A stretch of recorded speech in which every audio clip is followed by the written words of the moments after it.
you win?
You win!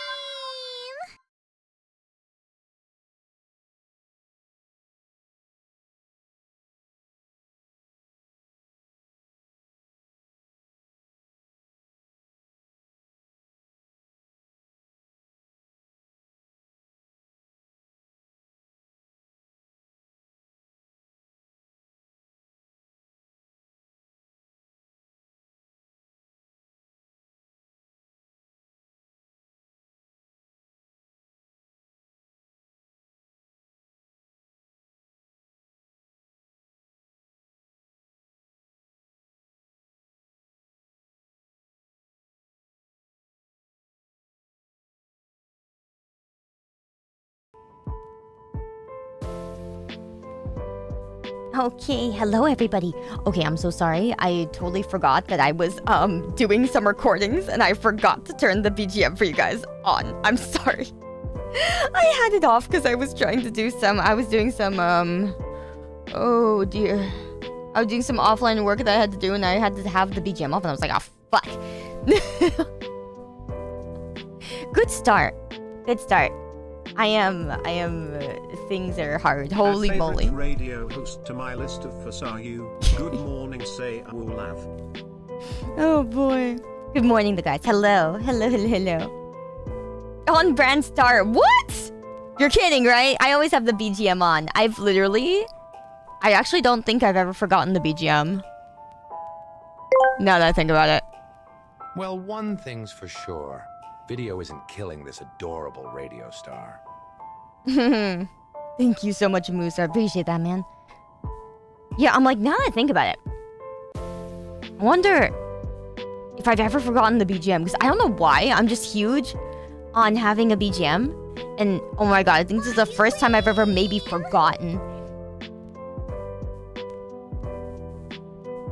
That is crazy.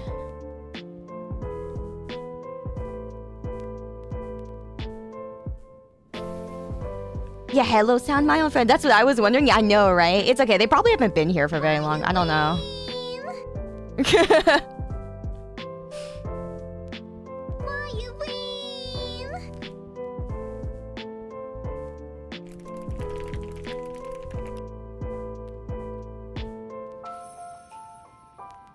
Okay, let's see. I think everything is good to go.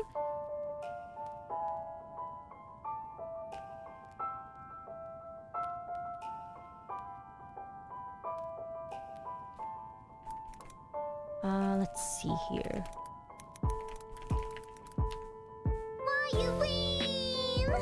Oh my god, Cookie, thank you so much for 15 freaking months. That's insane.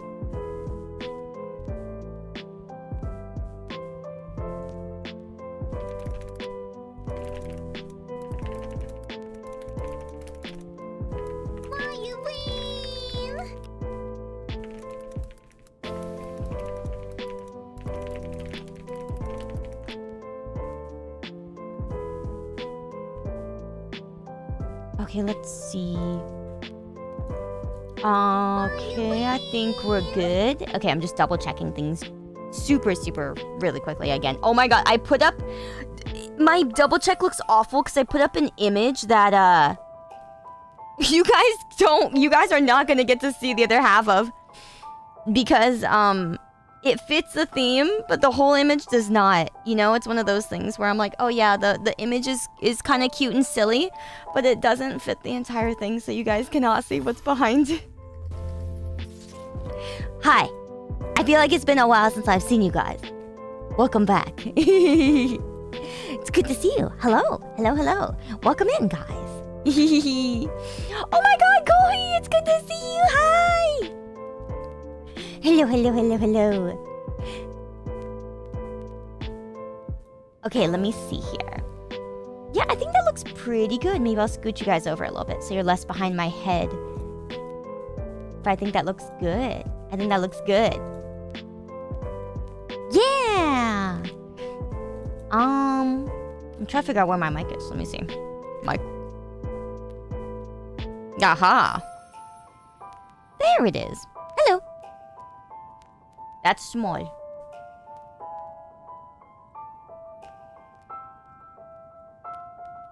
Yeah, that'll do. I'll stick it down here so that I don't block you guys. Evenly long, crying face. Crying face.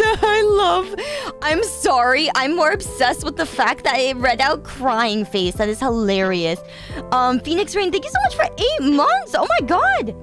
How has it been so long? That is crazy. I know the crying face part is so great. Wait, can we start using that, guys? Please start putting that in your TTSs or I won't ever pay attention to them ever again. That's what needs to happen. If there's no crying face, it's not important. And, that's so awful. Oh my god. Thank you so much, Selenoid, for 20 freaking forevers, man. Thank you. Selenoid is the one who always likes my tweets.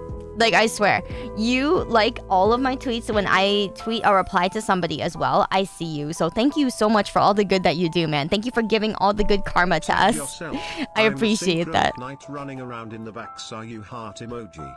Sayu heart emoji. I love that it said emoji. WAYU crying face. Oh my god! That is literally the best. I can't. VaxerCon, thank you so much for 42 months. Oh my god, 42 is literally the whole entire world. I can't. Oh my god, thank you so much for never giving up on my stupid ass Vaxer. Thank you. And Wolf Stage, thank you so much for 14. Inching ever closer to a year's worth of Sayu subbies, dude. Thank you. I swear you're already... That's past a year, right? Like, that's 2 months past the year? You guys are testing my thinking and counting and everything on purpose. I can't believe it. Can't believe we come to this. We're thinking and counting stream now. It's freaking awful, man. What a horrible world. Crazy. Absolutely crazy. And oh no, thank you so much for the gifty as well. I appreciate that, fam. Let me show her. One sec. Let me get some water from the sink in my bathroom because I'm lazy. Always glad to be here with you, Sayu. sad face, confused face.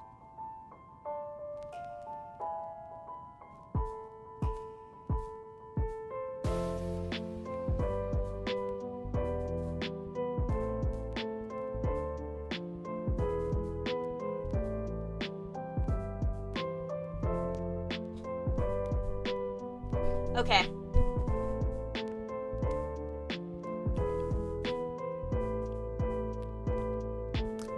What face is that? What face is that? Was that like a, what did it say? You can copy emojis from any text box that uses the standard Unicode emojis like a Google search and then paste them into your Twitch, for example. I just copied from searching nerd emoji, nerd Wait, face. really? Oh wait, no, sorry, that's Face, that upside works down in general face, though. say Yeah. lol. That's worked for a while actually.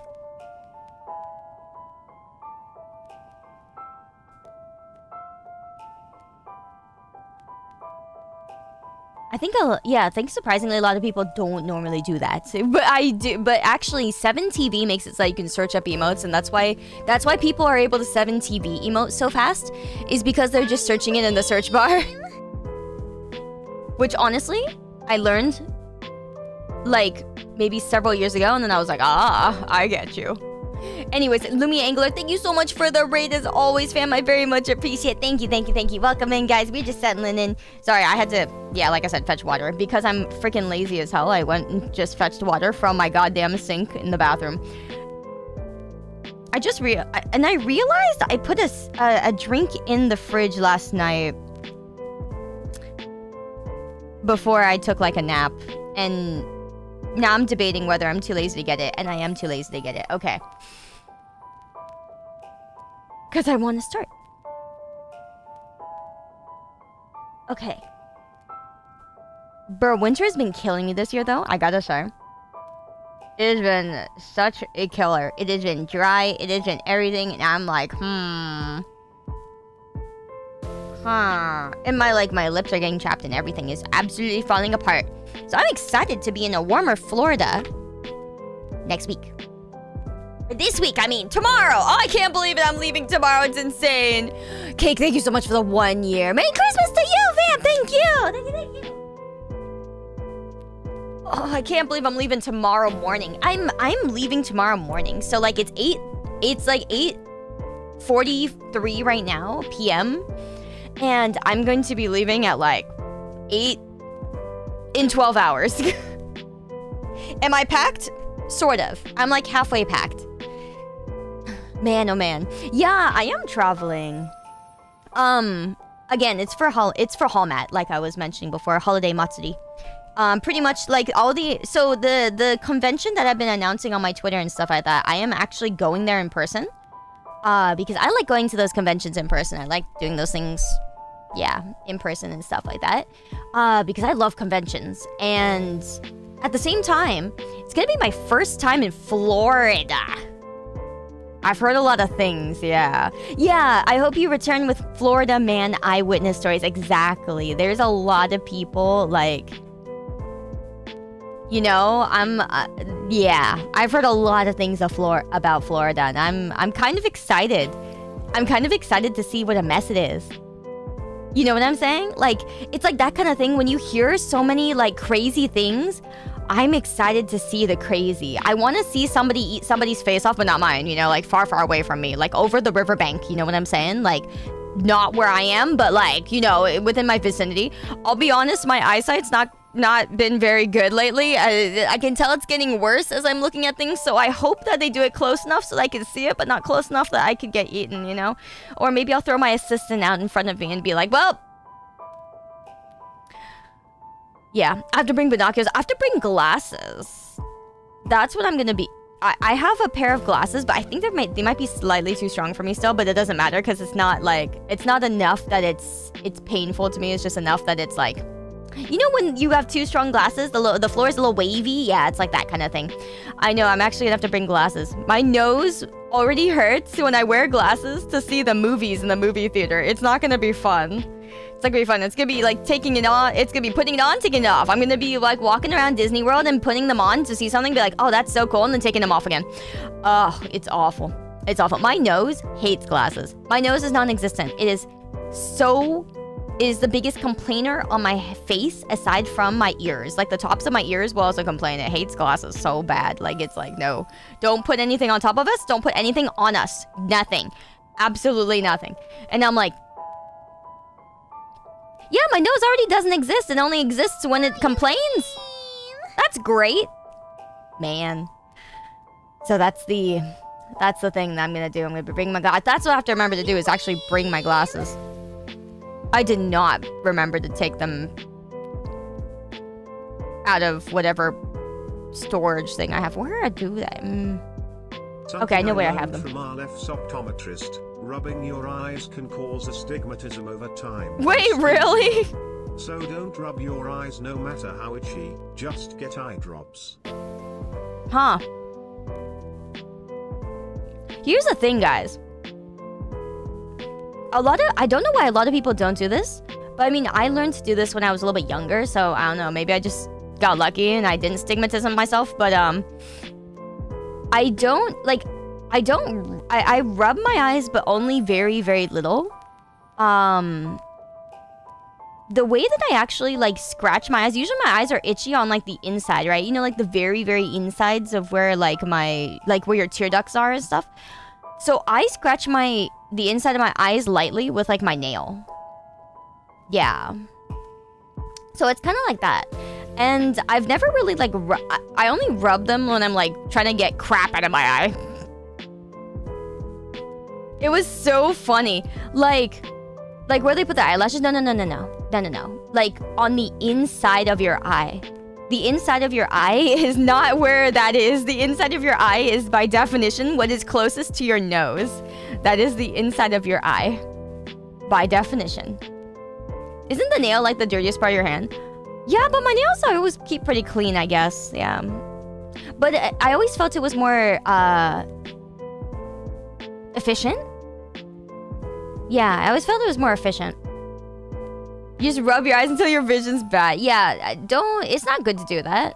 Because also, like, the thing is, like, when you rub your eyes with just the side of your finger over and over and over and over, it's just like, it doesn't really get the itch, right? So I was like, oh, if I itch it a little bit with, like, my nail more, it actually reaches the itch better. And then I won't itch anymore. So I don't know. I just found it more effective for me. Maybe that's just me. But yeah. I think it's way better than just itching forever. Like, or rubbing forever with your hand, I guess.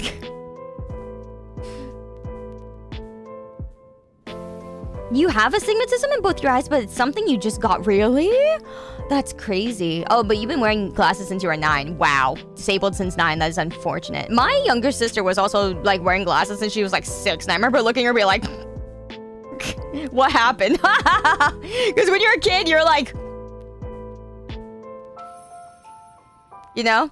You're like, why? When I was a kid, you know, I was pretty obvious about it. I was like, why are some kids wearing glasses? And then, you know, obviously your parents are like, oh, because some people need them to help see. I'm like, why? And I was like, why? That sucks. I think it's so unfortunate that basically some kids or some humans are basically just disabled from birth. I'm like, that sucks. that sucks. Just see better. No, it's so sad. I'm like, it's not fair. You know, it's not fair. Basically, you're just fucking at a disadvantage. And I'm like, oh, that's awful. That's awful. You're basically blind without that. That is so sad. That is so sad. I could not live like that. I am humongous. Like, already the fact that I can't see, like, certain things as clear as before. Because for those of you guys who are newer, I got hit in the face with a tennis ball when I was halfway through middle school. And I had perfect vision up until then. And then the vision in my left eye went bad from the tennis ball. And then that's why my vision actually went bad. Is because of the tennis ball. And I wore a contact in one eye for years. Who did that? I was just, it was my lesson. It was a tennis lesson. I didn't block the fucking ball like a dumbass. You know? So it can actually happen. You know, your eyesight going bad because of actually getting hit is insane. But here's the thing. I was fine wearing one contact for the rest of my life. No, it does not work like that, because no matter how close to your original eyesight you get the contact, because your eyes are not going to be exactly the same, it makes your other eye bad to match. Everyone just squinted their eyes to look at their computers and occasionally got splitting headaches from staring at the screen. Huh? Then Olmata forced me to go to the optometrist, and this nice Korean lady told me, no, that's not normal. You have the eyes of someone more than 3 times your age. Oh. I don't know who the fuck taught you that, but I would actually probably twist the nipples of the person who told you that. And rip them off after. Because there's no way I'd think that would be normal. There's just no fucking way. Yeah. There's just no fucking way. It just doesn't make any sense to me. Also, this is wet for some reason. I have something here that's wet for some reason. I don't fucking know why. Why are you wet? What is this? Okay. I guess this is just wet. I don't even understand why this is wet. It's just wet. There's something that's wet and it wasn't meant to be. Anyway, yeah, no, that just makes no sense to me. You had to pay $5K for LASIK smile surgery. Smile surgery? I also got LASIK because I couldn't fucking stand glasses. I think they're the worst fucking things on the earth, actually. Unless you're wearing them by choice. If you're not wearing them by choice, worst thing in the world. Do you know, I learned how it felt to wake up and then not be able to see, and that's awful. Oh, it's the one that does the smaller cut. Very nice. You got used to it. I'm not getting used to that shit. I tried that so it's literally the thing where it's like, I tried being blind for years to see if I could get used to it. No, I just hated life more. No, yeah, seriously. I was like, dude, when you put your glasses down somewhere, how the fuck are you gonna find them again? What the hell? You put them down, you take a shower, you're dead. You know? It's just over. Oh my god, you put them down, wake up in the morning, you go to sleep, wake up in the morning. Oh my god, where'd I put them? It's just so funny. I remember, like, there was one time where I saw, like Rumikun pass out on the couch, wake up, and then tap around looking for his glasses, and it's, like, literally not even that far from him, and it's just so funny to watch. I'm sorry, but it's the funniest thing. I just literally look at him and I'm just like, warmer? Colder? Oh, colder. Warmer, colder. Read stuff that is more than a few feet from me until middle school. That sucks! Oh my god! No, yeah, I'm just like warmer, colder, warmer. It's so funny. Yeah, no, screw being black. I think it depends though, because like for me, just being able to see has always been really important to me. Because like everything I want to do requires my sight, my games, my anime, my like, you know, the sights, nature, you know? And I'm a visual learner. That's the other thing. She bullied a disabled person? Hell yeah! Because bullying blind people. Anyway. Yeah, no, eyesight means so much. I don't know how people survive without it, and I'm just like, I have major respect for people who are actually blind. When you're actually blind, it is insane respect. But you know, for me, I'm just like, if I can't see like a smidge, I'm like, it's so over. Oh man. Oh, you were considering laser eye surgery, but yeah, it's pretty expensive. That was like the first thing I ever financed in my life. When I got it in like 2018, I think it was. It was after I got back from Japan, and I was just like, I was living in Japan, and I was whatever, you know, I was trying to get used to glasses.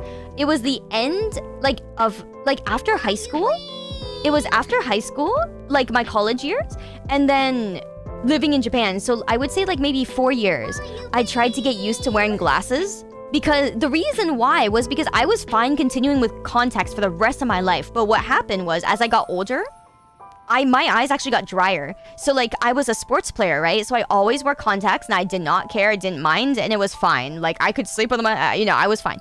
But literally right after high school is how early my eyes started to feel too dry for having contacts in 24/7, and then it was just so bad. Like, I would have to use drops so often, like eye drops, that it wasn't worth it. And so that's why I got glasses. And then I realized how bad they were, like right off the bat. And then I got lighter and lighter and lighter frames, lighter frames, lighter frames. I got frames that didn't even weigh like, you know, like half a pound, and it didn't matter. My nose would still hurt after a long enough time. It was so bad. It was so bad for me. I was just like, I can't live like this. And it was for years. It was for years that I tried to wear glasses, couldn't get used to them. Absolutely impossible. And so I was like, nah, I'm fucking fixing this. I cannot survive like this.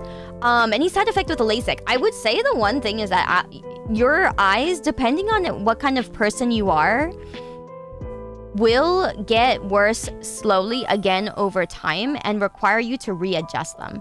So the plan I had actually comes with a free readjustment.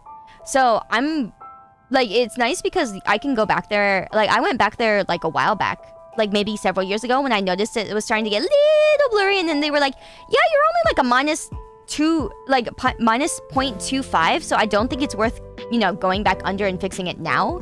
But nowadays they also have the other form of surgery that lets you just put a lens in your eye. Yeah, you can readjust. Yeah, you can get it readjusted, and there's an updated version where now you can get a lens put under instead of like, you know, having them like adjust it with like by burning your eye and stuff like that with LASIK. Bias used to myself until people drag me to the doctor because they see I clearly have something wrong. So you and the rest I of the internet, kid. That my vision wasn't normal. I learned that I had asthma in a similar way when my older brother noticed I you got was lifetime struggling adjustments breathing covered. while That is very standing cool. still during That is a very hike cool. in Germany. Am I trying to econ max your readjust? No, I actually was not, but you should. I should. And that's why, like, when the guy who did the surgery was like, yeah, nah, you can wait a little more, and I was like, yeah, fair enough. Now though, I don't know, it's starting to get a little something. Now it's starting to get a little something.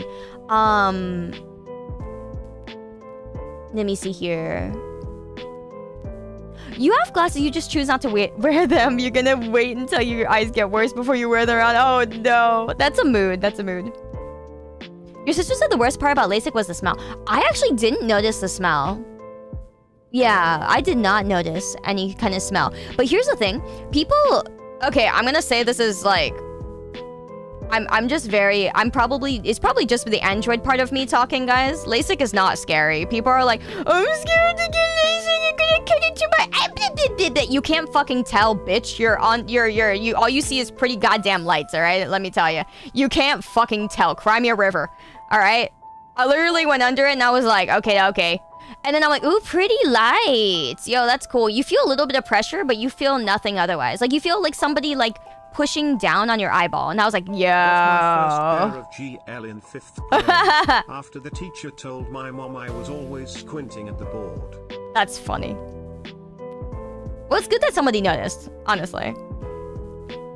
Yo, it literally is just, like, bright light. You know when you're seeing, like, you know when you get, like, vertigo? Like, you stand up too quickly and your blood rushes your eye. It's like that, but really intense. Like, you're just seeing a lot of lights. Like, you know when you close your eyes and there's, like, light out still, and you're, like, there's, like, specific lights and stuff around? It literally looks like that. You see, like, red and orange lights and, like, yellow lights. You know, that's literally just that. It's not scary. It's not scary. I can tell you right now, it ain't. So, yeah. It ain't. It ain't scary. So it's not that bad. But the only thing I think that I don't like about what LASIK is because before it was like the only choice. Now there's the chance of like, Sayu scary? Good. Finally, somebody said it. Yes, I am evil and scary. I think humans are pathetic. But the only thing about LASIK is that nowadays there's like I said, the version where you can get the lens inserted into your eye instead, and that's better because it doesn't actually directly affect your You know what I'm saying? Sayu scary where? Oh my god. Don't troll the guy that was right. Mods be trolling. They're trolling the guy who was right. My only ally here was willing to call me nice and scary. I'm so sad. That's crazy. Oh my god, False! Yo, thank you so much for the raid, fam. Thank you. It's good to see you, man. I hope you had a fun stream. Last stream of the year, right? I was seeing. I can't believe this is your last stream of the year. Oh my god, it's so early. Like, it's not Christmas yet. Oh my god, you're not streaming in between Christmas or like for New Year? Damn, dude, damn. Thank you so much for the raid, though, man. Boss says hi, hell yeah. Hi, Boss! Thank you so much, I appreciate you, dude. Welcome in, everybody, hi. Yeah, I know, right? Last stream of the year. I can't believe it. I saw that you were, let me see, you were live maybe a while ago, actually. Before I took a nap. And I saw that you were like, last stream. And I'm like, but it's early. Oh my god. Oh, you take Christmas and New Year off each year? Really? That's nice. I thought you would stream in between or something. Stream is crazy? Oh, hell yeah. I'm excited to see you later, man. Thank you so much, guys. Welcome. Oh my god, and Chow, it's good to see you too, dude. Heck yeah. Yeah, no more news for the rest of the year. Hell yeah. We love that. It's nice to have a quiet end of the year. Well, welcome in, guys. Today is literally just gonna be a day of positive and nostalgic stories. It's just gonna be happy times. It's a completely happy show, which is crazy to say, right? I know. But what this is my new little radio show, okay? This is the Yammer Corner, where I complain about a bunch of shit. However, not today. Okay? This is the pre-show part where we're just talking and chilling, alright? We're just talking about shit. You mean it wasn't happy before? No. Humanity is not happy. Come on, I'm an android. I judge you guys as, humanity.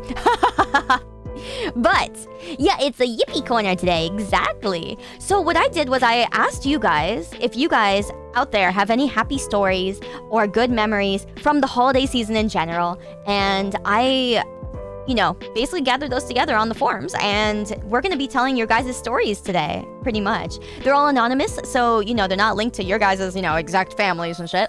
But yeah, like, again, my mod team and stuff went over them, and literally they only removed like one, which is insane. There's 27 responses in here still. There's 27 stories, and I'm like, oh my god, I'm so excited. So it's gonna be really cool. It's gonna be really chill. I hope you guys look forward to it.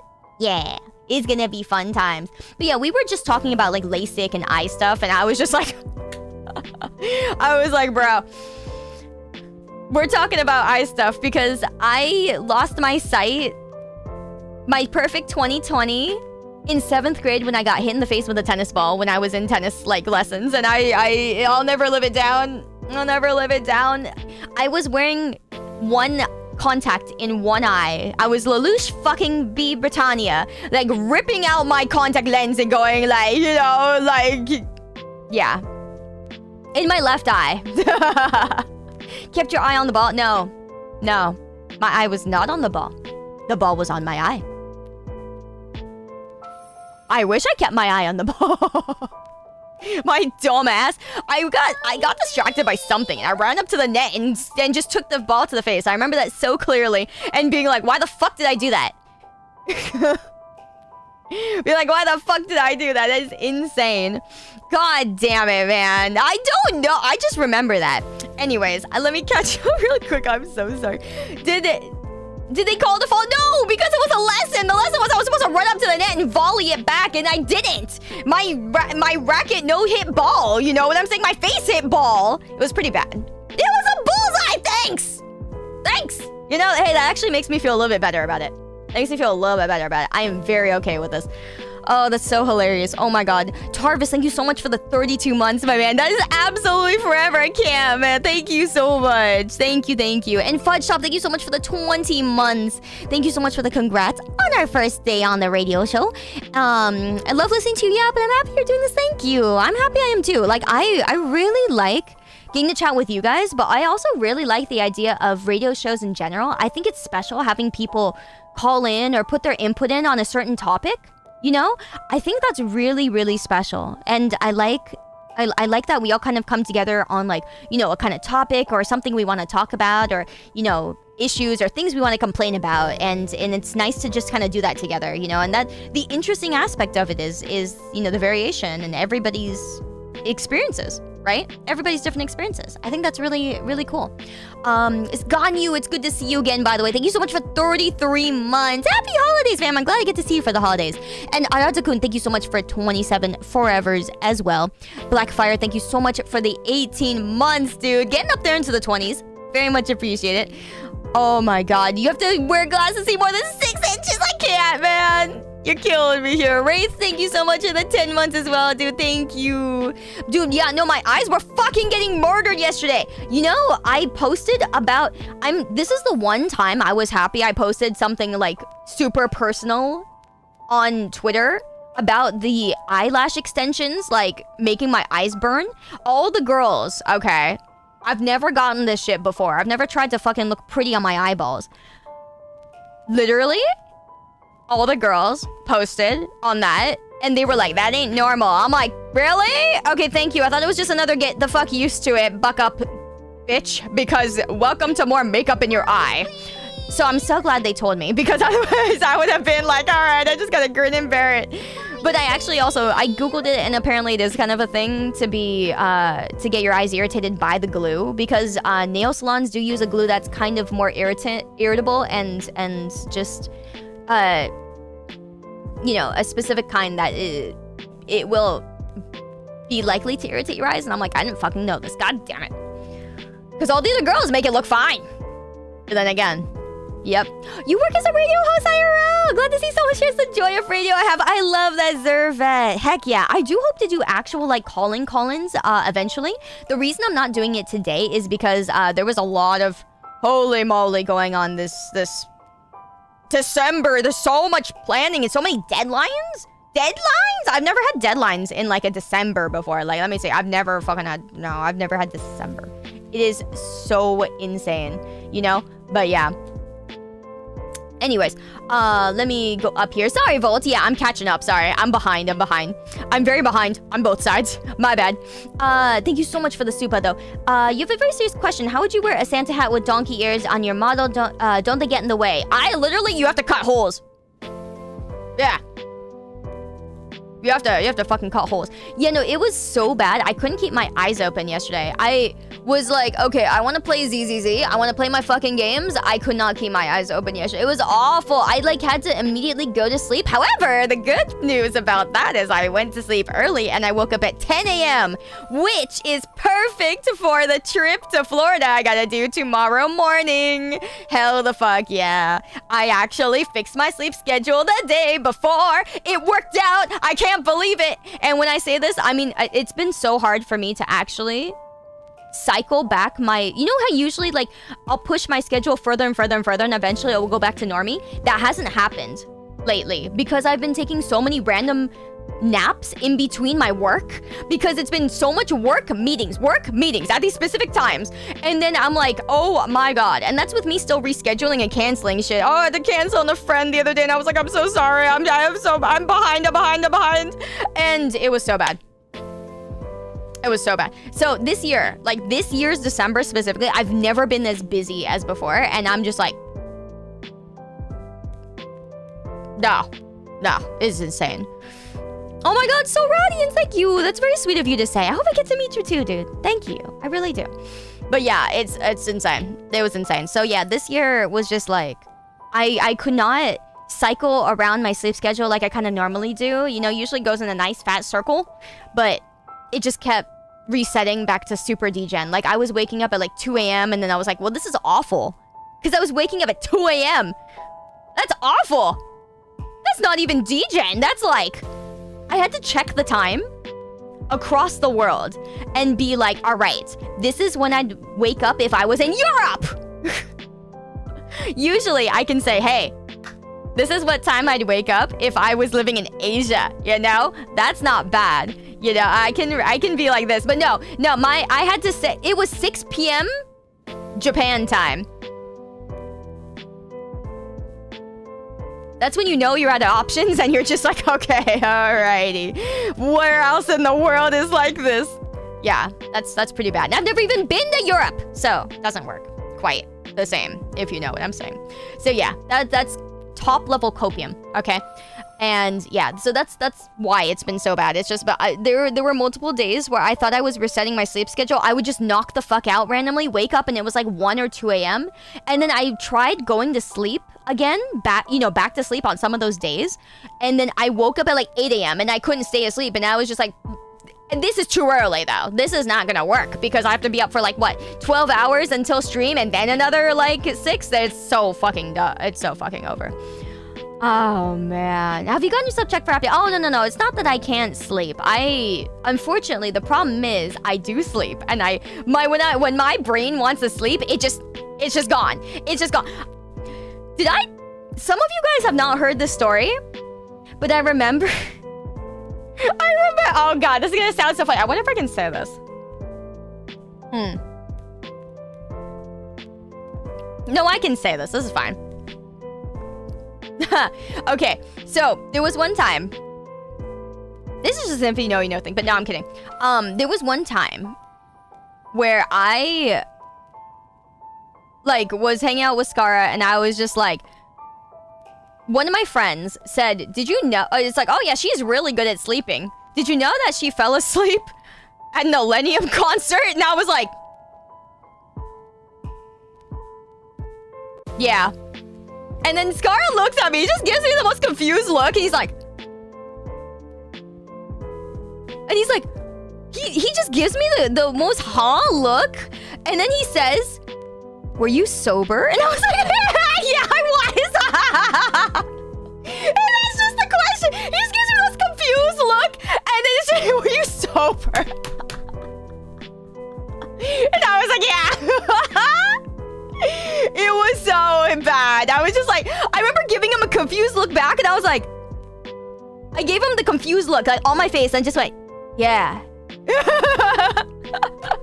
It's the confused look with the my dialogue does not match what I'm about to say on what I'm saying on my face, you know? It's like my face does not match what I'm about to say. A thing. It was just so funny.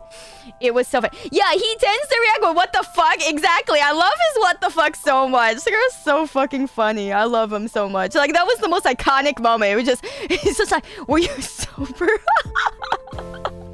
And I was like, "Yeah." Oh, it's not even the, "oh yeah," it's the, "yeah." So yeah, in the middle of it. No, I fell asleep multiple times during that thing, okay? So like the second floor of that concert had seats. Okay, let's ignore the fact that I was not into the music, but we're talking, this is like booming EDM music. It was insanely loud, okay? I fell asleep so early, like maybe like 3-4 songs in, and then I woke up, and then I was like, "Oh, it's this song, yeah." And then I remember headbanging, and I remember knocking out again, and then I was like out for like, I don't know how long, maybe another like 10-15 minutes, and I woke up again, and I was like, "Oh yeah, this song," and I was like, "Oh yeah," and I look at my friend, I remember waking up, looking at my friends, and going, "Oh yeah," and then fucking falling asleep again. And then waking up in another song. Okay, granted, I am not into that artist at all. I just went with my friends because I thought it'd be fun. But holy shit, that was an art. No, it really was. It was not a bad way to enjoy it, let me tell you. You just, if you don't like the song, you wake up in the next one. Dude, I really do. It was so funny. I was like, I remember going like, "Oh, I don't know this song," and then falling asleep, and then waking up and be like, "Oh, I know, oh, it's this song, it's my favorite song," and then going, "Yeah," and then falling asleep after that song. I really like heavy sleepers. My best friend and Sayu. I don't know if I'm a heavy sleeper now, because I was always a really light sleeper as a kid. It was really bad. Like, if someone walks into my room with a knife, I will find you. Okay, like, I will hear you. It's insane. I can hear people down the hall when... Okay, like, I can't sleep unless it's... Like, literally... Fucking silence. Fucking silence. Okay, I need silence to sleep. I'm that person. Like, if I... Oh my god, if I hear you snore, I am going to stick a rod up your ass, and then I'm going to jiggle it around until you stop. Okay? You have no idea. But yeah. It's pretty bad. I sleep in pure silence. I'm like, I love silence. Never sleep near me. No. I remember going to Japan with my mom. Cap. Oh, okay, yeah. I just hate snoring. I hate snoring more than any other sound for 2 reasons. 1, because I can predict it. I can predict when you're breathing in and then it's gonna come. And then you're breathing in and it's gonna come. And then you're breathing in and I know it's gonna happen again. I hate that. It's like a ticking clock. I hate that sound. And then the other reason is just because it's the most rude sound I think you can ever make as a human. It's just like, why the fuck won't you shut up? It's literally like, what kind of sound? Why are you making that sound? What is wrong with you? Fix yourself. Holy shit. It's like clearing your throat, but like doing it in a more loud and annoying manner. I'm just like, why? Why are you like, what kind of why? It's awful. It's awful. You have no control. That's my point. Fix yourself when you're awake. There are things you can put on your nose, or you can just, I'll just plug your nose completely. Or I'll plug your mouth completely, and then we'll all be happy. No, seriously. I grew up with, there are machines. No, I'm talking about like normal snorers, not like sleep apnea people. Sleep apnea people, you guys definitely need a machine. Okay? It's not controllable. No, it's not controllable when you're sleeping, but it is, you can get like patches for your nose and other things. Yeah, there are other things. And you can get surgery for it, I believe, as well. But yeah, there are a lot of different things depending on what kind of snoring you have. Yeah, depends on the kind of snoring you have. But no, I can't stand snoring. It is just the worst sound ever for me. I will take nails on a chalkboard. Those actually don't sound that bad to me. It's kind of an interesting sound. I will take styrofoam. I know a lot of people hate styrofoam. I don't care, but that's how much I hate snoring. Is like, for you guys who don't like and really hate styrofoam and shit like that, that's how bad snoring is for me. It is that bad. It is that bad. I cannot. Yeah, your brother had the most awful snores. Dude, my mom. Oh my god.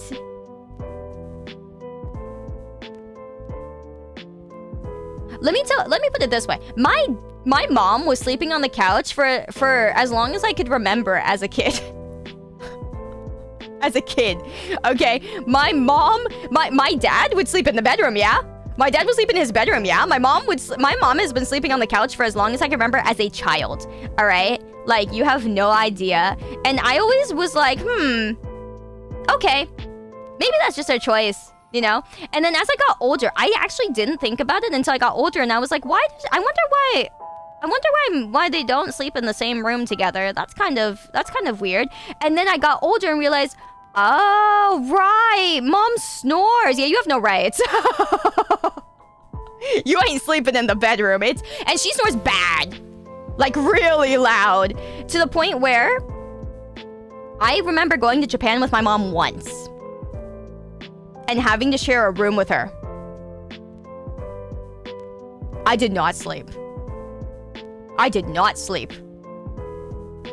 was supposed to do a concert in Japan because I was playing the koto with my teacher, and we were supposed to do a concert. And I was like, Mom, you gotta do something, or I am not snoring. She's like, oh yeah, just wake me up whenever I snore. I'm like, this is gonna end so badly because anytime she goes to sleep, she snores. I'm like, Mom, you realize that the moment that you fall asleep, okay, it's like, Mom, you're snoring again. Mom, you're snoring again. 5 minutes later, Mom, you're snoring again. 10 minutes later, Mom, you're snoring again. Oh, sorry. Oh, sorry. Oh, yeah, sorry. Oh, my bad. Oh, yeah, sorry. Oh, yeah, sorry.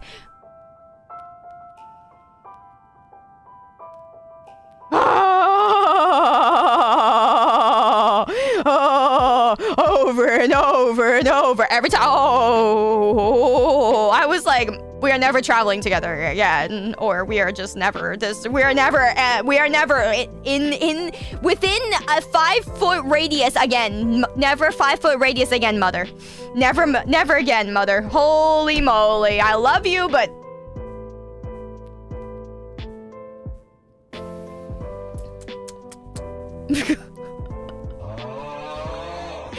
oh my my god. Do I internet? Thank you. Yeah, no, it was... You shared your room with your cousin for a work trip. Not only was he an extreme snorer, but he was also a violent sleepwalker. What the fuck? That's one of those moments. That's the level of fix yourself. You know what I'm saying? Like when you got both, I'm like, okay, you gotta fix something. You gotta... Something's gotta fix, or we're gonna have a big problem. Okay? Big problem. Oh, hell no. Exactly. I would have stuck out my foot and tripped him and watched him fall. Wait, have you ever done that? Can I ask a serious question? Like, I've always wanted to try that with somebody. Can you trip a sleepwalker? Asking for science. And I want to watch them go down. Yes, you can. Fuck yeah. Do they wake up? Or do they, like, do they just get up? You're not supposed to. No, that's not the question. The question is, can you?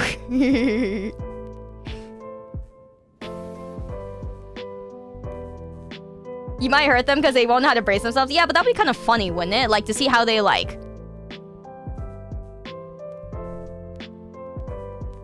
You know. It can apparently really fuck them up if they wake up suddenly. Then how are you supposed to fix them from sleepwalking? They're probably gonna get wrecked anyways. Why do you ask? Oh, because I'm sure it'd be kind of amusing.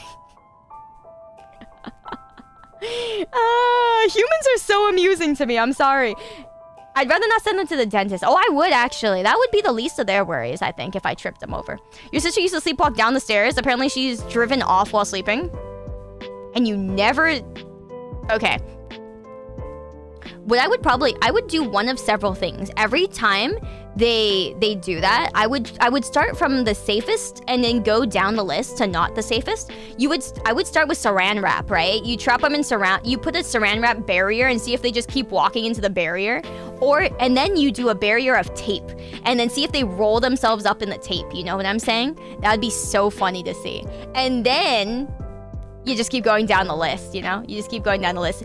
Then you start sticking things like pumpkin on the floor so that every time they step on the floor, like every time they take a step, they just stick more and more pumpkin between their toes. And you can see if they will feel that, you know? There's so many fun things I would try with a sleepwalker. So many things. So many things.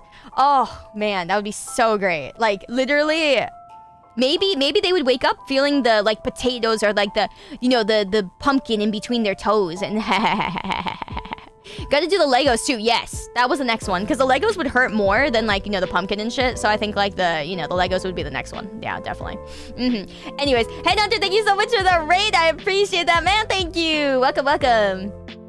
We're doing a bit of yapping before we begin the happy stories and all that. Because, it's a day of yaps. Electrify some metal foil. Oh, that's a good one! I did not think about that. That's a good one. I would try that. You hear that really bad sleepwalkers will lock themselves in a room to sleep and have someone else to let them out in the morning.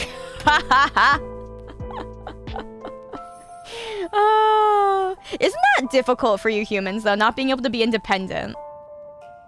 That sucks. I think I'd rather die. Just reset, man. Reset. Reroll. What the fuck? It's like when you roll the wrong 5-star. Or you don't even roll a 5-star. Damn. You've punched a hole in the wall in your sleep? That is just unfortunate. That is funny. Because then you gotta fucking fix it afterwards. That sucks. Oh, man. Hey. Oh, man. Yeah, I think what's interesting is the sleepwalkers who are, like, in the state where you can function and drive and shop and go to work and stuff. That is totally fine. Because I think that at least you can function with it, and that's, like, making up for the fact that you're, like, getting wrecked, you know? Yeah. Oh, that's so funny. Legos on the floor. I gotta try that. Holy shit.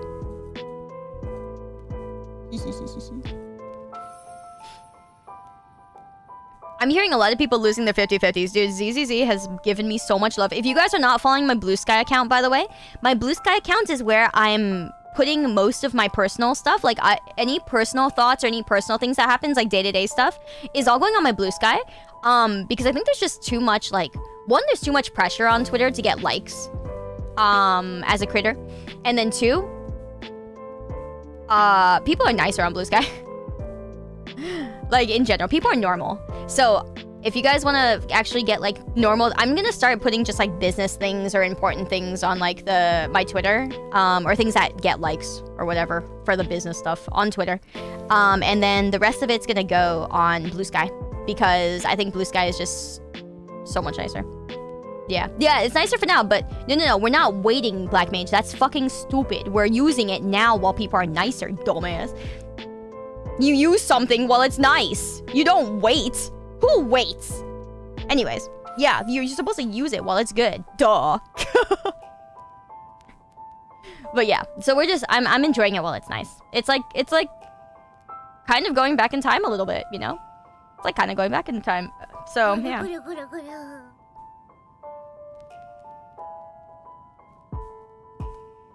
You were waiting for my tweets and wondering, oh, thank you, I appreciate that. No, it's just, there's no point in tweeting stuff on Twitter that won't get likes.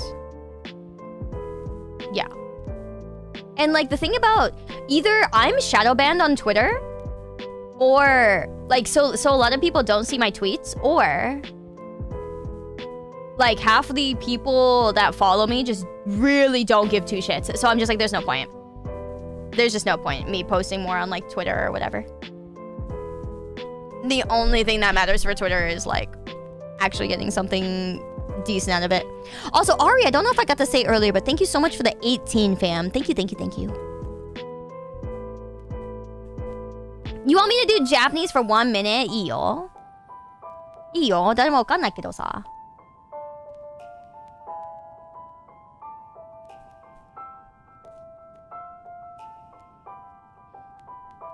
なるほどね。ツイッターってさ、そっか。現れないんだね。なるほど。やっぱりそっか。いや、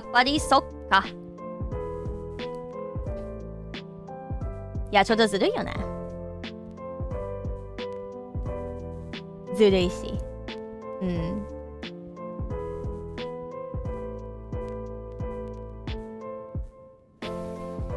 日本語の方がいいの？まあたまにね。たまに日本語の方も喋るんだけどさ、誰もわかんないから、ちょっと意味ない。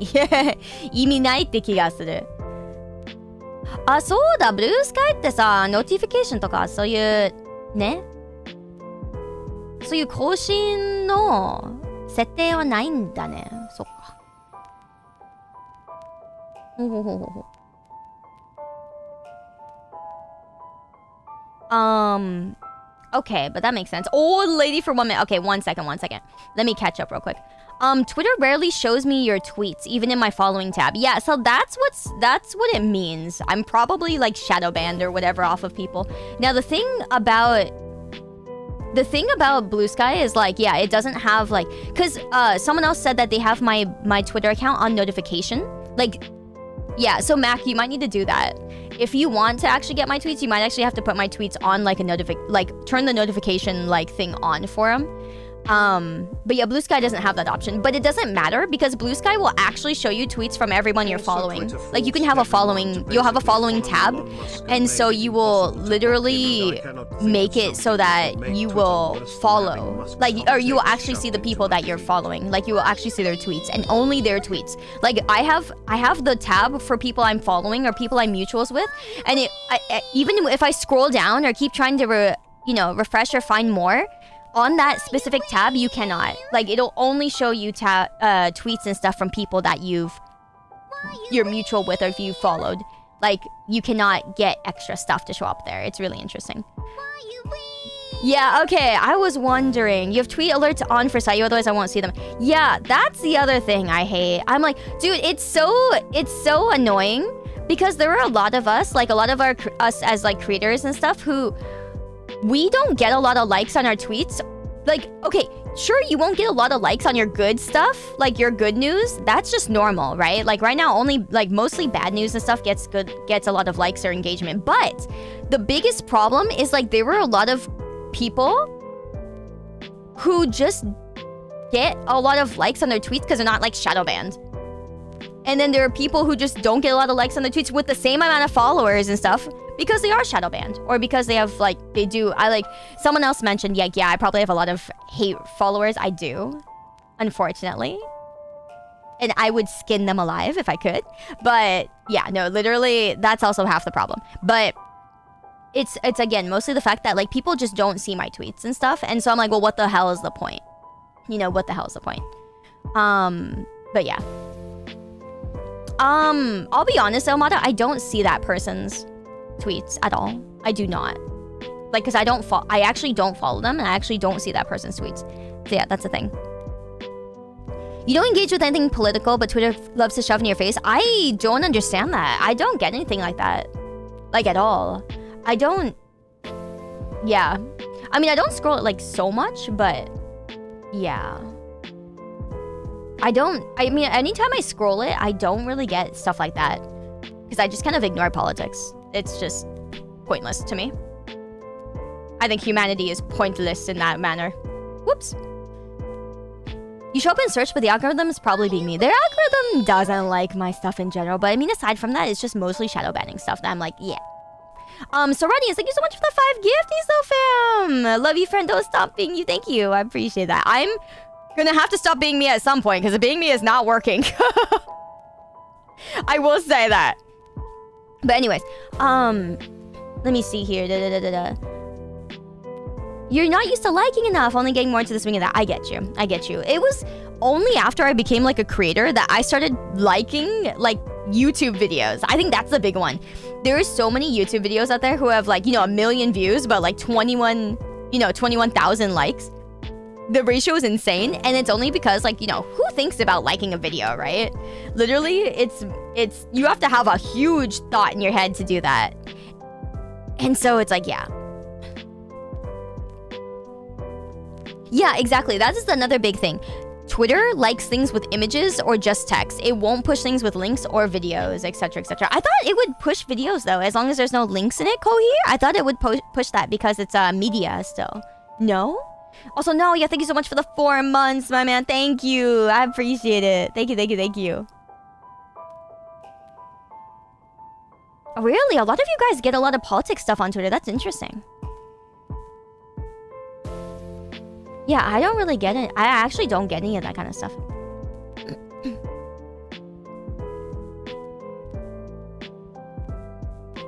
That's true, Ludicrous. I think that, yeah, there's a point where that's true. And what they said was, they said, I think you make it as a creator if you start having a bunch of fanatical haters that obsessively hate on you for no reason whatsoever. It means you have a big enough following. Yes and no, because there are a lot of people who get that without having a big enough following. I'm kind of in the middle. Like, if I'm realistically speaking, I'm in the middle where I'm like barely big enough to be full-time, but I'm not big enough to like how do I say this? I'm not like I'm big enough to have haters, but I'm not big enough to be like super successful, I guess. That's the thing. So it's like, yes, having haters in any aspect, you know, when you become like any kind of like public figure, that is, you know, that is a given. Yeah. And definitely there is a point where you know, you're just gonna be an internet existence and you're just gonna have haters anyways. That is totally true. That is very true. But yeah, it's a very hard line when you're like in the middle, because I've been in the middle kind of thing for a while, and it's a very up and down middle. You know, it's a very up and down middle. It's like there's a point where like it's kind of like I'll succeed and then I'll put it like really simply. I'll take like a step forward and I'll work really hard to take a step forward, but then I'll take 2 steps back. And it might not be because of me. Maybe one of those steps was my fault, but like then the other step won't be my fault. It'll just be because like popularity or like, you know, algorithm stuff or whatever. And then I'll be like, oh, well, fuck. Now I'm a step behind. And then I'll work really hard to take a step forward again.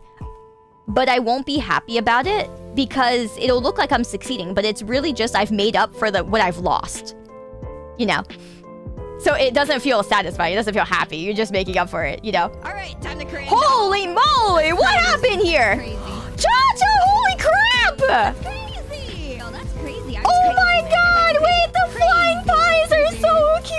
Oh my god, I want those pies. I get it. The cutie pies now. Okay, I get that. That's adorable. Oh my god. What? That is an insane rate, Cha-Cha. Thank you. Holy moly.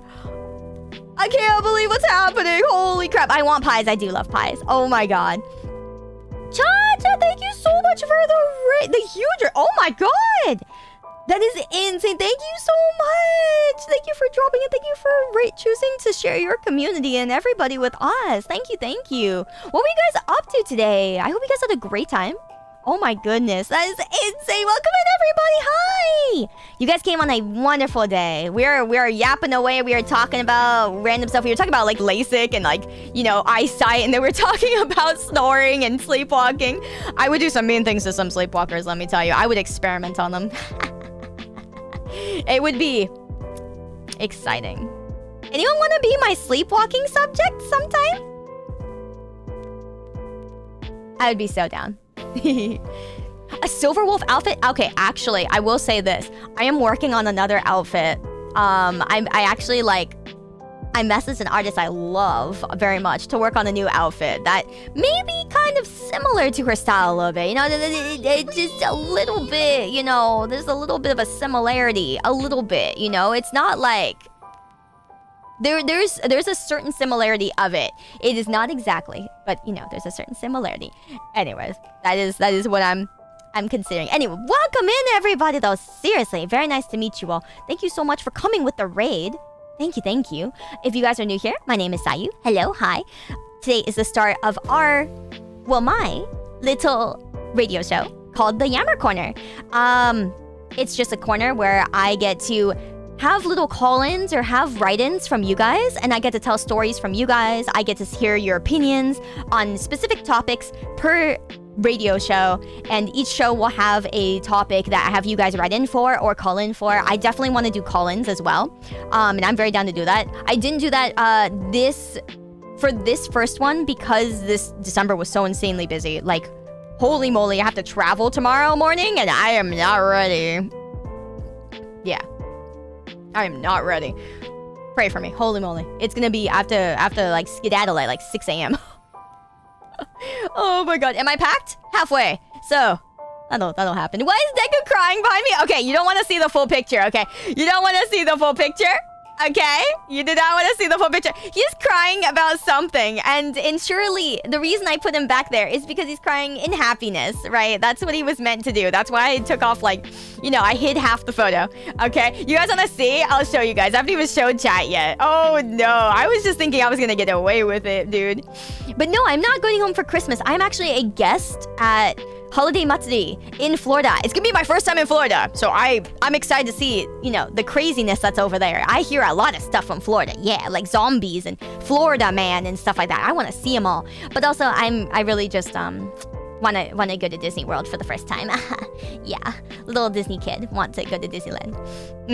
But yeah, usually I'm a gamer. I play a lot of games. I do a lot of hardcore RPGs, like RPGs on their hard difficulties. I do strategy games like Fire Emblem on the hardest difficulties.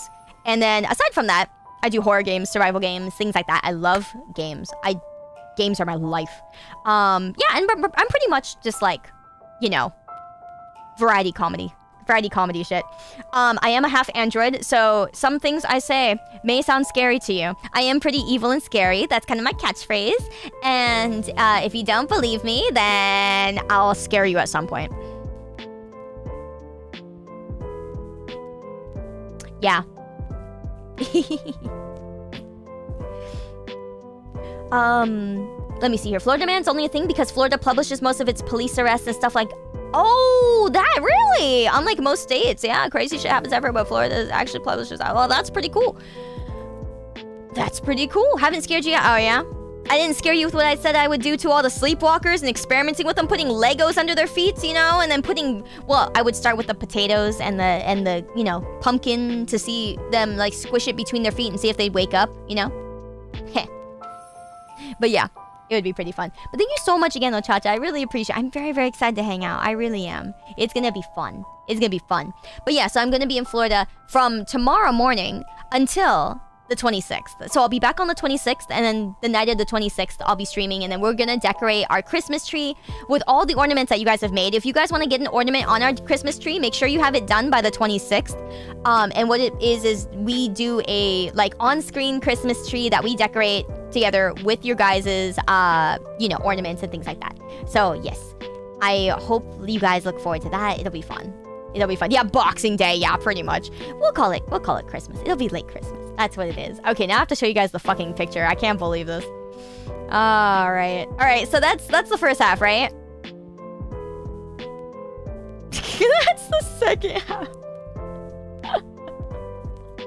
You get it? You get it now? You get it now? Yeah?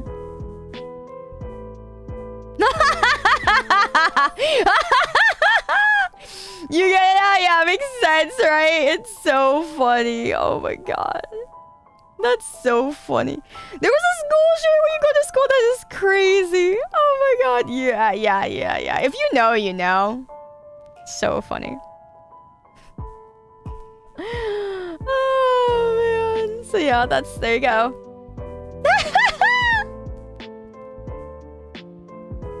He's just a happy guy. He's just a happy little guy. Oh, yeah. Yeah, one of my favorite series. Isn't that crazy? Yeah.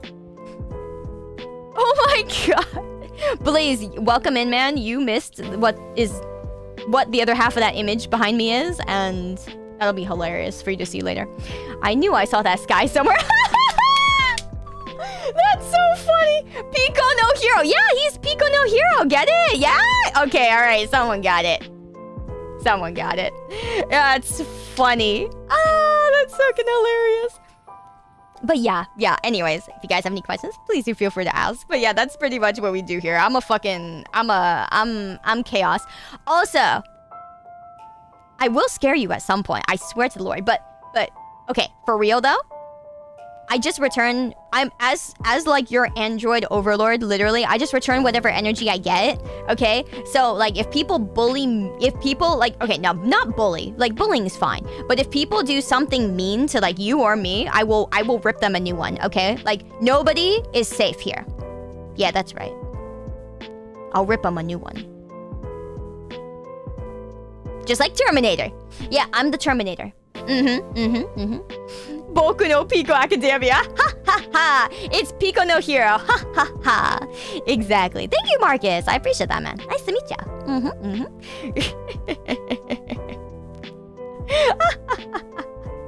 Yeah. Yeah, she's 412. Yeah. Yeah. No, I'm 5-0. Thank you. My Hero Picodemia. So great. Oh? Wait! That looked so good! Yo, wait, that placement was so good! It looked so real! Wait, what the fuck? That worked, man. That worked. You're sad that people don't use the Boku no Pico meme anymore. Same! I'm bringing that shit back, guys. I'm bringing that shit back. So I am very much hardcore. So if you guys, if something is older than like, you know, 5-10 years ago, I'll probably know it. If it's new, I ain't gonna know that shit. You guys have to teach me, okay? My system updates real slow. I don't even get updates on anything aside from anime and manga. I'm not even kidding. Like literally, if I scroll my mobile phone, that Google feed on your phone is the only thing I use to get news, and it's like literally all Japan, anime, and game pilled. It's nothing else. I don't know anything else that was going on. Like when people were mentioning like, oh, did you hear what happened with like that big the Luigi guy? I'm like, what? Mario and Luigi got a new game? All right, that's crazy. That's good. Yeah, I love their games. Yeah, they're fun. Yeah, that's cool. I had no idea, and they were like, you don't know? I'm like, that one was pretty big. I didn't know. Hey, Same, let's go! Yeah, that's what you guys are here for. Yeah, real, exactly. I don't know. Do I not know about the CA post-strike? No. Does that mean I won't get packages? Can they strike after Christmas? Anyway, Ziggy, thank you so much for the super, man. Sayu, our Android Overlord Goddess Special. Thank you, Ziggy. That's very sweet of you, man. I appreciate that a lot. Thank you. Bro, I wouldn't know what's happening unless it's happening literally in, like... maybe at my desk. No, I go outside. It would have to... maybe if it happened, like, outside my home, that'd be cool. They got ordered back to work on Monday. I've been getting packages. Thank you for delivering my packages. I appreciate you. Holy shit. Wait, Canada? No, nobody cares about Canada. Holy shit. I think you meant California. Bro, I live in America. You guys are Northern America. At least tell me it's Northern America. Jesus Christ. Holy moly. CA is California, brother. I live in California. Of course I'm gonna think it's California.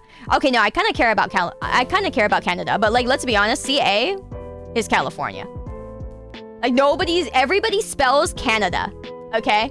Everybody spells Canada. You have to, because it means two different things. I'm sorry. It's actually not your fault. It's actually the world's fault. It's unfortunate. It's unlucky. Like, you guys, unfortunately, just share your abbreviation with something more popular. I'm sorry. It's just how it works on the internet, you know? Like, if people say, like, oh, yeah, it's just like, you know, if someone abbreviates something, what? There's a lot of those things. There's a lot of those abbreviations out there, you know, those internet ones that you guys use, and then it's like, no, it doesn't stand for this, it stands for this. So when it's just more popular, you can't fight it. I'm sorry. Your head mod is Canadian. Yeah, and even they know. CA is California. Honestly, probably half the reason is because California is a bitch to spell out, and Canada is shorter. Canada outplayed by Cali, that must hurt. No, I think they're used to it. I don't think it hurts anymore. I don't think it's hurt for years. You know what I'm saying? Like tens of years. I don't think it's hurt for tens of years. So, yeah, I don't think it hurts. That's a hot take. Unfortunately, it's not, Blaze. Unfortunately, it's not. There are more people. The population of California is bigger than the whole of Canada. Facts. I'm just saying, by the way. I am sorry. It is just, yeah, California does have a higher population, like single-handedly. It is very, very, very, very widely known. It is a hot take. It probably is. But like, I'm speaking just very objectively and very subjectively. Sorry. I don't think California is like cooler or anything than like Canada, and it's not like that. But in terms of like, yeah. Canada's 2 million more. I don't know about that, Fairy Style. You guys don't, you guys are kind of like, I did hear about your guys' housing crisis on the West Coast side, though. That sucks a lot. Like Vancouver, how like locals can't even afford like, you know, homes in like that your guys' city. That sucks. I actually feel for you there. That actually sucks. Moose aren't people, they don't count. Exactly. Yeah, they're equally uncool. No, that is true. See, that is true. But unfortunately, generally, CA, people are gonna think California. Because no, realistically, people do spell out Canada. From what I've seen more often, I think it is because people get confused. I think it is because people do. Unfortunately, I don't know why people thought it was smart for them to share the same abbreviation. Can't Canada be can? I think it'd be really cool. You know? Like kick the can? You know? I think that'd be awesome. Well, thank you for coming, Cotton Candy. I appreciate it. Nice to meet you. California's expensive. Oh, California is insanely expensive, yes. Insanely expensive. Unless you live in the middle. Then it's insanely cheap. Or if you live closer to the side where you're away from the water, then it gets a lot cheaper. Not as cheap as like the Midwest cheaper, but it gets a lot cheaper. But then you're living in the buttfuck middle of nowhere. You might as well move Midwest. You'll probably be happier in Oregon or something. Or like Ohio, literally, than the east of California. Like when you start getting out to the Tracy and stuff like that, oh god, I'm like, where? So far. Yeah, more people are moving to Canada, but the problem is they're moving into like they're moving into like not huge cities. They're moving out into like smaller cities and like the in-between cities because the main cities are so expensive. It's basically it's California and more like the main cities of Canada. Vancouver and stuff, it's insane. It is literally all foreigners buying up the property and not even living in it kind of thing. You know, it's people from so many other places in the world that just aren't even locals buying up all the property, and it's just insane. Yeah, goodbye major cities. Yeah, really. It's very noticeable here. Yeah, I was told that by a local recently. Well, I was in Japan, actually. I was in Japan this past October, and then I was out having dinner with a friend, and they told me a lot about how Vancouver's like housing crisis is. It is very bad. Yeah, you guys have lots of homeless people in cities. Like, this is something I'm not even saying as like a slight to you guys. This is just very unfortunate, and I feel very bad for you guys. Like, that fucking sucks. Yeah, like BC is fucked. Yeah, Vancouver's fucked. Yeah, it sucks. Like, I feel bad for you guys for this. Normally, I make fun of Canada and, you know, I poke fun and I make, you know, I say sucks to be Canada. But no, in this case, I feel insanely bad for you guys. It really sucks. You got their own Skid Row, really? What's it called? We have one in NorCal. It's called the Tenderloin. It's pretty great. I've driven through it before. It was exciting. It was riveting. I got through without getting shot at. DTES. Next to Chinatown and former Japantown. Oh, very cool. Yo, let's go. As an Asian, I gotta say, that sounds pretty legit if it's in between, like, the Asian cities. Like, ex-Asian cities. You know? Have you seen, like, ex-Asia things? Like, when they crumble, man. You know? When they go under, they look scary. It is cool. That is probably super legit.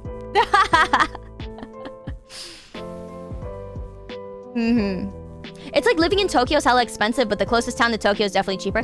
No, but that's the thing. You can live for like cheaper in Tokyo still.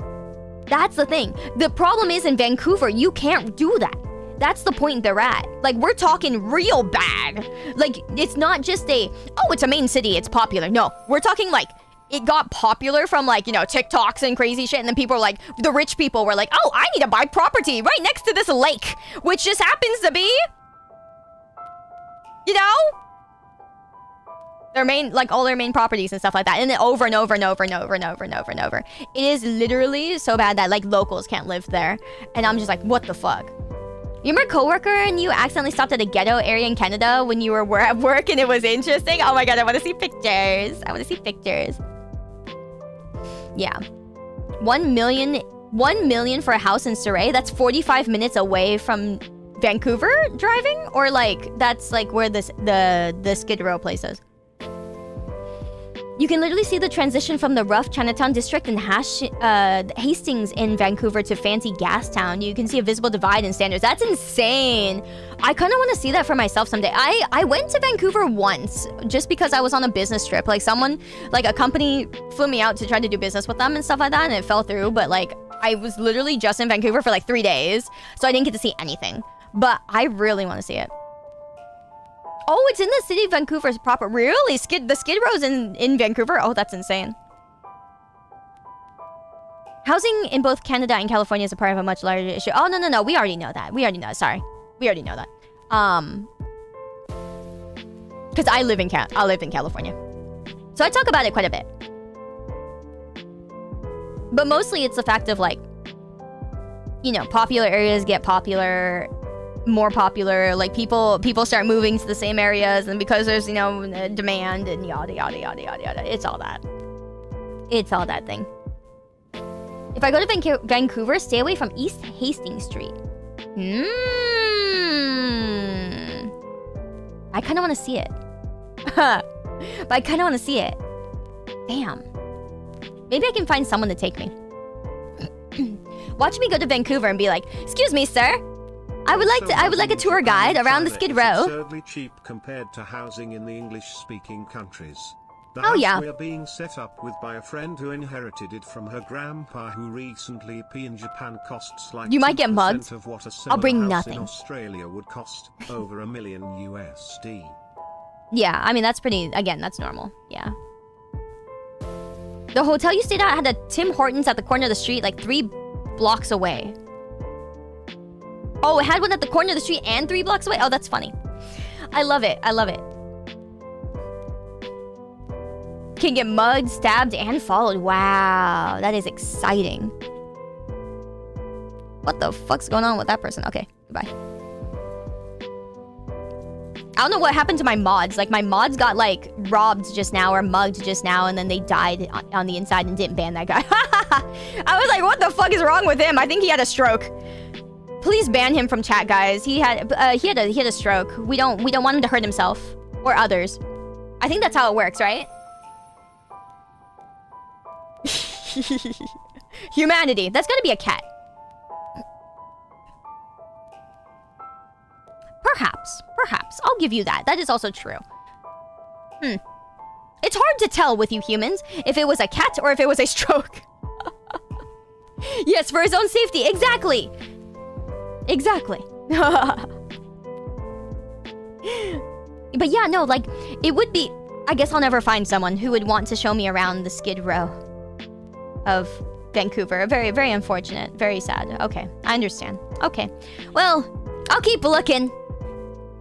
That'll be my goal for the future. Your cat's better at typing than you? Understandable. Cats are very smart creatures. Humans, not so much. Send him to East Hastings Street. I'm gonna remember that. I'm gonna write down the name of that street. Alright, let me see. East Hastings. Alright, that's what we're gonna say from now on. We're gonna say send him to the gulag. We're gonna start saying send him to East Hastings Street.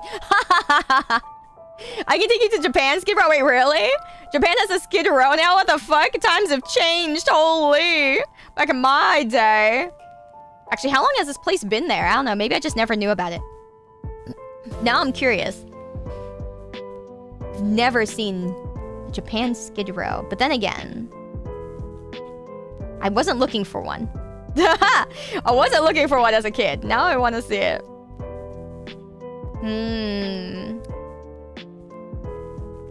What's a Skid Row? So a Skid Row, so specifically, Skid Row as a noun is a place that's well known for being really dangerous. It's like where it's like where the really bad people hang out. Like, not just homeless people or not just people with guns or whatever. It's like, it's a hub of like where people do drugs or trade drugs or like, you know, do a bunch of bad things. Like, they have guns, they have weapons, they follow people, they mug people, you know, it's pretty much the crime central. And so when people say, oh, this place is like Skid Row, that's what they mean. They mean it's just a really crime-riddled place and where, like, really the police don't even bother with because it's so bad. Like Detroit! Alright. I've never been to Detroit. I don't know anyone from Detroit, but if it's that bad, wow, condolences. Oh, Shinjuku. I mean, I went to Shinjuku for the first time, really, this trip. Yeah, and I definitely saw how, like, degenerate it was. Holy shit. I've never really been to Shinjuku, and that was crazy. I'm gonna see more of it. You didn't expect to see people get robbed when you went to Brazil? I did. Just because people told me. Good morning, everyone. Sayu, how that looks like a lot of tech on screen. I know, right? Did none of it break yet? Thankfully. But usually things break first in the beginning. Oh, isn't Detroit okay now? That's good. I hope so. Detroit used to be bad. It's not anymore. That's good to hear. Didn't the chief police of Detroit say enter at your own risk? I love that. That's a great phrase. Interesting. That's good though. I like seeing it's rare to see a city move in the other direction like that. You know, it's really nice to see that. It's really nice to see. Wow. Cool. You guys have some really good yaps today, though. You guys have some great yaps today. I'm loving this so much. I'm like, guys, we're supposed to do our radio show entries, and like, I'm literally like, you guys have really good yaps today. Great topics today. Really good stuff. Yeah, thank you, Techno Jackal. I appreciate that. We'll start in a little bit. All right, time to cringe. Oh, I see you, Zori. Hello, how you doing? Oh, thank you. Oh, that's crazy. It's crazy, man. That's actually crazy. Girl. Fleur, thank you so much for the raid. I appreciate you. Hello. I'll stuff you, Sky. Thank you. Wait, what were you up to today? What was going on today with you? Oh my god, thank you, I appreciate it. I hope you had a fun stream. I hope you had a good time. Fallen, thank you so much for the super, dude. I'm down to clown on East Hastings. Let's go on a magical venture to find one sober person. That would be so funny. You did some art for friends. Oh my god, that's awesome. That's awesome. Please save me. I can't fucking draw. I'm so fucking doomed, man. Drawing, I'm too ADHD. I'm too ADHD and OCD, and it just that combined together makes nothing happen. What is this interaction with your viewers? I know, it's insane. I know, I'm sorry. I just love you guys. I just love you guys. Sometimes I hate you guys, but sometimes I love you guys, you know? Mm-hmm. I know, it's crazy. She loves us when I don't hate you guys, yes. She hates us. Yeah, there we go. See? she loves us. She hates us. It's a love-hate relationship. That's basically what it is. We are always in a love and hate relationship with Sayu. Yes. We love her, she hates us. What the fuck? Sometimes. No, I'm just picky. I'm just picky. She loves us. She loves us not. Yes, I know. Start counting.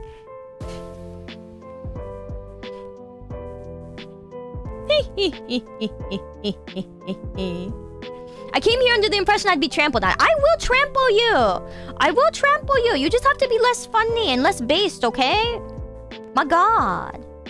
My God. If you want me to trample you, I will trample you gently. My boss told me before I can do that. back in the day, Don't worry. You wouldn't even stop at red lights in Detroit unless there was traffic because you would probably get contact. Lot better now though. Wait, that's such a great story. I love stories like that. It's like, oh, you better not stop on that there road, you know. Why, Papa? Because, you know, you ain't ever seen a carjacking, Timmy, and you're you know, that'd be the first time you ever see one. First and last time. Coin. We just flip Sayu's coin from hate to love when we want to. I like that. I like that. You'll barely feel it because she's so small. Excuse me? She's got the threat level of a chihuahua riding a Roomba.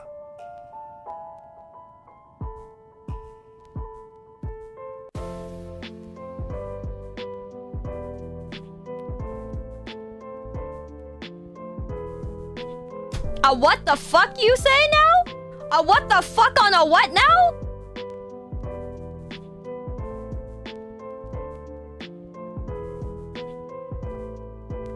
Bro called me a what the fuck wiener dog on a Roomba sandwich. I can't believe it.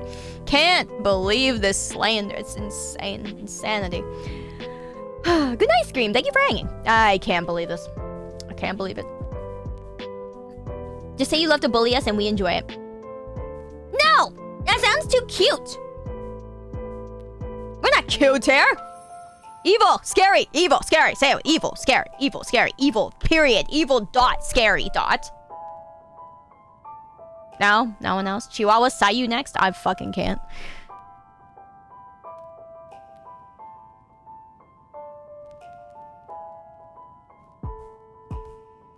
Okay. Okay. No copium in chat!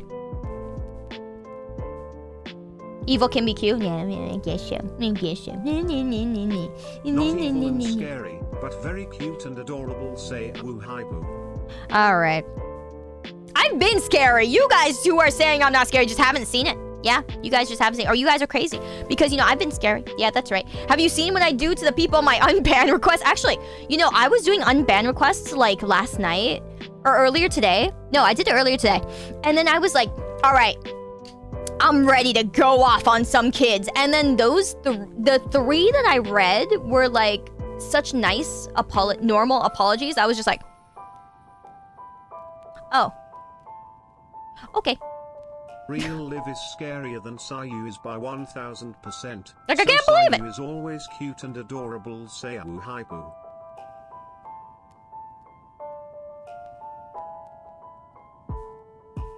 Okay. You're only kind of scary during Halloween, and that's because of the model. Damn. Damn. Damn. Literally just said my costume was scary. Well, thank you. I'm glad my costume was scary, because that was at least the point, you know? Like, at least something worked out here.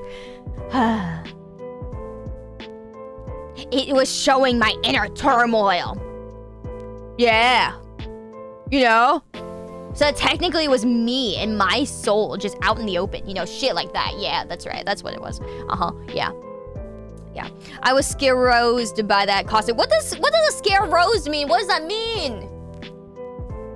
What the heck? That's not a word. I'm so confused. I'm so confused. Scare. Is that supposed to be scare-roused? Like aroused, but scared. You know, like scared. What's happening? I don't understand. Okay. It's a Futurama thing. Is it really? Are you for real, or am I getting... What the fuck? I've never heard that. I've never heard that in my life. They call that fear boner. That's a good one. I like that. That's cute. I would take that. I would take that and believe it. Or you're insane. I feel called out because I don't think I can refute that. Wow. It's okay. We can all be insane together. We can all be insane together. Is a bad thing if your fear boner lasts for more than 5 hours? Asking for a friend. Oh my god. I mean, well, I guess it would last. I guess it could last that long if you don't do anything about it. Yeah. I guess it's not bad. I guess it just means it's functioning. Yes? Oh, well, everyone else said yes. My bad. I'm sorry. I was about to say no because that just means it was functioning, but, whoops. Okay. 4 hours equals blood damage. Oh, you guys know how this works? I don't fucking know how this works. My bad. I'm sorry. See, I've never owned one. You know? I've never owned that part, so I don't quite know how it functions. I'm sorry. My friend is perpetually scared. I'm sorry, my bad, man. I thought it would be fine because I thought it would just mean it was really strong. Like, you know, that it could last like several hours, you know? I thought it just meant that it had a lot of stamina, but I'm sorry. That's actually bad. Apparently. Yeah, my bad. I don't know. Whoops. 5 hours means something isn't working. I thought it just meant you could last, you know? I thought that just meant you were, you know, you got it going on. You could last a while, you know? Like you weren't the one pump chump and you weren't the 5-minute hero, you know, like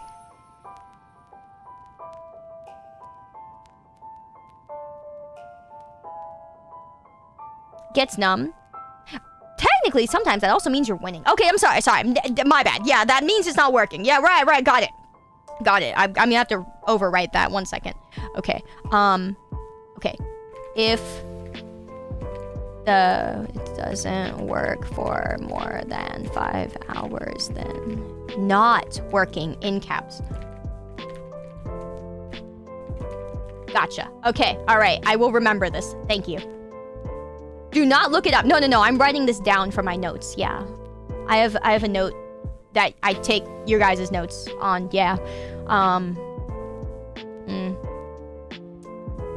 have to remember not to tell people that that's fine. Okay? A bit of actual adorableness here. I am babysitting a kitten and it is currently pawing at Sayu's model on my screen. So cute! I'm a sucker for cats. I fucking love cats. See, the one thing I can't take is cruelty towards animals, towards like innocent cats and animals. You know, I will take cruelty towards humans. You know, humans are like any other creature. Okay, but no, not towards the animals. Not towards animals. Not to kitties. I fucking that'll have me bawling for hours. People will die on my screen. And I'll be like, that sucks. Okay, next. But like when I see an animal dying, I'm just dead. I'm gone. I'm absolutely forever inside. I'm just like, please stop. End me now. I can't see this. Take me instead. Now literally, I can't. What do I do with it? I shall sacrifice it so Miyabi appears safe. Oh my god, yes! Wait, please do. Like, boil me in your soup so that until Miyabi appears into the jar. That too. Yeah, fine. This is why AI becomes corrupt. Yes. Because that's how you destroy me. Literally. Yeah, me with anime characters. Yeah, no, when they kill an anime character, I'm like, okay, cool. But when a dog or cat's involved, I'm like, don't you hurt that thing! Yeah, you guys, I'm glad. You guys get what I mean. Yeah. You guys get what I mean. Exactly. That is exactly where I draw that line. Yep. Exactly. Animals ain't done nothing wrong. Nope. Because here's the thing. Humans, humans can think for themselves, you know what I'm saying? Like an innocent little cat and shit like that, you know, they don't got that much thinking going on there, you know what I'm saying? It's just not even capable of so much of it, right? It's just some of it, you're just not even capable, you know? So it's just like, well, what the fuck, man? But yes, yeah, we must protect. Yes, we must protect. Sacrifice us for the better good. I once accidentally ran down the hallway of my house and my cat came out of the corners. I kicked it and tripped. The cat was fine, but like he almost also fell down the stairs. No! That is such a mood. No, I remember one time, like, somebody I care about a lot, a friend, you know, stepped on San's tail, and I remember that was the first time I ever heard her go like, ah! And I was just like, what the fuck was that sound? I remember going down the stairs, I was like, what the fuck happened? And they were like, oh, I think I stepped on her tail, and I was like, I'm gonna rip you a new one. I was this close. I was this close, my man. It was just her tail. She was fine. You know, she was like, whatever. You know, really thin tail. Didn't matter. She was like, whatever. But I was just like...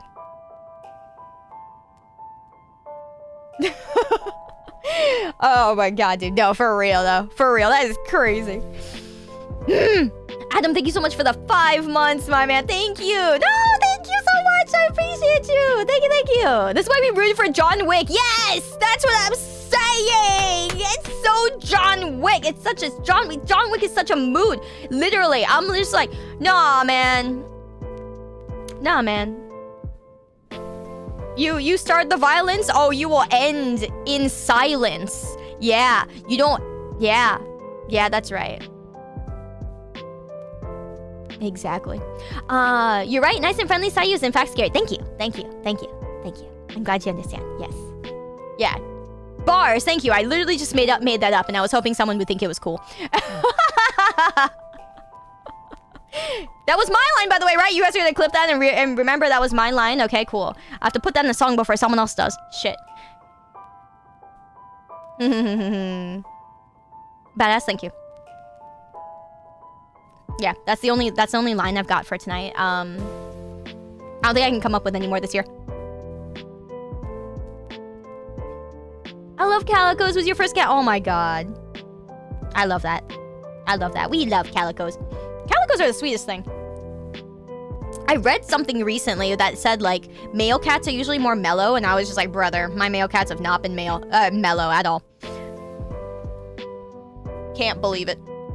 They're usually more chill, is what I was told. Like, they're more chill. I'm like, chill? What part? What are you fucking talking about? I've had 2 male cats and both of them are insane. Oh my god. Meanwhile, Calcifer, whee! Oh my god. Not when they're young. Not when he was older either. Well, I mean, I guess. I haven't really had like an old, like, male cat, I guess. Chill after the snipping? No, Calcifer is still not chill after the snipping.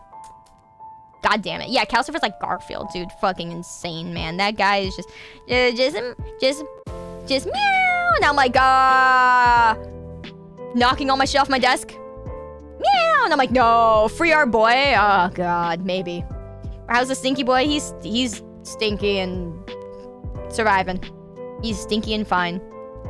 Surviving in not my room, thank God. You think the part that bothers you the most about wearing glasses that you wear over-the-ear headphones? Yeah, no, exactly. I don't know how. That's what I'm saying. Like, those of you guys who wear, like, glasses and still have to wear headphones and stuff, it's over the ear, and I don't know how you guys, like, you know, don't go insane from the fact that... Doesn't it hurt? You know? The sides of your head because of the glasses, and then the headphones pressing against the glasses against your head, and I'm like, oh my god, too many things on my head. Too many things. But also, that's probably because I just don't like things on my head in general. Like, I don't even use, like... I'm one of those few streamers that doesn't use headphones with, like, when I stream. And so, everyone can hear my shit. And so, yeah, that's kind of the one problem I suffer. Eventually, I'll use headphones or whatever when I collab with people. But, like... I hate it. Hate it. I just like nothing on my head. I like freedom. You got a big ass head, though. Also, that's kind of good though, because like honestly, most headphones are built for bigger heads. Like my head's so fucking small that if like I tip to the side a little bit, the whole thing comes off. You wear headphones all day. You just bend your glasses out more so they're loose. Ah, very cool. Did you miss the story? Nope, we haven't started yet. Oh my god, we've been yapping for so much. It's been fun chatting today. Oh no. Oh no. Thank you though so much for the biddies, man. If bothers you, but your frames sit flat, so it's not too bad. Okay, gotcha. I was wondering how people deal with that. Because I did try to wear headphones at one point, and then I was like, okay, the headphones with the glasses combo is just... It's so over for me. I see. You have thin glasses, they don't get in the way. That's good. Okay.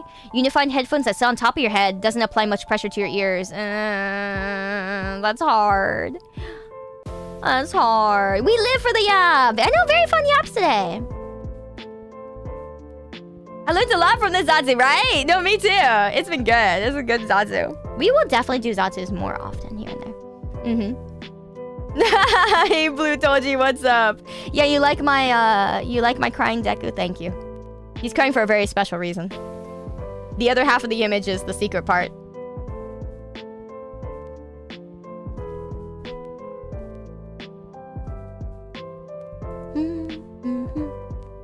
Your problem with headphones is they can't last longer than 3 months without breaking. I've gotten quite a few nice sets of headphones. It's just, yeah. I just can't really stand them. I've tried several different ones. I can't really stand them. It's just uncomfortable to have something so heavy on my head. Even for small ones. I don't like the fact that I can just, like, you know, lean my head down. They just fall the fuck off. We're open backs in public and give anyone who stares a smile? Hell yeah. Hell yeah. You've seen enough of the fandom to imagine stuff I shouldn't have imagined? Yeah, boy. No, exactly that. It is exactly as DGen behind that image.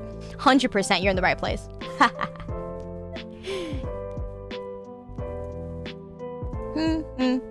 What about earbuds? I like earbuds, yeah. But I mean, I definitely like the, I like wireless ones just because, well, alright, here's the thing. I like a very specific wireless one because it doesn't fall out of my ear. Like, there's another rubber part that keeps it in my ear aside from the one that's in the inside. Like, it's a rubber piece on, like, you know, the outer part of your ear, so that it doesn't just slip out. Otherwise, I'm very worried about them always fucking slipping out. Like, dude, you fall asleep on a plane, fucking bloop. You know what I mean? Yeah, earbuds get bad if you're like, you fall asleep on the plane, your head turns over, and then it just falls the fuck out. It's over. I don't know how people can own AirPods, because those things just fall out. I don't know, man. Those things are insanely gone. I can't. But the ones I use are a Boise one that has, what do you call it? Not only, it's shaped ovally, for one, so that's what I really like, because it's actually comfortable. But then the other thing is, there's a bit of rubber on the outer part of the ear. So you know how your ear has, like, the outside of your ear, then it has, like, the inside crease? Like, there's, like, an inside, like, you know, C shape, and then that's where your earbud actually goes into your ear, right? That it has a piece of rubber there, so it doesn't just, like, slide out. Or, like, silicone, yeah, something like that, yeah. But yeah, otherwise I would not fucking want to use anything like that wasn't attached to a wire. I really like wired ones, I really do. But yeah, these stay in, so thank God. But yeah, it is a Boise one. I don't know what model it is. Let me see here. I wonder if it says it on the inside, because it doesn't say it on the outside. Nope. I don't fucking know. Made in China, thank you. Yeah, I figured, thanks. I could have told you that.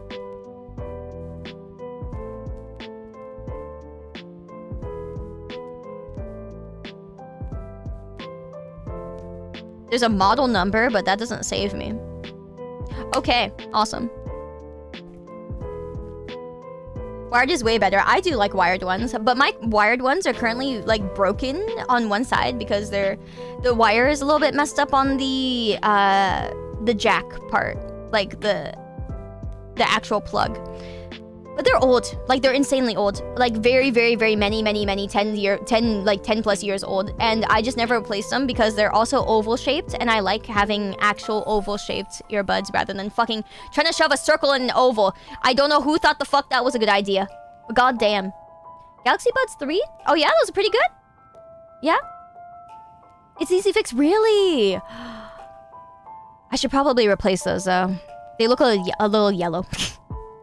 Because they're so old. I just didn't want to find other... I was just lazy, and I didn't find other wired ones that were also oval shaped. I was just being lazy. So, that's my bad. You don't like the FAF of Bluetooth. Wired is just straightforward. Yeah, same. No, I really love wired ones. I insanely love wired ones. It's just... You know, the struggle nowadays, right? I really like wired ones, but nothing has wire jacks, and it's the pain that we all feel. I'm glad that you guys understand how great the wired ones are, because no one does anymore. It's just really sad. Like, let's be honest. Very, very sad. Wired over the ear is peak. I don't do over the ear just because I'm a girl and my hair, you know, hair gets in the way. But yeah. I do like them wired in general. Cool beans though, guys. Cool beans. Thank you guys for the great yaps so far. Okay, I'm gonna get into some of these stories, and then we'll definitely yap more. Okay, we're definitely gonna yap more. But I want to get into some of these stories because you guys submitted some really, really awesome stories, and I'm really excited to share a lot of these with you guys. Sayu is a girl on the internet. I know. Just joking, OFC. That's crazy. That's crazy. Imagine lying on the internet. When do I want to plug the merch? What merch? What? What merch? Where? What merch? What? When? What? Where? When am I plugging? We have a plug for that? Where is it? I don't got no plugs for that. Where? What's the shape? Is it like one of those USB things? No, not USB. USB-C? USB-A? USB-Z? USB... U? USB-U? Me? USB me? Okay, no, seriously though. Thank you for linking the merch, because I swear, I did not know it was out. Oh my god, it's out. Oh my god, it's out. That's so cool. All right, real quick, I gotta show you guys this, because we've been cooking this for a while now, and I really want you guys to see. There's been several products and several things that we've been hoping to release and have out for a little bit now, and it's the fact that it's finally up is really nice. Yeah, this is gonna be pretty awesome. Okay, so real quick,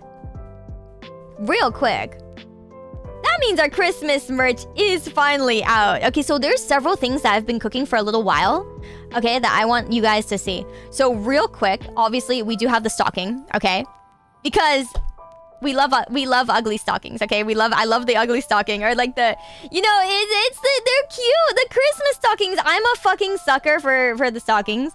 Zion, congrats on finishing your exams, man. Welcome back. Proud of you, dude. I am.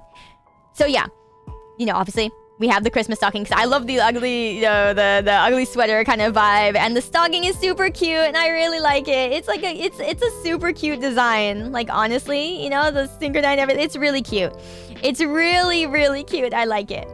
So here's like the full list of everything. You guys can see it on the website. The full list of everything that's you know, available. But of course, I'm a visual learner, so we're gonna show you guys all the visual pictures. Okay, so from the top here, this is the new manga page that's gonna come with your order. Free for website members until the 16th. 2 variations available. You will get one at random.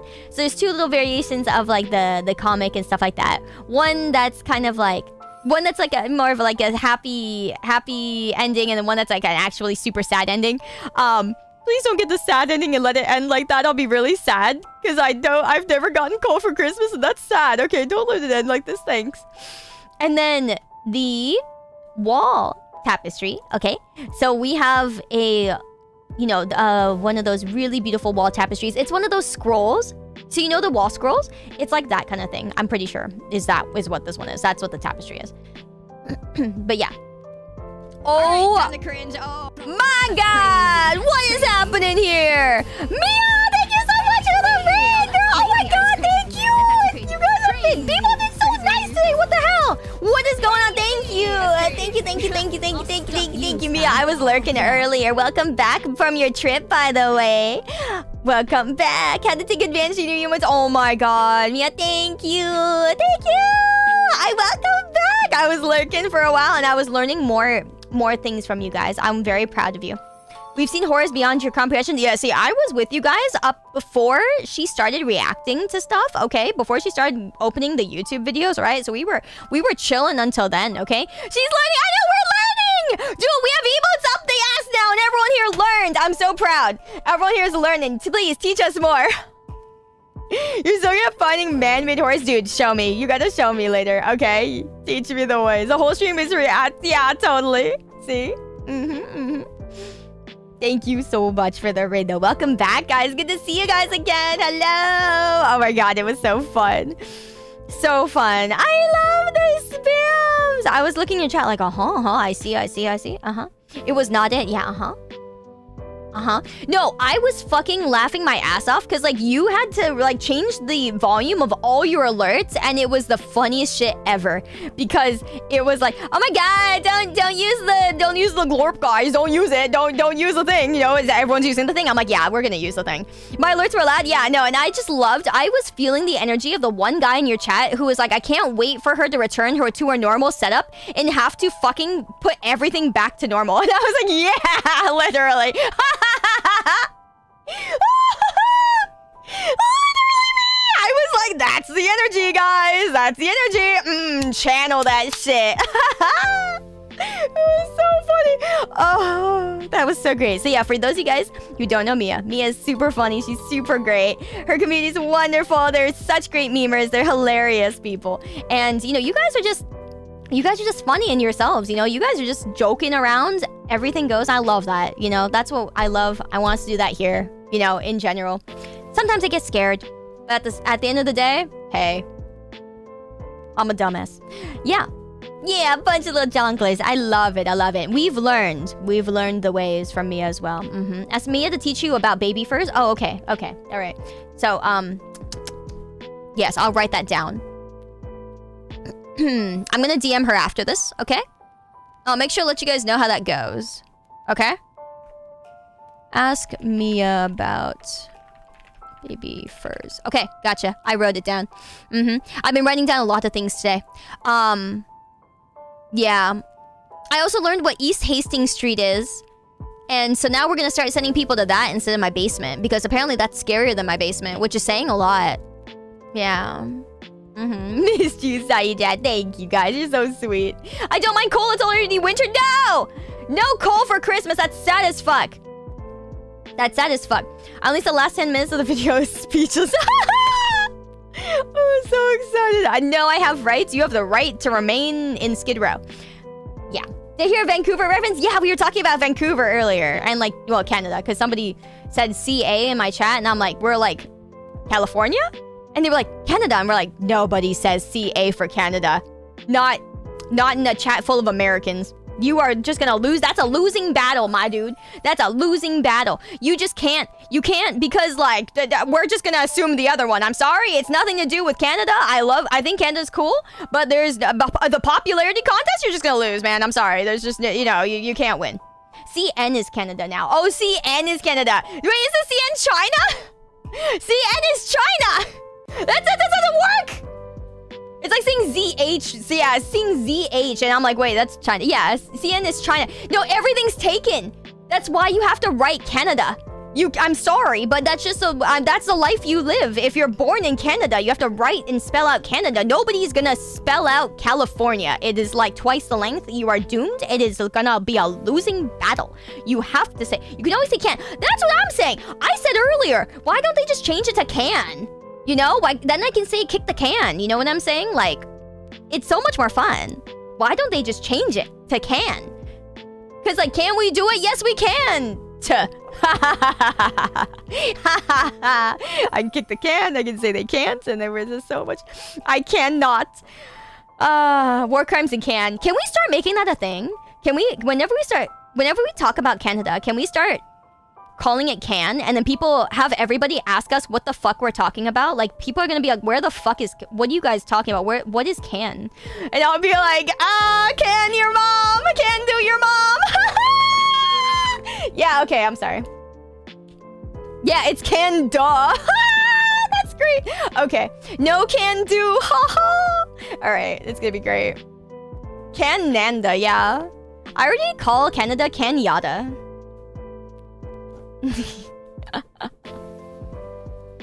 It's so great.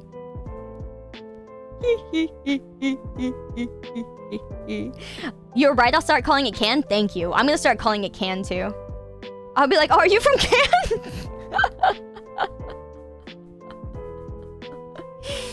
I've got a layover in Can. Okay, chat and Sayu, I'm off to work.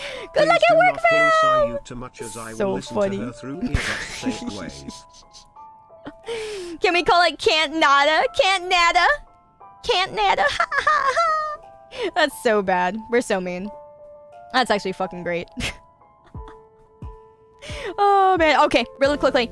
Plugging merch, that's what we're doing. We're plugging the winter merch. Please buy the stockings so that we can all match. I would be really happy like if you buy my ugly stockings so that... And it's not ugly, but I mean, you know, it's based off of the ugly sweater kind of style, you know? I actually think this is really cute though.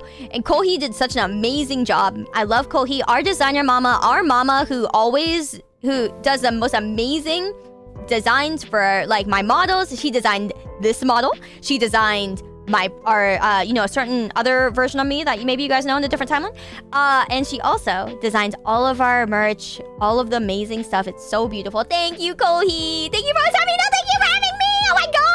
I'm very lucky to be able to say like my designer mama is our merch designer mama. That is so special to me. I think it's very special. You know, it's meaningful and it's like, wow, you know, this is the same magical person. I love you so much. You're the best. You're the best, mama. I couldn't ask for a better mama. Never. Literally never. Best mama. But also, if you guys didn't see, we have a pillow cover and a matching blanket. So we have pillow covers. I'm really excited about that. Okay, we have the pillow covers that match with the blanket. All right, you get the whole matching set. And it looks cool. Like, it's not overly fucking like anime and shit, you know, or whatever. You're not gonna look like a fat weirdo talker or whatever, you know? It's gonna look cool, right? If you know, you know. And so I think they're really cute. Like, I love the Z's here, and I just love like the little techie side, the techie panel side. And then it matches with the blanket. So the blanket has like the tech side and then like, you know, the cute little blue side with all the pretty panels. It is really awesome. Like, can you believe Kohi Mama designed all of this and she drew everything? It's insane.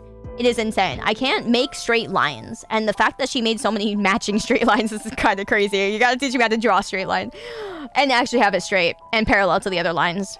That's actually too much thinking for me. I can't even figure it out. Like, it's digital, yeah, but like I can't figure out how both of those are supposed to be aligned. Like, that's too much technology. Insane. Insane.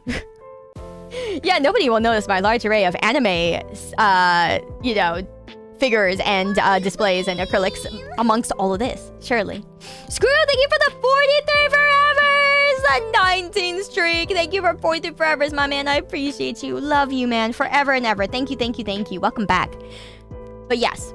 Also, we do have the very special... This is the thing that I was really excited for, okay? Is the actual nuts keychain. We finally have these nuts in a keychain. It's finally happened. Thank you for coming, Stellars. Very nice to meet you. Thank you, thank you. Good night. But yes, we finally have the official These Nuts keychain. Okay, also, very beautifully designed by Kaozia. This is front and back. It has like the full on like, okay, so the whole thing is customized. So it is you know, simulating like an actual candy wrapping. So the back has like nutrition facts and all those things, and they're all customized and things like that. And the inside has like little nuts that shake around, and it's very, very cute. It's very cute. There's no D's in here. There's just the nuts, but it's really cute, and it's really cute. So it's one of those little shaker keychains. So yeah, that'll be fun. And what Ray has thrown in as a special, which I didn't even know about, the special event, the Mystery Santa. Sayu's nuts are amazing. Can confirm. Yes. Put them in my Black Friday package. Mine are flex. Wait a minute. But yeah, so for those nice. Yeah, totally not naughty. I'm kidding. For all those naughty and nice, even if you were naughty, you might get something. As long as you weren't too naughty. That Ray couldn't tell. But yes, if you were good this year, you will get a little freebie. Each order has a 50% chance of getting a freebie. And you know, I hope you guys, those of you guys who were awesome and, you know, wonderful regulars for us this year, I hope you guys look forward to your little surprise gift. So yeah, I hope you guys will, you know, enjoy the winter drop and everything like that. It's beautiful. There's so many amazing items this time, and Ray's worked so hard on it. So thank you, Ray. I love you so much. Bless your soul. We also do have gift cards. If you guys want to do like little gift cards, get gift cards for people. I think that's really cute as well for like our community members. A lot of you guys hung out together at conventions. I thought that was really awesome. Like, I saw you guys, you know, walking around together, and I was just like, oh, I start walking around in packs. It's so cute. They can protect each other, and I thought that was wonderful. I saw that multiple times. It was so cute. So yes, I hope you guys look forward to... Yes, this is the 50-50 the Genshin players talk about. Yeah, exactly. Yeah. Sorry I forget the cold ending. Please don't get the cold ending. Oh my god, that'd be so sad. You're watching us? Hi, Aaron. Welcome back. And Pueblo, thank you so much for being a new member of our syndicate, man. Thank you. That means a lot. I appreciate it. Thank you. Yes, the Sincro pack. The pack of nights. It was so cute. So yes, all the info is written here if you prefer the text version. But yeah, for all the beautiful visuals, thank you so much, Ray, for the beautiful visuals for the website. It's all so gorgeous. I hope you guys, get something that you guys enjoy. And let us know if you do, let us know if you do get something. So, yeah, thank you so much for that. Okay. Let's get into our little stories. Yeah. Okay, so I have a whole bunch of stories here. And I hope I can get through all of them because they all sound really, really, really good. I've not peeped at some of them, so a lot of them are surprises for me. Most of them, if not all of them. Okay. So, we're gonna start with this one. So this one, I kind of had it so that you guys tell me what kind of story it is, and then we get into the story. So this one is a Christmas story, and I'm so happy to hear. Oh my god! Wait! Oh my god! No shot! Okay, wait. Our first story. Okay. So, I made it optional. If you guys want to share who you are, for me to be able to tell your story. Of course, everything is anonymous by default, but I made it optional for you guys to put your names in here. And so, I get to share the names of people who, said that they wanted their names shared. And this first story is from Pia, and I'm so happy. I love Pia. Pia's so wonderful. Oh my god, thank you, Pia, for putting your story in. I'm so happy. Oh my god. And Lilo, it's good to see you. Thank you for coming by. Thank you for coming in. It's good to see you. Hello. Yes, I got ya merch. Yay, Pia. Okay, so her story was, when I was a kid, one year I asked for pretty much only science kits for Christmas. Lucky me, I got 3 of them. However, after only some light use, most of the kits either broke or didn't work as promised. As expected of a little kid, I got pretty upset at Santa and started dissing him kind of harshly in front of my mom. Oh my god. Wait, that's so cute. Mom tried to put a positive spin on things, talk about the things that did work and the silver lining.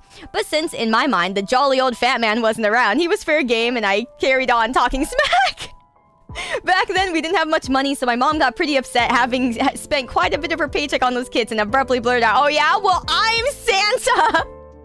I was shocked, but without any time to process, I was rushed off to school.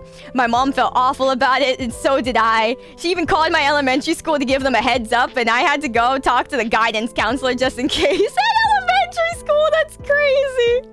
When I finally came home, my mom ran to me and wrapped her arms around me. She was firm about me needing to be more appreciative of others' generosity. My bad.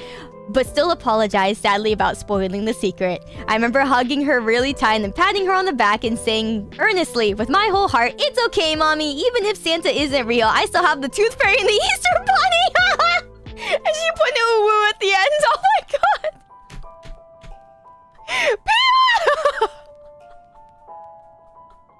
Oh my god. That's so great.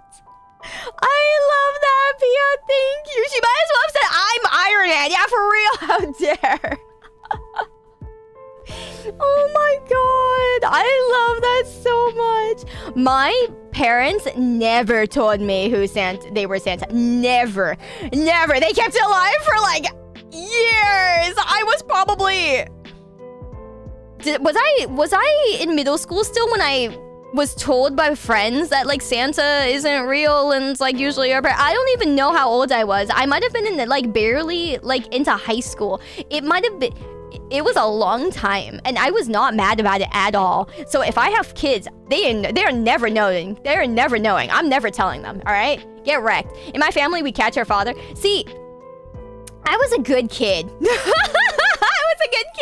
I was like, I have to stay asleep until morning or else Santa won't bring me my presents because that's what my parents said. I was a good kid. Yeah, let me tell you, parents liked me as a kid, all right? Parents really liked it. I was a listener, all right? Because I was like, here's how I saw it. I want what I want. If I'm gonna get what I want, I better fucking do what they say. You know, it's like, wait, they're telling me that if I don't do what they say, I'm not gonna get my presents? Aw, man, I'm gonna stay the fuck asleep, man. Like, I'd get up early, you know, I'd get up at like 8 a.m. or some shit, or 9 a.m. as a kid, but like still, it was early enough that like late enough that I knew that it was still morning proper, you know? So, no, I was a really good kid, let me tell you. I literally, if you give me what I want, I will do what you say, man. Why would you question, why would you not? You know, you're just losing. You're playing an uphill battle. Yeah, self-serving obedience. Yeah, exactly. No, my parents used to say I was a pretty convincing kid. Like, I had to weigh with words, is what they said. And I was like, I don't know what you're talking about. I just want what I want. That's as simple as I thought it. But I was two things. I was a smartass, and I was also really good at talking people into things. Yeah. To get what I wanted. But I didn't see it as like, you know, it could have been a little manipulative, but you know, when you're a kid, you just think, well, if I convince them, then I get what I want. Ha ha, ha ha. It's not the greatest, not good. Yeah, whoops. Skills. Oh, Jesus Christ. Yeah, manipulation is a woman's best trait. That is very true. That is very true.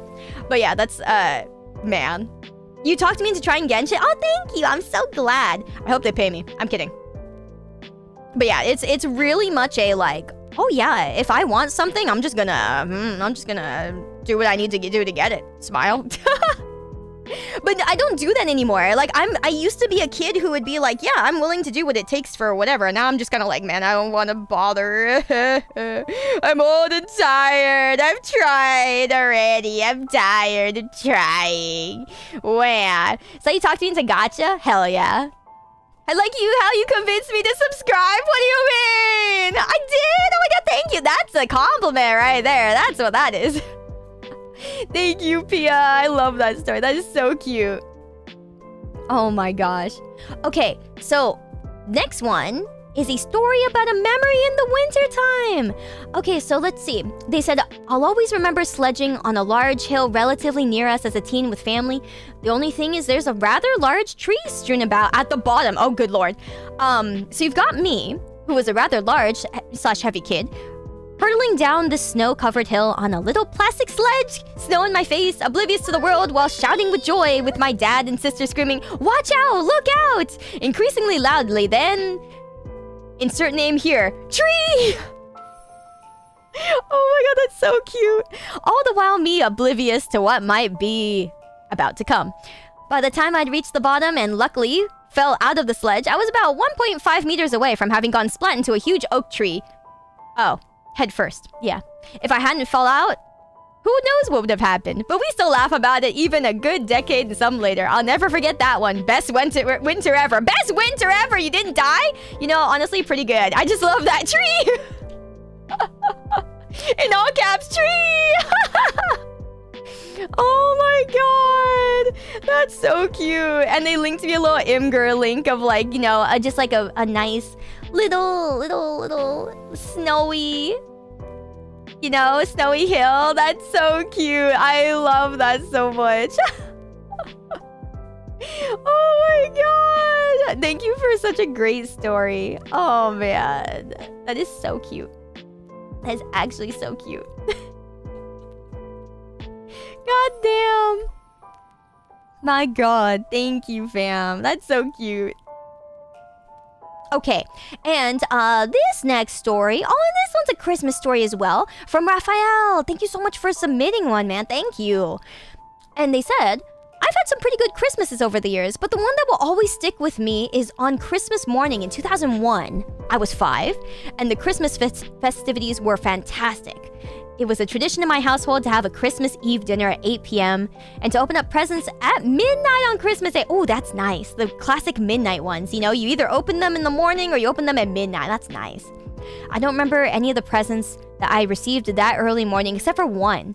It was the last gift under the tree, had my name written in my dad's handwriting. He walks over to the tree, picks up the present, walks over to me, gets down on one knee, and opens it with me. It was a black Nintendo GameCube with a copy of Super Smash Bros. Melee. That present changed my life forever. I still own that GameCube 23 years later, and I'll make sure to keep it for the rest of my days. Ah, that's so beautiful. literally fucking like sobbing in the club mood. Oh my god, that's beautiful.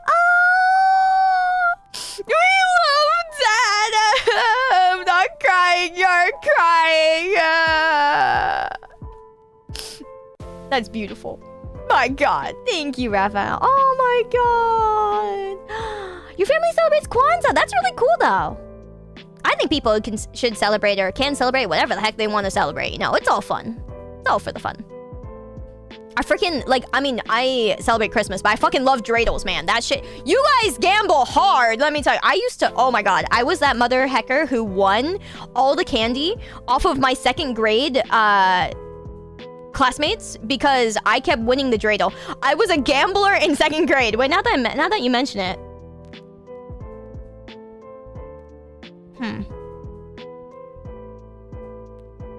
No, I didn't really think that one through until I said it.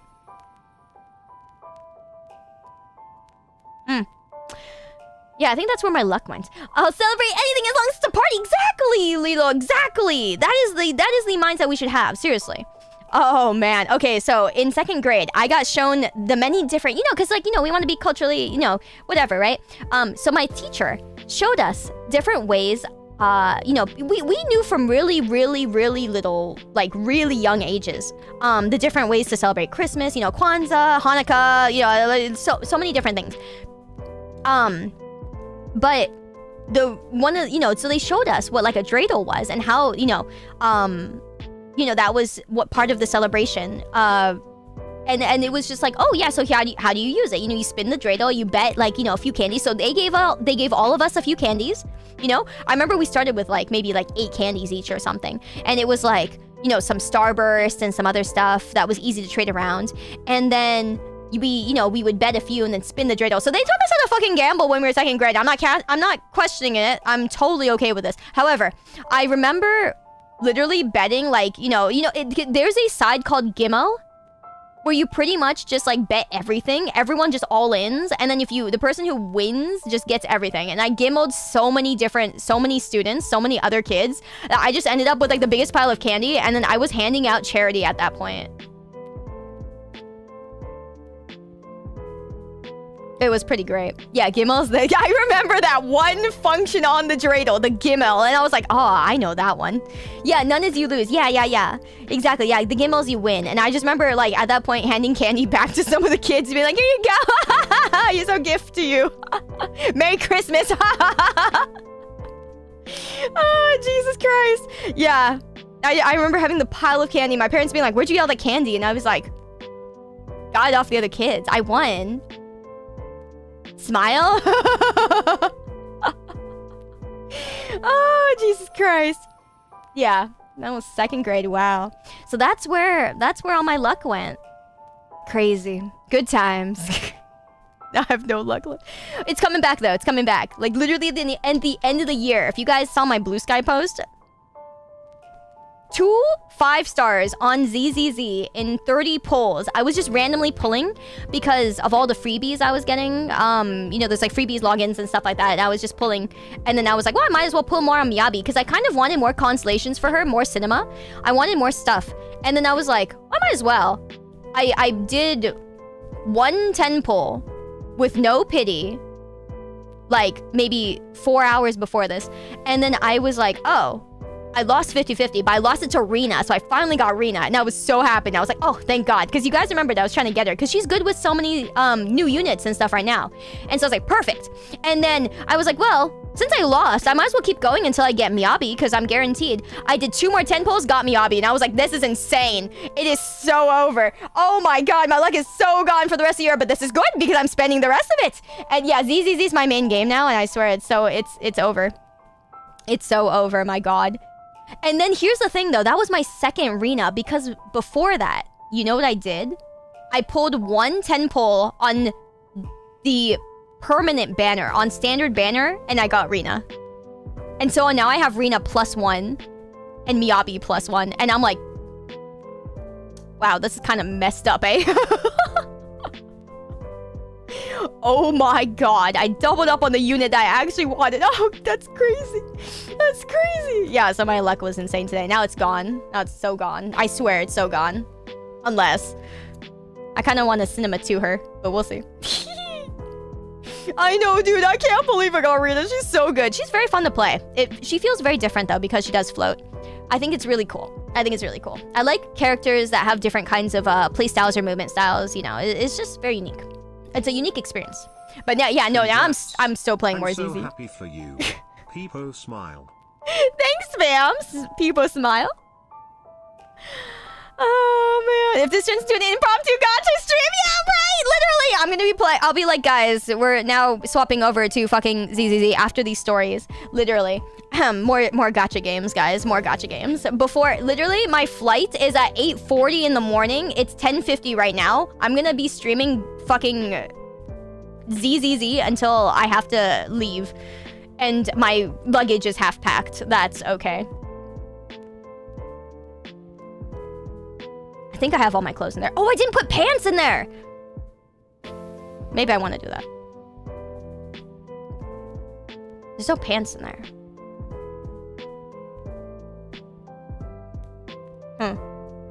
I just thought of a sussy thing that I do when I travel that I'll tell you guys another time when I have to. I'll keep it for a sussy, like, you know, one of those sussy batsu things. When I hit the next say something sus batsus. I don't have a lot of sus things left because I tell you guys pretty much everything. But this one's kind of sus, and it's a thing that I do when I travel. It's a little sus. Okay, yeah, I'll tell you guys. Sometime when I hit that batsu again. You're going to Florida, you won't need pants? Hey. I have like one pair of pants in there, I think. Oh, wait, no. I'm wearing those on the plane. Wait, no, I'm not. That would be uncomfortable. Maybe I'll bring a pair of sweats. Actually, I don't know, man. Bringing a pair of sweats is kind of lame. Because that's less room for me to store stuff I buy from Disney World. Yeah. So, oh well. I'll just wear shorts. I'll just freeze. I wear a lot of shorts, dude. I still can't believe in Japan they think that people who wear shorts are lame. I can't believe it.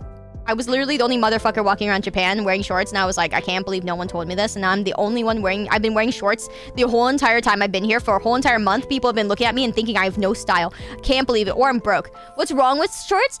Pia actually was the one who told me. So I remember asking, because I was like, what's going on with, like, why don't I see anybody wearing shorts? I saw like one girl, but it was like shorts combined with a skirt, you know what I'm saying?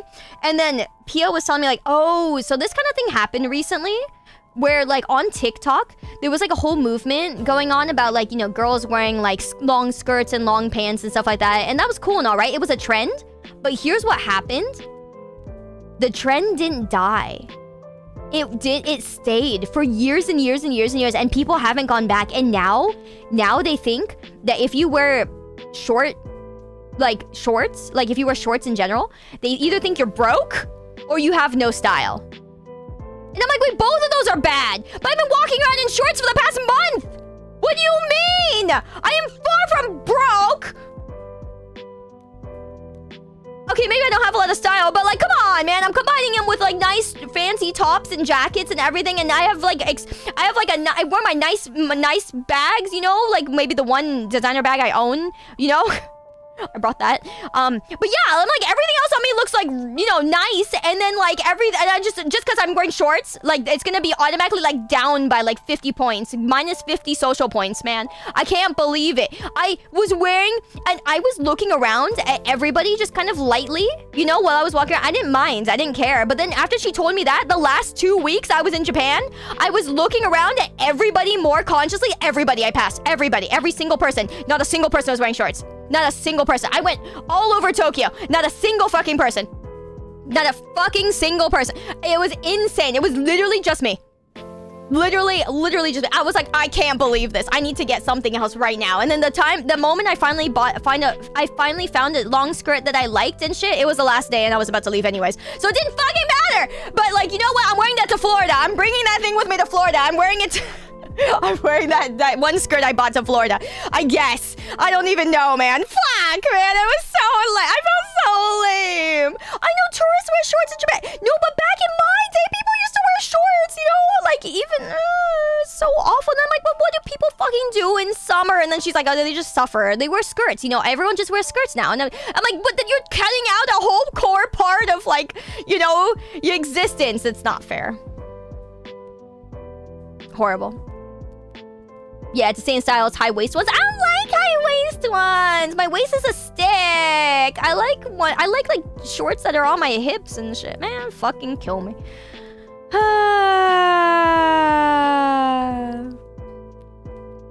Yeah, walk around in Tokyo in shorts with T-pose to assert dominance. Please do. Somebody do, because goddamn. Can't believe it. You went shopping earlier. There was a girl just wearing nothing but an XXL shirt. That's fucking a lot. That's fucking awesome. That is base as fuck. Japanese for 1 minute. Oh my god, I can't believe you're doing this to me. Okay, from this moment, Japanese, right? Okay, iyo. Iyo. Yoshai. もう普通にさ 何や Just imagine all of them wearing no panties and Oi. you feel a little less self-conscious. That's not something you do every day either. ダサいし、ダサいよ、ダサいよ。いや、実際にダサいのは私だけどね。私だけだね。そんなにダサくなりたくないんだよ。そんダサくないし、ちゃんとね、スタイルあるし、ずるいよ。他の私の持ってるものね、全部、なんだろう、もうちゃんとね、お金持ちのような人の持ってるものみたいなとかショパンツだけ。ショパだけ。ずるんだよね、世の中。そう、面白い。だが断る。面白い。だが断る。言うじゃないか。いいぜ。やってやるよ。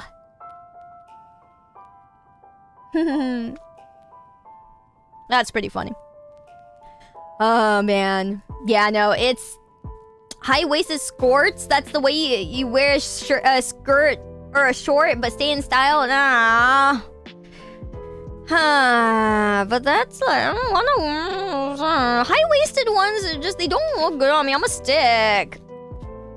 I'm just built like a stick. It's not fair. I'm a stick. I have a big waist.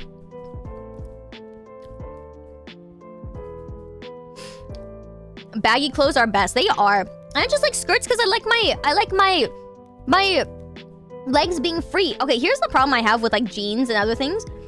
I can't fucking scratch my leg, dude. And when I like walk or something, I move my leg up or down, you know, I just feel like the pants rubbing against my skin. I feel it like tugging against my skin. I don't like it, you know, it's just so uncomfortable. It's literally being in a straitjacket on the bottom half of you, and I'm not interested. I don't want that. So that's why I don't wear those or much for long pants, you know. If I'm wearing long pants, it's gotta be all cloth. Yeah, true, right? So, thank you. I'm glad some of you guys feel me because I feel like I'm weird. I get it. That's so dude brain.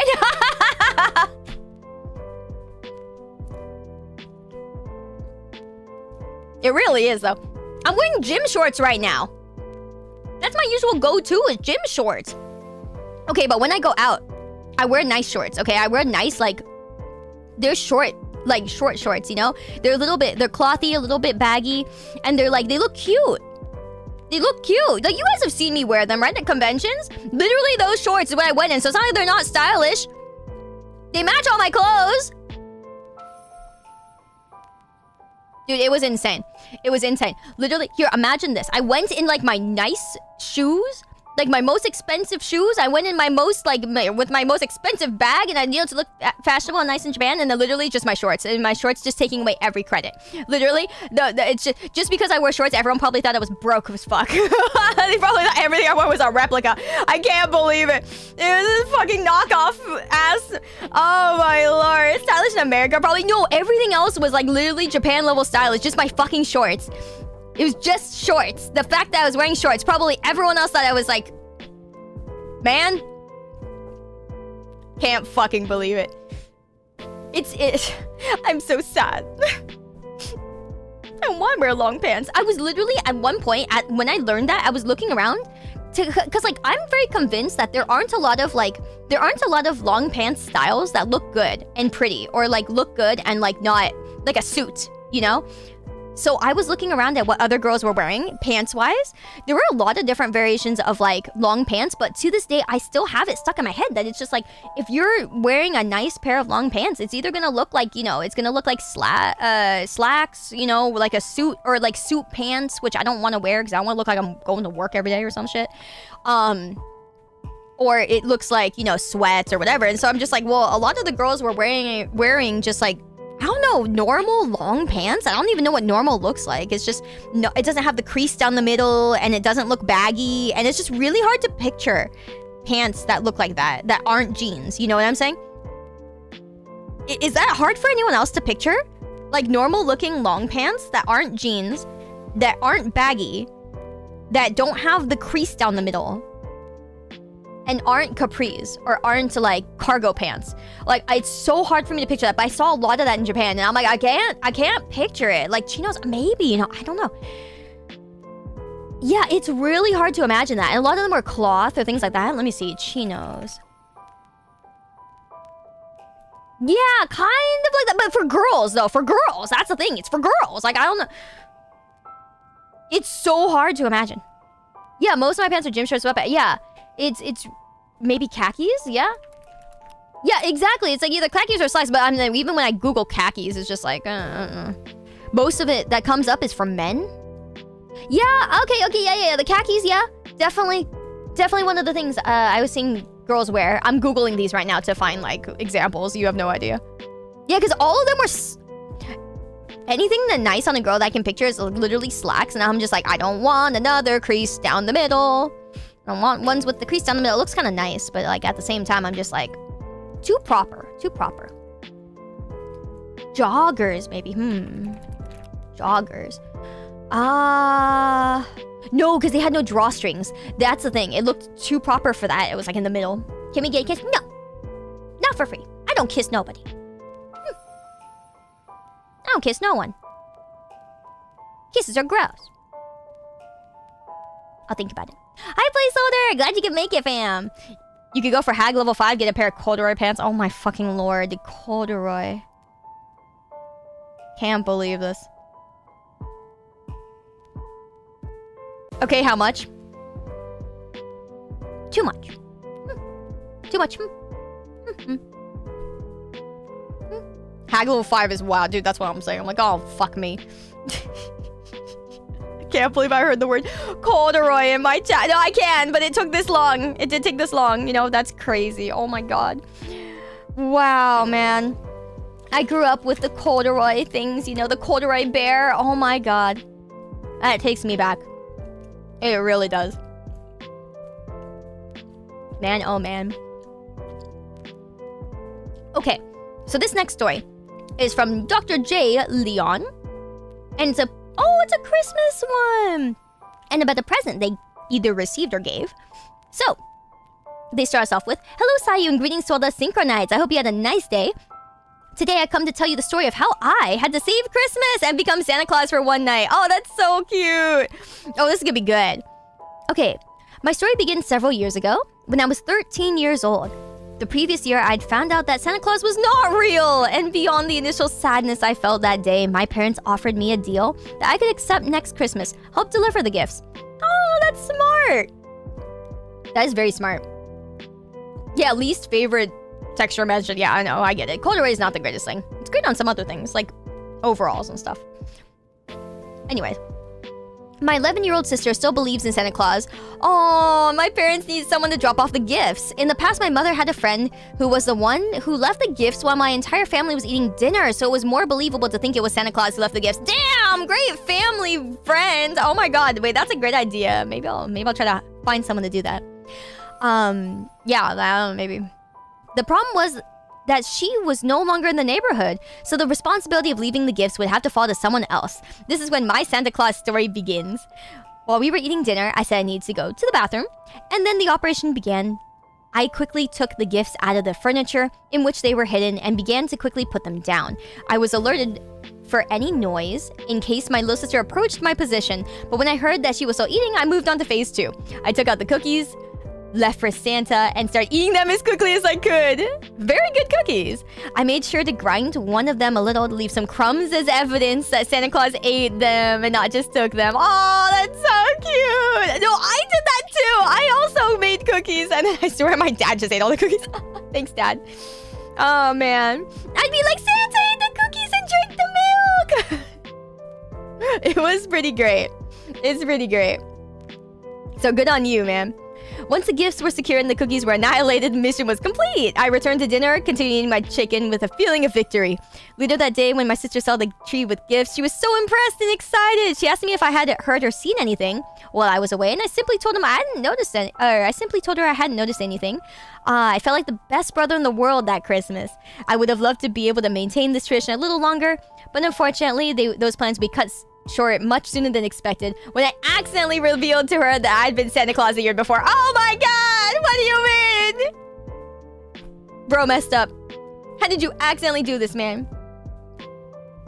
Can't believe this. I love everybody's cookie timing in chat. Cookie time! It's such a great emote. It's so cute. She was shocked and immediately started scolding me for being so bad at keeping the secret. Oh, that's great! To compensate, I got her a game that she'd always wanted to have for next Christmas. My man's throwing. My man threw. So this was the story of how I was able to save Christmas once, only to ruin it the next year. No! Although the tradition didn't last very long, I will always fondly remember being able to make a very special Christmas for my little sister. I wish you all a Merry Christmas and a big hug to all the Santa Clauses who may be in chat right now. That's so cute. Oh my god, ruined. Thank you for that, Leon. Oh my god, that's so cute. That is so poetic. I love that. You literally made it happen. You kept it, and then whoops, maybe you fucked it up, but that's okay. That's so cute. Did I hear about the new corduroy pillowcases? What? That's a thing? Wait, actually? That is crazy. Himitsu, thank you so much for submitting a story. Oh my god, I'm glad I get to yours. Okay. Let me see here. Oh, you told it. Okay, so this is a Christmas one about a gift you got or gave, and you said you were thinking about this. It was actually your first Game Boy Advance. Your memories back then aren't exactly great, but you remember playing Pokemon Yellow and later on Pokemon Silver, and it would just be on the GBA all day and night back then, and honestly kind of paved the way to your future as a Synchronite. Hell yeah. Also, Furby! You're one of those dudes with a Furby and proud of it. Oh my god, I love that. Nah, honestly, fair. Honestly, fair. We make fun of the Furbies because they're funny, but they're so iconic. They're so iconic, and I love that. Thank you, Himitsu, for sharing. Thank you. Aw, that's adorable. And then someone else didn't have like a full story for theirs, but they just want to say that they loved playing in the snow during the winter. And that's really nice. Honestly, I think like snow is really, really special. Snow is really special. Like there's a lot of things you can make in the snow, a lot of things you'll remember. I feel like it doesn't get old. You know, when you live in it, kind of sucks because you have to shovel it off your, driveway and stuff. But I feel like when you're playing in it, it doesn't get old. Yeah. And then this next story is from Shark Lad. Let's see. So this story might sound a bit sad, but I promise it's happy. Okay. So it all happened back when I was younger, when all my cousins and their families gather at my grandparents' house, which was always the place where we go and celebrate Christmas and just have a good time. There was also a time where an elderly lady who lived across the street would also give us presents, and they were always amazing gifts. But on one Christmas day, she would give all of us this huge big coloring board that came with the little markers. And this was such a cool gift that I truly appreciate and will never forget. Unfortunately, that really nice lady did pass, but she was a really great person, and I wish I could have had a conversation with her, because I know it would have been an amazing experience. That's nice, though! No, that's a great memory, though, still. Like, I feel like that's similar to, like, me and, like, my family. My grandma's place was the place that we always gathered at as a family for all the holidays, even Easter and stuff, So I was really lucky to grow up with that, and have all of our family members, like, so many people, one place, every year for so many years, so many years. And, obviously that stopped after my grandma passed away. So, it was super recent. I mean, that was still like this year. But, that's okay. That's okay. Because I get to be like, wow, I was really lucky. I feel bad that, like, future kids or whatever in our families won't get to experience all that. Hopefully we can, like, orchestrate something similar. But, you remember how special that is, and how great that is. And then, point, all you can be is grateful for it. Yeah. Because, I mean, I am older now. And then, you know, to expect the same thing now is kind of... you know, I can't have the same thing expected. But I just remember, during all the Christmases, so many presents. Because it was all the family together. You know, all the family together. Getting presents for everybody. And then we would all sit together and just watch everybody's presents be given out one by one and stuff. And it was really cute. It's like, oh, this one says this person's name. This one says this person's name. And then everyone would be there. And then we'd all be like, oh, that's me. No, that's me. It's like, what'd you get? You know, and it's really cute to see, like, you know, you get to know your relatives more that way too, right? You get to be like, oh, you got this. You know, who's it from? Who gave him this thing? You know, who did it? You know, like when I got my first Game Boy. It was during Christmas with the whole entire family. And I remember being like, oh, this is from Auntie such and so. Oh my God. And then opening it and be like, oh, she got me the Game Boy I saw my cousins with. And my parents were like, they looked at it like, oh no. And I was like, thanks, Auntie such and so. And everybody knew. So the reason I'm here like this today is all because of her. I mean, it's her fault, but it's also thanks to her, right? So it's great. I remember my parents going, oh man, and then the whole family. Yep, and then every year after that, she would get me a new game, you know, or a different game. And some of the other relatives even chimed in and got me other games as well, you know? And so it was like, oh, there we go. You know, it was the favorite relative this year who's getting more, you know? So it was really good. It was really good. And there's something so special about that. You know? So great. Yeah, base coded family moment. Yeah. She was the favorite aunt. She was, but also because she was a hairstylist aunt, you know? She was the one who did everyone's hair and was like, okay, I want it to look like this. And she was like, okay, don't tell your parents, you know, or you're like, okay, your parents are going to get mad at me, but, you know? So it's really nice. It's really nice. Because, like, you know, parents are going to be like, oh God, but they're not going to be like mad, you know? That's the perfect balance, I feel like, right? It's like oh man, can't believe you done this. Hey, I wouldn't have had, yeah, she's why I had blue hair and feathers in my hair in high school. I was so cool. Do you know how long ago that was? That was so long ago that having blue hair and like feathers was so cool. It's still pretty cool, but like it was very cool back then. I was really cool looking, man. I was, holy moly. I was really rocking it because I was blue. My hair was blue on one side, so my whole hair, my head was still like, you know, very dark brown hair, so it was basically black. And on one side, on like my left side, it was blue, and on my right side it was platinum, and then the feathers were on the platinum side. So I had two different colors of hair, and I was just like, and the rest was black, so it was like highlights, and I looked so cool. I have pictures. I can show you guys sometime. I'll show you guys sometime. I have pictures from all the way back then. I kept them. No, it's actual feathers from birds. Yeah, like really long feathers. Like you know the tail feathers of birds, how they're really long and they kind of curve over. It was like that, but in your hair. So it's as long as your hair. And it's not just like short bird feathers. It's like it attaches.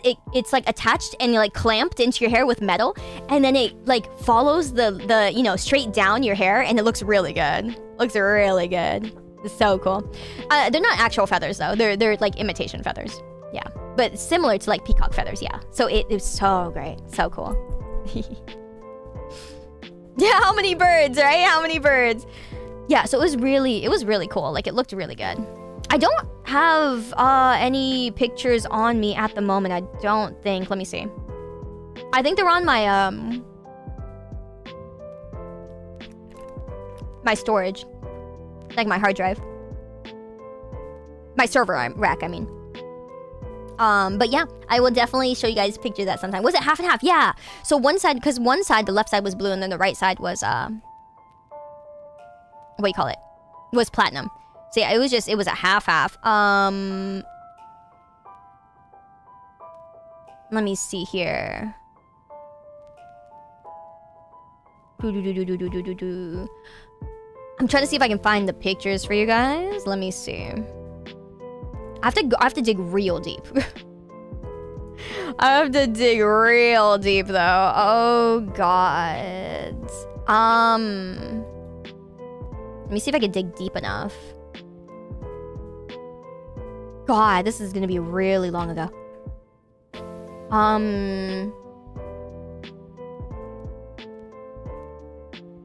Me trying so hard. Digging, digging. Oh, maybe here?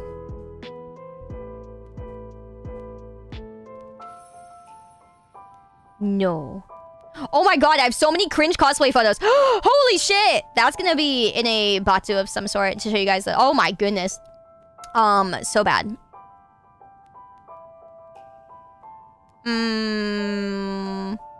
Very cringe. Like high school cringe cosplay photos. Oh no. Very, very, very cringe. Oh god! Okay.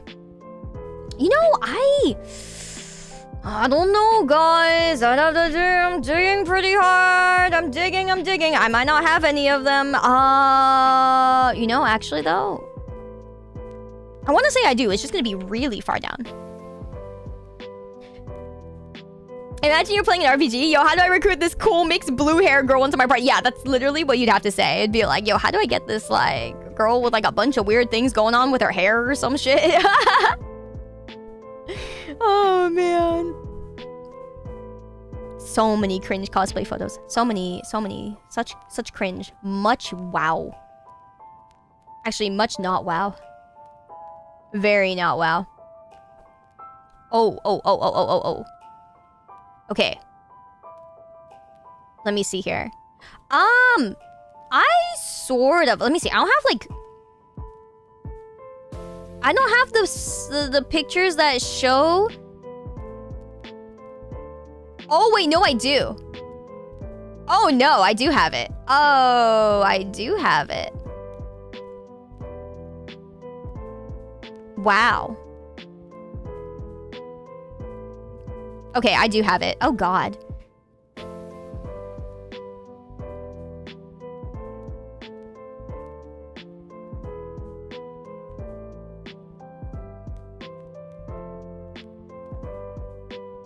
Oh god.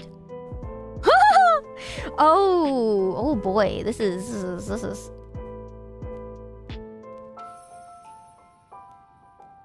Okay, well. You guys are gonna see how bad camera quality was way back in the day. Holy.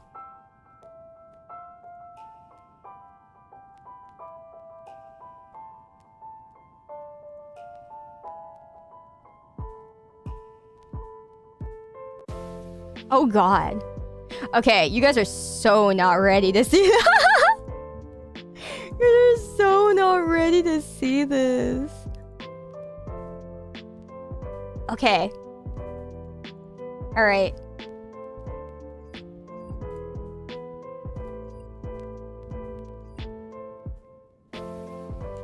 Oh god, this could be so funky. This could be so weird. Alright, you can kind of see it. You can kind of see it. So let me scoot myself over here.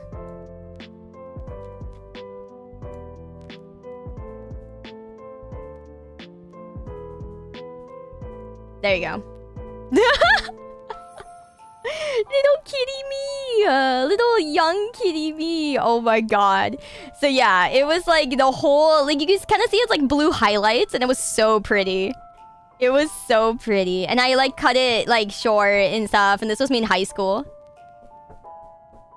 living in my parents' place with all my anime posters on the wall and my cosplay wig up there on the rack. Oh my lord. Yeah, the highlights looked really good actually. I felt so cool. I felt so cool. You look so unhappy. Yeah, that's because that's the moment. Those were the years where I became sentient. Yeah, no, those were actually the emo years, I swear. Almost emo years. I was like queen of the back of the school. Like I hung out in the back of the school and I like unintentionally led a gang of gamers. Like we were so tight-knit and we scared away anyone else that was trying to hang out in the back of the school. It was something. It was something. And whenever people would come to try to talk to me, like friends or people that we didn't know or whatever, people that my other friends didn't know, like from my classes, my other like friends like that hung out with me in the back of the school would be like, they would be like, you know, they would approach them first and be like, who are you? And it's like, oh, I'm just here to talk to Sayu. It'd be like, hey Sayu, someone's here to see you. You know this person? I'm like, what? What do you have? Like, what do you mean? I'm like, oh yeah, I know. I would be like, oh yeah, I know him. Yeah, sure, let him in. We were delinquents back of the school. Before they remodeled the school, I chiseled my name into the handrail on the back that went down to the back parking lot where all the teachers would park. So I chiseled my name. You can see it says like Sayu in the fucking handrail. If that handrail is still there. I think I went and visited a while back and I was like, why is this handrail still there? I thought they remodeled. I thought they said it was gonna be gone, but yeah, I chiseled my hand. I have a picture of that too, actually. I have a picture of my name in the... I took a picture of my name in the handrail. I was like, yeah, I might be graduating, but this is my spot. I'm gonna let this live on forever. And that's why I was so sad they remodeled. They were gonna remodel the school and get rid of it, but it was still there. And so I was like, oh, fuck yeah. But yeah, here's like the other side. So like this was when I got a picture with like I believe it was Yuya Matsushita. He's a J-pop singer who came to like FanimeCon a long time ago. But this was like the other side. So like you could kind of see like the highlights on this side. And that's kind of how it grew out. So it grew out and looked really good still. It was pretty awesome. Yeah, so it grew out and looked really good. But yeah, like this side, you can kind of see the feathers. On this side, you can kind of see them. But it was very like... I have a picture of the other side, but I don't have it on this PC right now. Sorry. But yeah. Yeah, the highlights looked really good. Like, I actually really like them. And they probably look better than my current hair right now, actually. Explains why you're chuny. Hey! I really like the blue, thank you. I know, it turned out really good, even though like you can't see it too much in like the picture. It was like a fade from like the black to blue, and I was like, oh, so good. So good. Watch me go to a hair salon and be like, excuse me, I would like to have this done, and they're gonna be like, bro, I can't fucking see the picture. I'll be like, yeah, but you get the idea. I'm gonna be like, okay, yeah, I mean, I'm sorry, this is from like, you know, like 15 years ago. Like, something years ago. It looks really good, right? Thank you, guys. I'm glad you guys think so. Yeah, it looked really good. One of my favorite tops, too. This was a one-piece top thing, and I really liked it. But yeah, really good times. Really good times. So chuny. Fucking kill me. Anyways, yeah, so that's the... Those are the photos. From ages ago. Good stuff. Good times. Mm-hmm. Good freaking times. Yeah, telling my hair salon is the cringe years. Exactly. But yeah, honestly, it turned out really good. That was when I cut my hair from like being 3 feet long. My hair was 3 feet long before that. And then I chopped it all off and I went boy short. It was an insane character change. It was literally like... Yeah, I had it tied in behind my back all the time. I just tied it in a downwards ponytail all the time. I never had it down. I never just styled it. I never did any. I just grew it because I was curious to see how long it would go. And then one day I was just like, okay, it's not really growing anymore. I'm going to cut it off. You know, signifying a change. And that's when I started wearing actual normal clothing instead of my gym clothes. Mm-hmm. It was like the instant, like, anime kid change. Like, literally, the main character changes off screen. Literally, it was like the big anime villain arc. Yeah, it was. And then I started wearing, like, you know, my jacket with, like, the puff on the edges. And, and the fucking ripped jeans and my chains. And, like, actual clothing and style. And shit, man. That was the day. That was the day. I cut everything off. And then I was like, yep, this is my demon arc. My evil arc. Yep. My evil villain arc. Every time an anime girl has a broken heart. Exactly. I chopped it all off. And I saved it. I still have that hair. I was extra edgy. I kept it. Would you guys like a strand of like 20... Oh god. Early 2000s Sayu hair? Yeah. We're in your freezer. No, I just put it, I like folded it, tied it up, folded it, and put it in the bag, and I still have that somewhere, I think. Considering my parents packed up all my shit, I'm pretty sure I have it in this room somewhere. Anyways, Ashura, thank you so much for the 11 months, man. Thank you for the T3, thank you so much. I do not want hair, you sure? Okay, alright. So you can clone yourself, and maybe one of you guys will clone me. Yeah, so I don't have to do the work. Smile.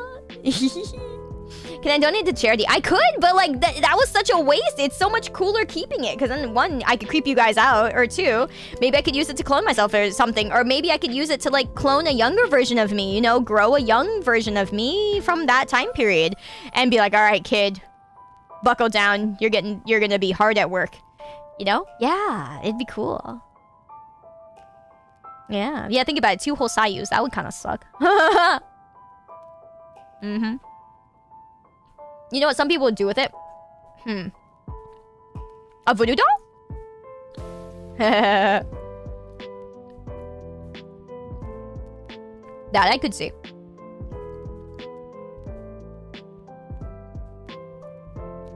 Ziani have a hand now. There are 2 of them. Exactly.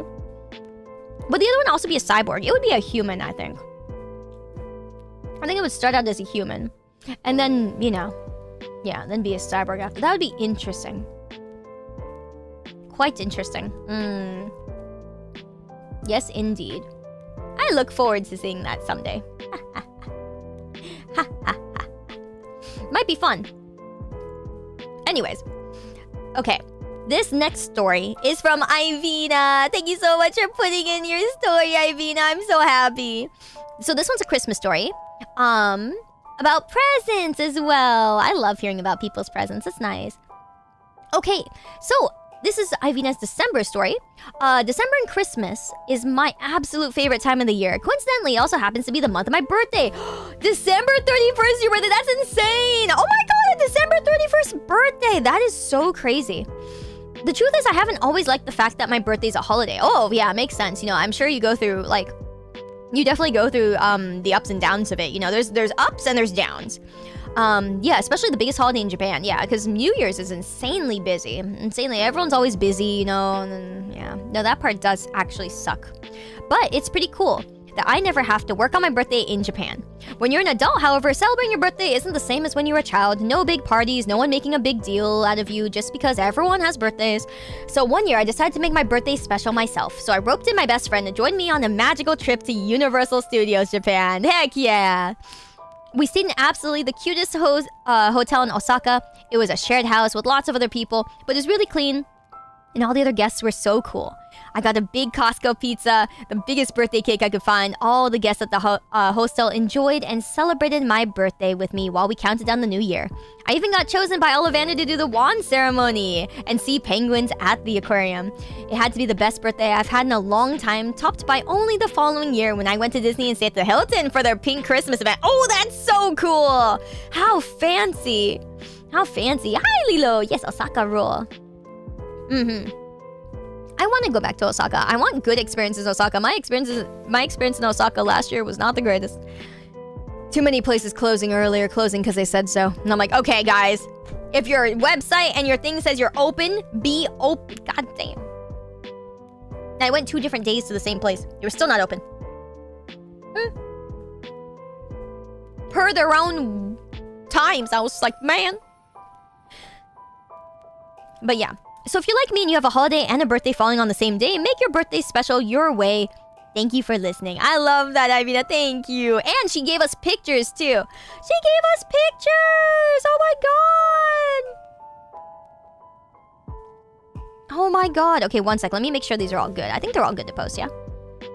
Or to show. Yeah. Okay.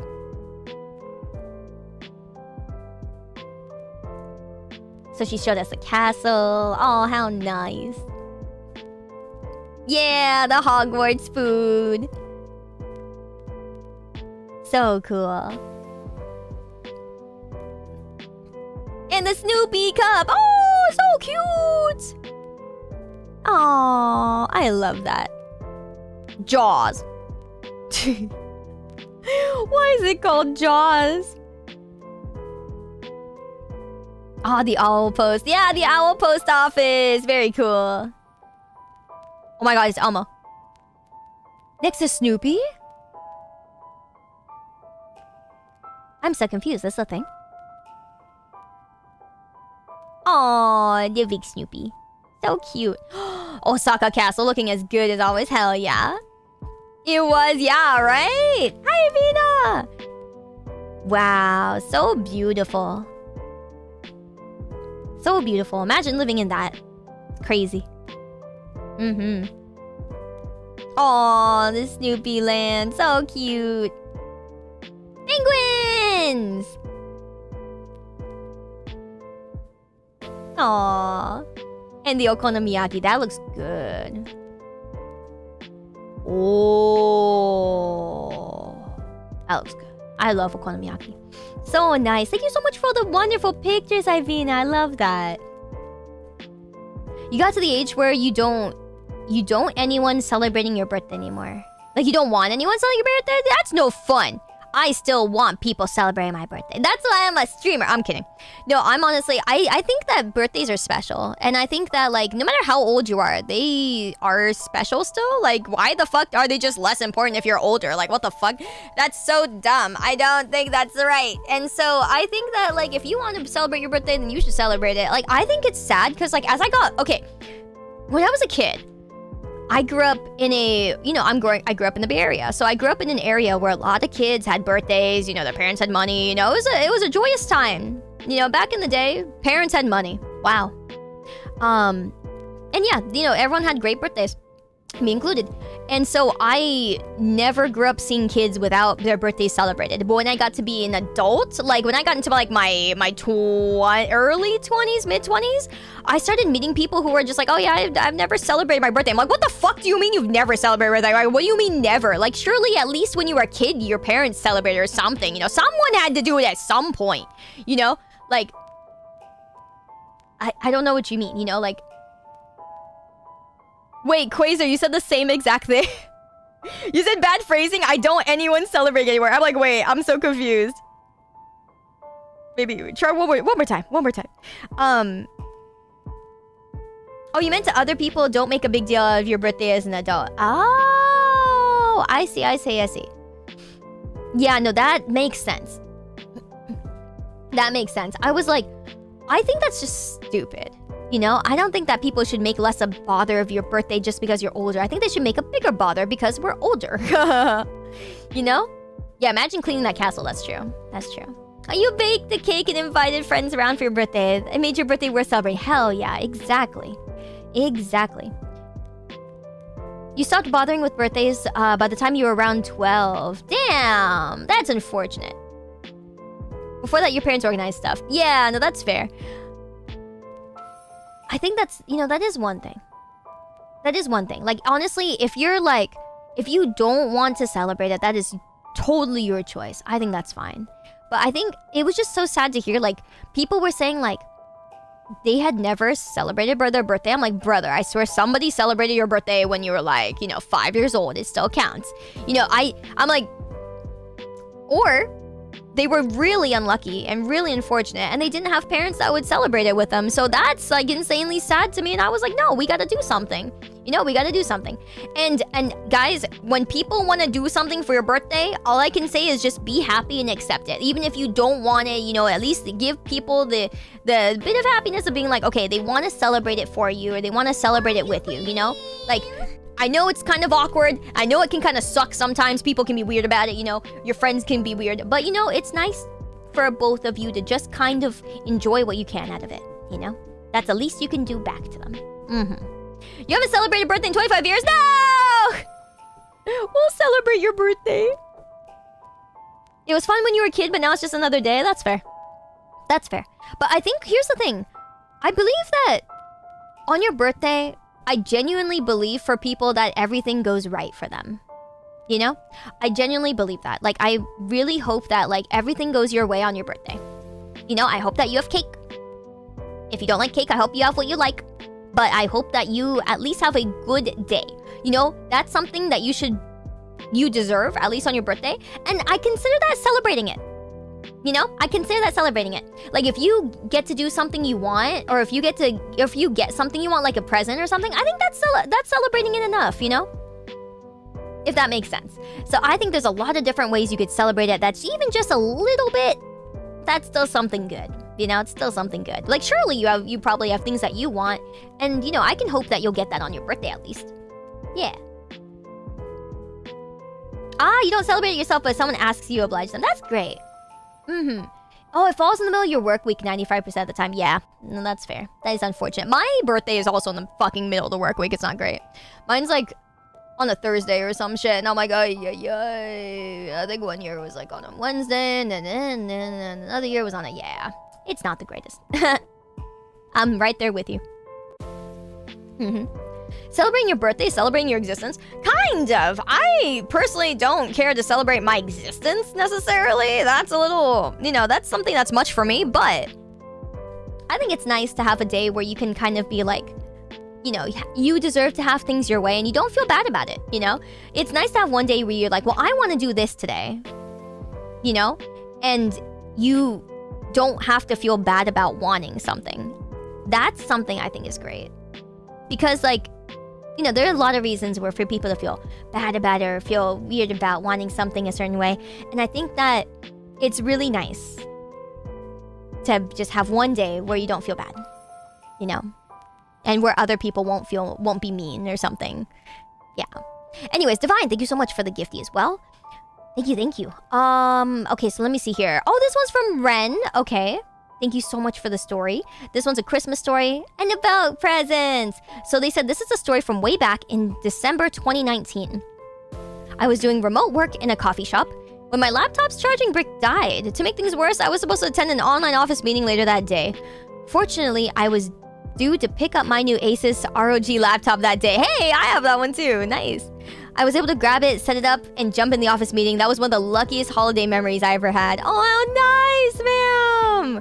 Wait, yeah, I think I have the same thing that you linked. Let me see. I think I have the same laptop. Oh, I have a similar one. Yeah, I have a similar one. Yeah, yours is probably a little bit bigger than mine because mine's tiny. Oh, that looks good though. I like the different colored buttons. So here you guys go. Yeah, it's like one of these, the ROG Strix. I have a different Strix, I think, yeah. So I like the different colored buttons there. Very nice.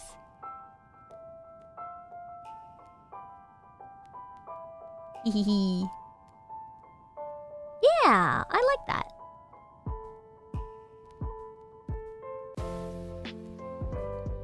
Thank you so much for sharing. Okay, let me click that. All right, and then go into, let me see here, Innocent Story. Innocent Bystander, thank you so much for putting in a story too. Oh boy, we get a Christmas story. Let's fucking go. I'm excited. Okay. Let me see here. My story is from the happy times of lockdowns in 2020. At the time, I was living with a roommate. The arrangement was purely economic, and we interacted with each other very little prior to this, a bit like strangers living under the same roof for reduced rent. Roomie was a real people's person. She spent time with family and friends almost every day, but unfortunately, none of her support network lived inside the zone of allowed visitation during lockdowns, so by December, she was really losing it. She cried almost every day, was on the phone for hours at a time to just try and stay connected with her people. I decided to break out of my own world and reached out to her. I have to be honest, it did feel like an obligation at the time. I mean, who can watch someone else go through that much pain right in front of them and not do something, no matter how much you normally keep to yourself, right? Oh, I love that. I'm so proud of you, fam. Anyway, I spent a lot of that December with her. I showed her how to cook a bit. We watched movies at home together. I taught her the ways of the geek and introduced her to card games, board games, video games, etc. Wow! We spent Christmas together that year, marathoning classic Disney movies. We went all out to decorate the living space and did everything we could to really Christmas it up. Even our dinner was roast ham and this fig porchetta thing we found a recipe for online. Oh my heart! It's so wholesome! Oh my god! Oh man, I ended up giving her a Winnie plush and her first set of manga fruits basket ones, and then she gave me a bracelet. She's kind of attached to me now, even years after lockdowns are over. Okay, fine, we're kind of attached to each other. She keeps trying to teach me the ways of the grass touchers, and we tried to set aside a night every other week to do dinner together and just chat or and watch a movie or whatever. That's it, story over. I tempted to extrovert, made a friend because we were forced to be stuck to each other for the better part of a year. Wait, this is how school worked too, right? Well, oh my god! Bro, I'm so proud of you! Oh my god! There's so much wholesome in there, my heart. This feels like a really good anime episode with a good ending, guys. It's a good ending. No one died. No one was sad. It was a good ending. It's so beautiful. I know that's so beautiful. Innocent, I love you, man. I'm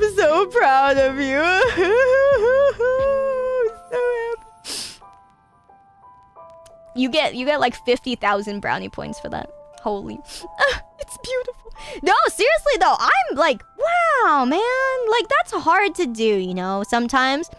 And that's a lot of time you spend with someone that you don't even know if you'll like, you know, and that's so wonderful. You know, you did something so good. Yeah, it's Yuru Camp Indoor Edition, Yuru Camp Lockdown Edition. Ah!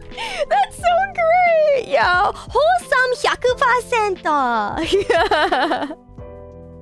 That's so great. Oh my god. Such beautiful wholesome. Yeah, that's what Christmas is about. Just being kind to others. Just having, you know, having one time of the year where everyone's just good and has a good, nice time or tries to give each other a good time. Man, that was wonderful though. Thank you so much. Oh my god. Oh my god. That is so beautiful. Thank you for sharing that with us. Man, this is gonna be one of my favorite stories.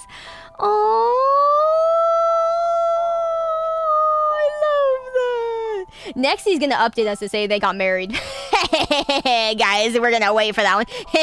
He's on the YouTube side, guys. You can go find him on the YouTube side. Now we're gonna be like, hey, yo, how's it going? You put all this water in my We eyes. ship it, yeah. Who put all this water in my eyes? Holy shit. Oh, and hi, welcome. Yeah, no, it's, I'm gonna, my bro, now when I see you, every once a week, I'm gonna be like, hey, yo, so how you doing? How's it going, my dude? How's it going?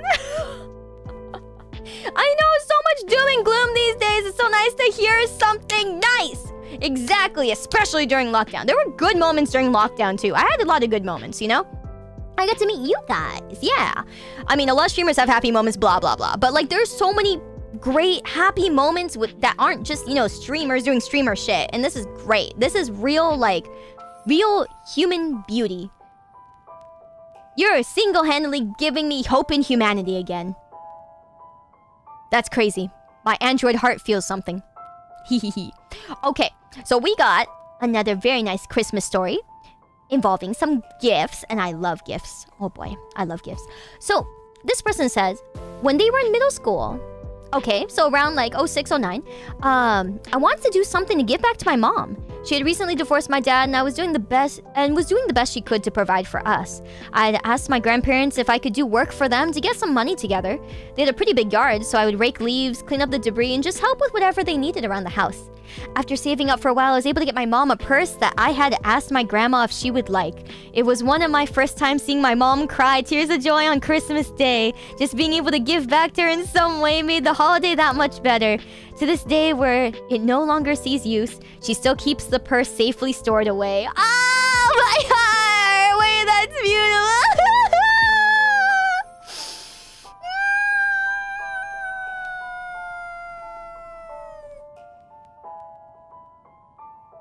That's beautiful. I'm not crying, you are. No, my kokoros! That's beautiful! I know, yep, met his girlfriend in chat during lockdown. Hell yeah! That was beautiful. That was your story saying? No, I don't see your name on it, actually. I don't see your name down there, but thank you! That's your story saying, that's beautiful! Ah! You get a fat, like, 50 bonus points for that, too. 50 social score up. Social credit up, man. Oh, do you think it's cool making me cry, right? Mood, man. You think you're cool? You think you're great? Yeah, social credits up, man. Oh, so beautiful. Oh. So proud of you, man. What a great son. I hope I have a son like you someday. Yeah. Seriously though, really nice of you. Oh, my wholesome kokoros. Jesus Christ. Oh, this one's a story from Ludacris. Thank you so much, guys, for submitting all your stories. I love this. I get to learn about you guys too. Yay. Okay, so this is about one of the vacation they went on. Okay, one of the vacations. So here's a fun story. More than a decade ago, during a certain Easter, I traveled with my family to a coastal city that I still frequent to this day. It was a very calm place where you could even see the stars shine bright when night came. During the day, however, that was a time for action. We'd go crab fishing on the pier, aiming for the coral rock by the banks of the pier. I'd hold the fishing rod. One of my siblings or relatives would hold the net, and we'd take turns crab fishing. The trick was to lead the crab into grabbing the bait, then snatch it from underneath with the net. Oh, that's so cool. At best, we'd get a bunch of young crabs that we'd hold for a while with our protective gloves and then throw them back into the sea. The trick was to hold them upside down because they'll pinch you otherwise. So we had spent the whole day with our bait in the seawater, but there were simply no crabs. We moved the bait around the seafloor trying to mimic a fish swimming to no success, especially given that our bait was just a frozen piece of a big fish. Oh no. We waited around, tried other pieces of our frozen fish, noticed a school of mini fish swimming around our bait, got sidetracked trying to catch them, failing, and then going back to waiting. It had been hours already and not a single crab showed up. Frankly, me and my sibling were starting to give up. So we decided to take a dip in the sea to freshen up, and there it was. By some miracle, a large fishing net had washed up on the shore that we were just about to dive into. It probably got cut from the weights holding it down. Inside the net was a whole bunch of adult crabs! A huge bunch of crabs! I was in disbelief. My sibling was jumping from excitement. My mom and dad had a huge smile on their faces. It was a truly huge miracle. Yeah. As it was a loose net, and trying to drag that thing back into the sea with all the crabs is too different for my uncle, we decided to take the crabs. Of course, we hooked a few thousands of our money to the net, more than enough for the crabs, and hanged on the pier so that hopefully the fishermen would find it. Wow. I'm not sure what you mean by a few thousand of your money to that. You paid for the crabs? That's so nice of you. I love that. And then we had the best crab boil ever that night. I've never had fresher crabs in my life. To this day, I'll never forget the taste of those miraculous crabs. More of the story, all of the struggles are rewarded. Some as blatantly as the story of mine, others more subtle. As long as you try your best in life, you'll definitely get something out of it, even if that something is just a feeling of fulfillment. Oh, I love that. I love that. That's gorgeous. Holy moly. Thank you so much, Ludicrous. Oh, I love that you put the net up with some money in there so that, you know, you guys weren't just stealing the crabs either. That's so beautiful. How cute is that? Oh my god. That's so wonderful, fam. That's so wonderful. My gosh. Wow. I know, I love how it's like, it's so simple, but it's so beautiful. Yeah, gotta pay for what we get. Exactly. Alright, so this story is about someone getting to see their dad after 2 decades of overseas working in South Korea. I love that. So they say, "Hello, Sayu. Hope you enjoy the story as it was special to me as it was to a lot of people. Me and my older sister were raised by my mother while dad worked overseas for 2 decades, providing us the funds for our education, rent, and more. Prior to the last year when my dad came home after I graduated college, I only saw him once when I was 3 years old. He only visited shortly and we spent great time together, where I still remember those events till this day. Of course, when it was unfortunately time for my dad to go back, it sank both my mom and my older sister's hearts that they wished dad could have stayed. Me, on the other hand, I understand how hard it was to see your family member that you loved going back to working overseas, sacrificing their time watching you grow up and succeed until I reached my late teens to early 20s, where I learned that important value. My dad, being an amazing person, did his best by checking in with us through cell phone calls until he sent us our first PC back in 07-08, where we moved to online chatting when it wasn't popular at the time through my elementary days and onward. So when we finally arrived home, I felt relieved, like weights fell off my shoulders, knowing that he didn't have to bear the burden of pushing himself hard anymore in a foreign country, and he can now relax and stay at home with us. This moment to me I also realized that not everyone here in my country in the Philippines get that luxury that me and my sister had, as some wouldn't come home to their original family, or worse, will never get the chance to come back home at all. So I'll end my story with this message to all the youngsters growing up with overseas parents. Always remember to cherish your loved ones. Understand that they're doing this for you and your future. Yeah. Any resentment from them will not provide you any satisfaction, knowing that they made a difficult choice, and I respect them for committing to a sacrificial risk for the benefit of you succeeding. Yeah, it's hard growing up without a parent or parents, with a parent or parents who are living overseas. And I understand how you feel. Me, my older sister, and other people can tell you that. Keep your head down, chin up. Know that they are risking everything for you and want you to succeed. Yeah, and I hope you can forgive them, as not everyone gets that luxury of having an experience with a complete family. Oh, I love that. it. Thank you. Oh, and they said also, thank you for letting me share this personal experience with you, and I pray for your successful future. Thank you. Thank you. Oh my God, that's beautiful. That's such a good point. You know, that's like a good theme that you see in a lot of kids shows and stuff as well. You know, the parents that can't always be home and they're like, you know, especially because working is just a normal part of like life, right? Where you're gone part of the day and you can't see people all the time. So it's just something that you see in a lot of kids shows, at least around in America. Like it's one of the things that like American TV shows, you know, do paint in a good light. You know, they try to make it like so that kids understand, you know, why their their parents are home or things like that. Funny enough, I used to be sad too because of that reason. And all my dad was doing was going to work and then coming back the same day. So I can only imagine, you know, that would suck so hard.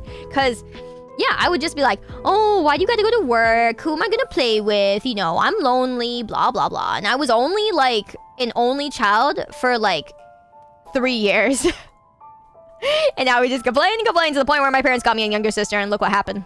Who listens to a 3-year-old say, hey, I want a younger sister, and they're, okie dokie, here you go. Who does that? My parents, apparently. My parents motherfucking listen to me. And you know what happens? That means you get half the presents, half the thing. I'm kidding, you don't get half. But like, I got a few less, I will say that. Who listens to a 3-year-old? They just went, oh yeah, cool, we'll just adopt another kid. God damn it. Be careful what you wish for, alright? Don't fucking complain. You know, teach your kids not to complain. If my kid complains, it's gonna be, oh, hell the fuck no. I know what happens when you complain like this. So look at what the fuck happens. Yeah, no, parents, you really care. Exactly. My parents are like, oh, of course she's lonely because we have to go off to work and stuff like that. Literally, fucking 3 years old. I said, I want a younger sister. Okie dokie. I mean, she's cool, but like, you know what I'm saying? Oh man, so many hardships because of that, I will say. You know, hey, I was more the type of kid to be an only child kind of kid, I will say that, alright? But God, my parents were troopers through all that, I gotta say. Although, I will say, they probably also thought that too, man. Who listens to a 3-year-old? Jesus Christ. Christ. But then, you know what's funny? My parents, like... My mom, like, retired super, like, early on in my childhood too to like take care of, you know, me. And then so technically it wasn't that I was lonely, it's probably just like I was a dad's girl, and I am a dad's girl, and I wanted to play with dad, and so yeah. And then eventually dad, like, you know, got to retire too, became a landowner, and then I was like, oh boy, I get to spend all this time with dad. It was great until you get older, and then you're like, oh my God, why are you always home? Get a hobby, holy moly, go outside.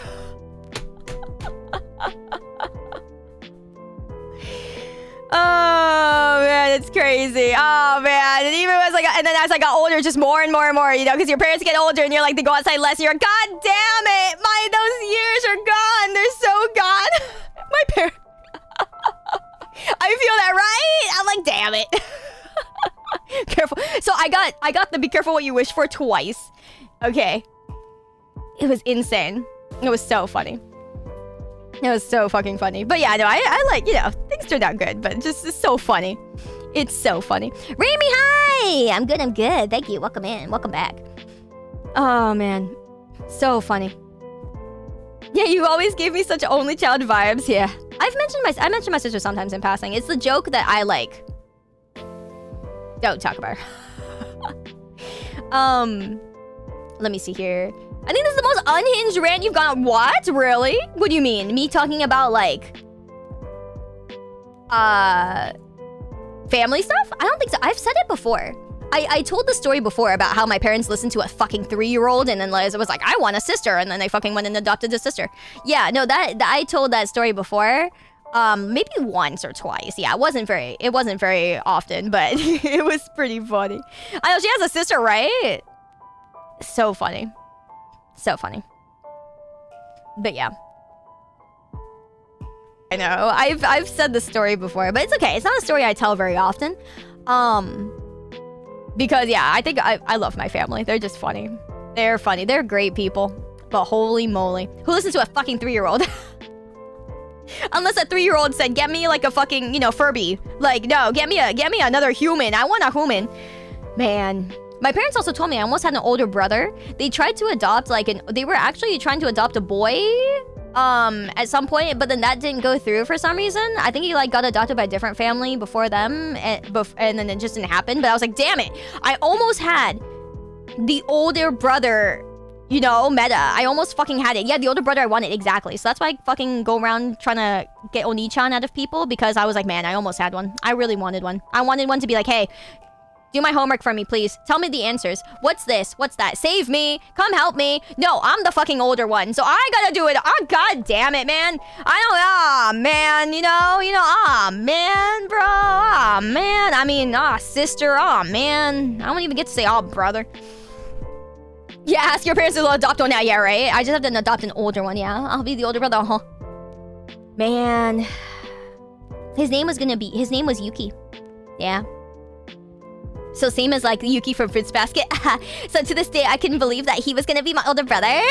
Yeah, like Yuki from Fruits Basket, he was gonna be my older brother, but it just didn't happen. So he ended up in a different family. It's okay, it's fine. You know, we almost adopted him.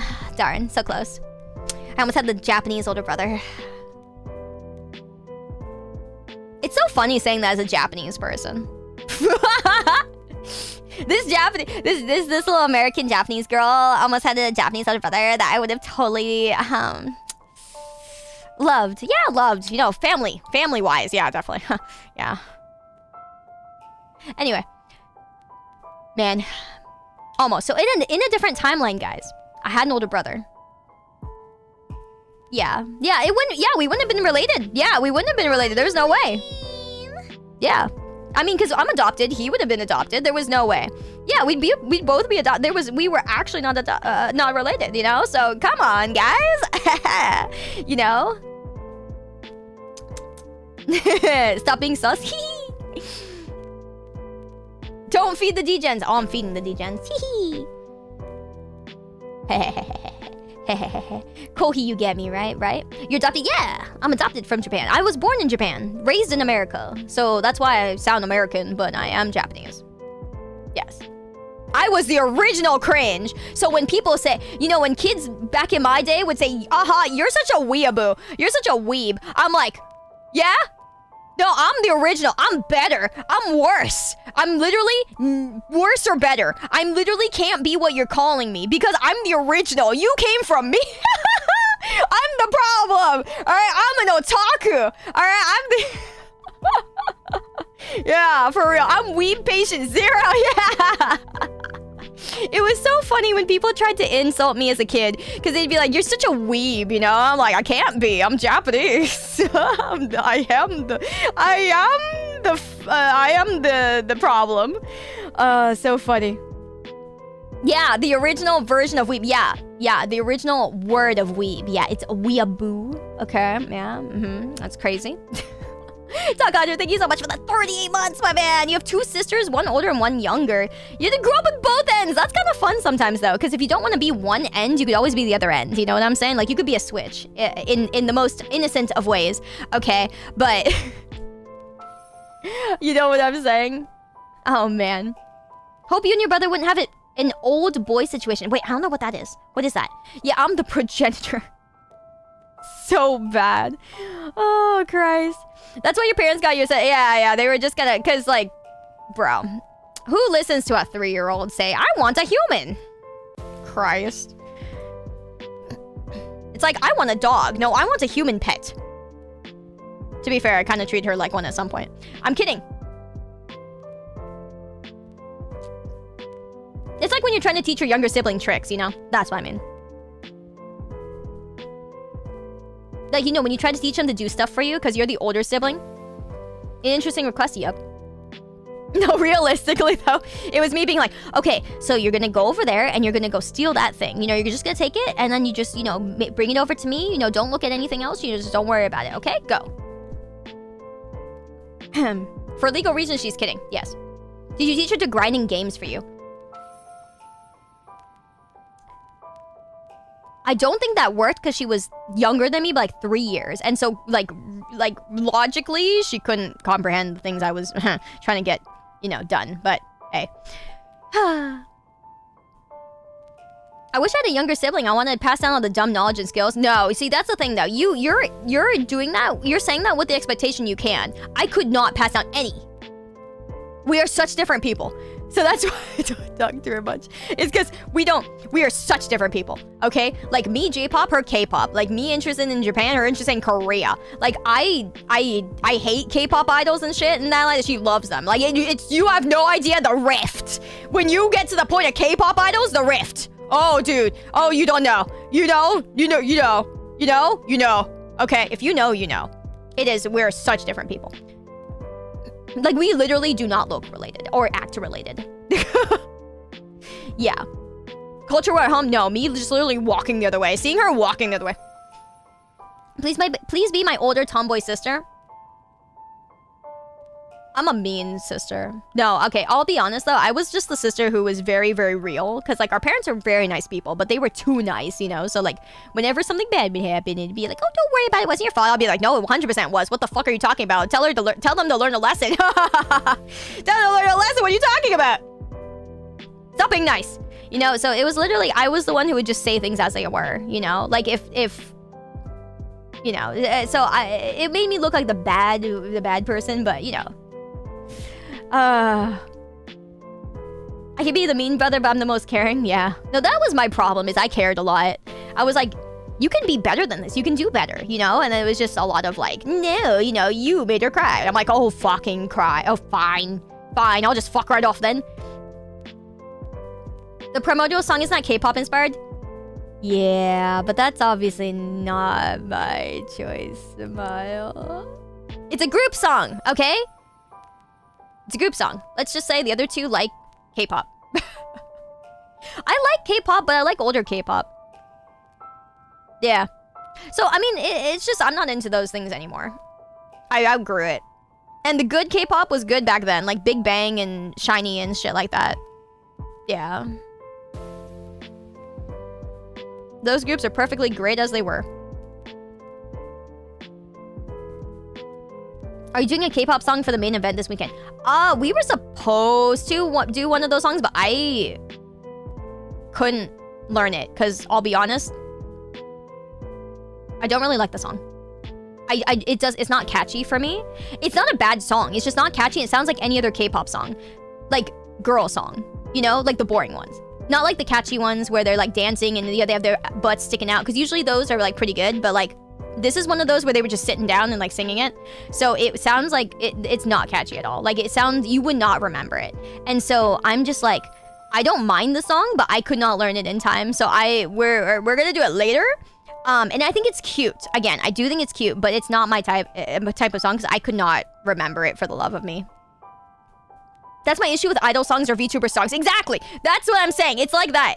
It's not like it's bad. It's just that you can't remember it because it sounds like every other idol song or every other, you know, this category song. So, yeah, again, not bad. It's just not, I won't remember it.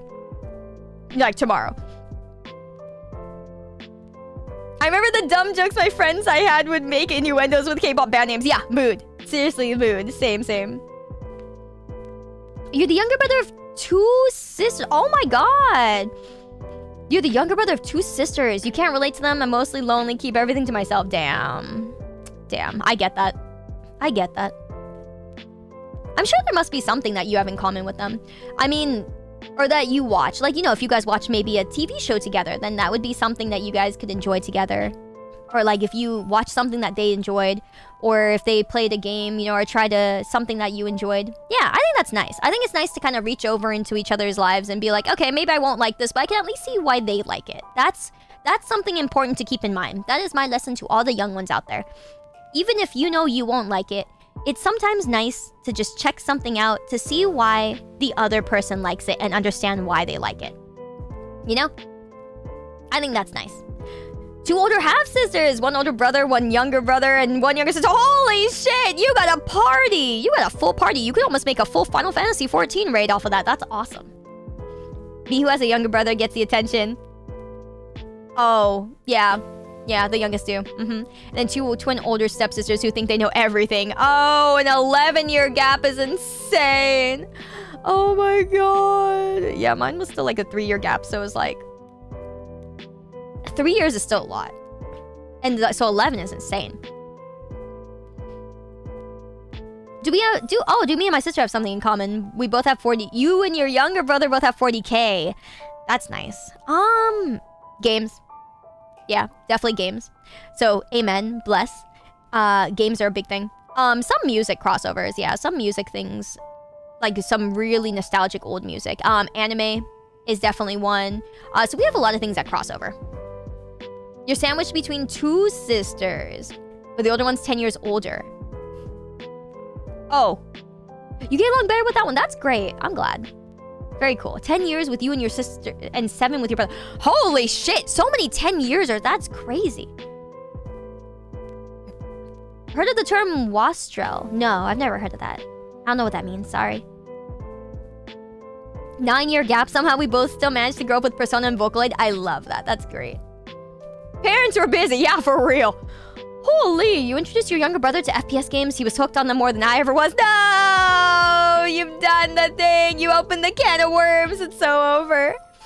Oh, man. Too much bad blood with the one you grew up with. Understandable. No, that's why I don't talk about my sister a lot. Because, like, I've had a lot... Like, things are pretty, like, good now. Things are good now. But I had so many... Holy, I, like, disowned her. Okay, like, we went through...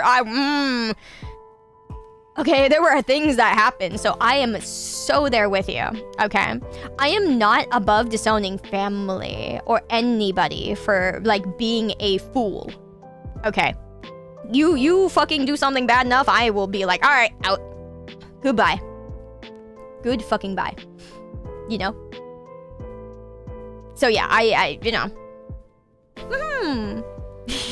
First child's always the test child. What the fuck? As the other sibling, I'm sure you went through a lot of experiments, right? Parents love experimenting on their first child. My parents made me go to UC Moss. I don't know what that is. But yeah, okay. I guess I can see what you mean. No, because any experiments I got, my younger sister also got. Like Kumon. Oh god, we both got sent to Kumon. Very, very bad. Very miserable. Very something. Very something. Also, thank you, Veristel. I love you, fam. Yeah, no, not the Kumon exactly. We got sent to the Kumon. Now, anything that was like experiments on me was also... My parents were very, like, trying to be, you know, fair to both of us. Like, anything that I got, she got, or anything that she got, I got, or whatever, that was cool. But the problem was, because there was such a 3-year gap, I was just like, I would get something fancy, and then she would get it, and I was like, but why are you giving it to her? What the fuck? I'm 3 years older. Why does she get it too? It's like, well, that way both of you can have it. And I'm like, it's fair, and at the same time, not fair. You know what I'm saying? It's fair, but it's so not fair. It don't work like that. Man, parents, they can't counter something, you know?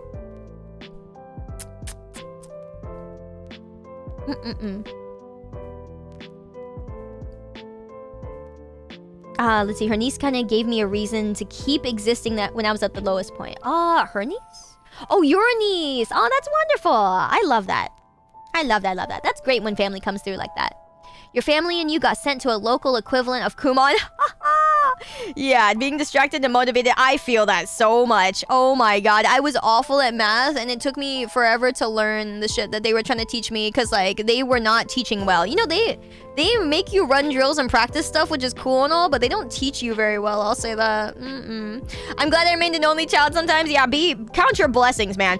There were so many kids who I knew who were, like, only children. Was like, oh, I wish I had a sibling. I'm like, you would not wish that if you actually had one. You naive fuck. Okay? Let me tell you what could go wrong. You absolute naive little shit. Yeah, see, everyone, yeah, see, all the fucking kids here with, like, with siblings. I think there's like 70% of us who had siblings, if not 80, and then we got like the few single kids in here who are like, oh, I get it now, and we're like, yeah, you count your blessings. It's not that we don't love some of our siblings or love, you know, some of the experiences, but, you know, at the end of the day, you just go, yeah, count your blessings. See all the kids, all of us saying, I envy you. It's such a thing. Oh, so funny. I love that. I love that. Yeah, it's both a blessing and a curse. It really is. Like, yeah.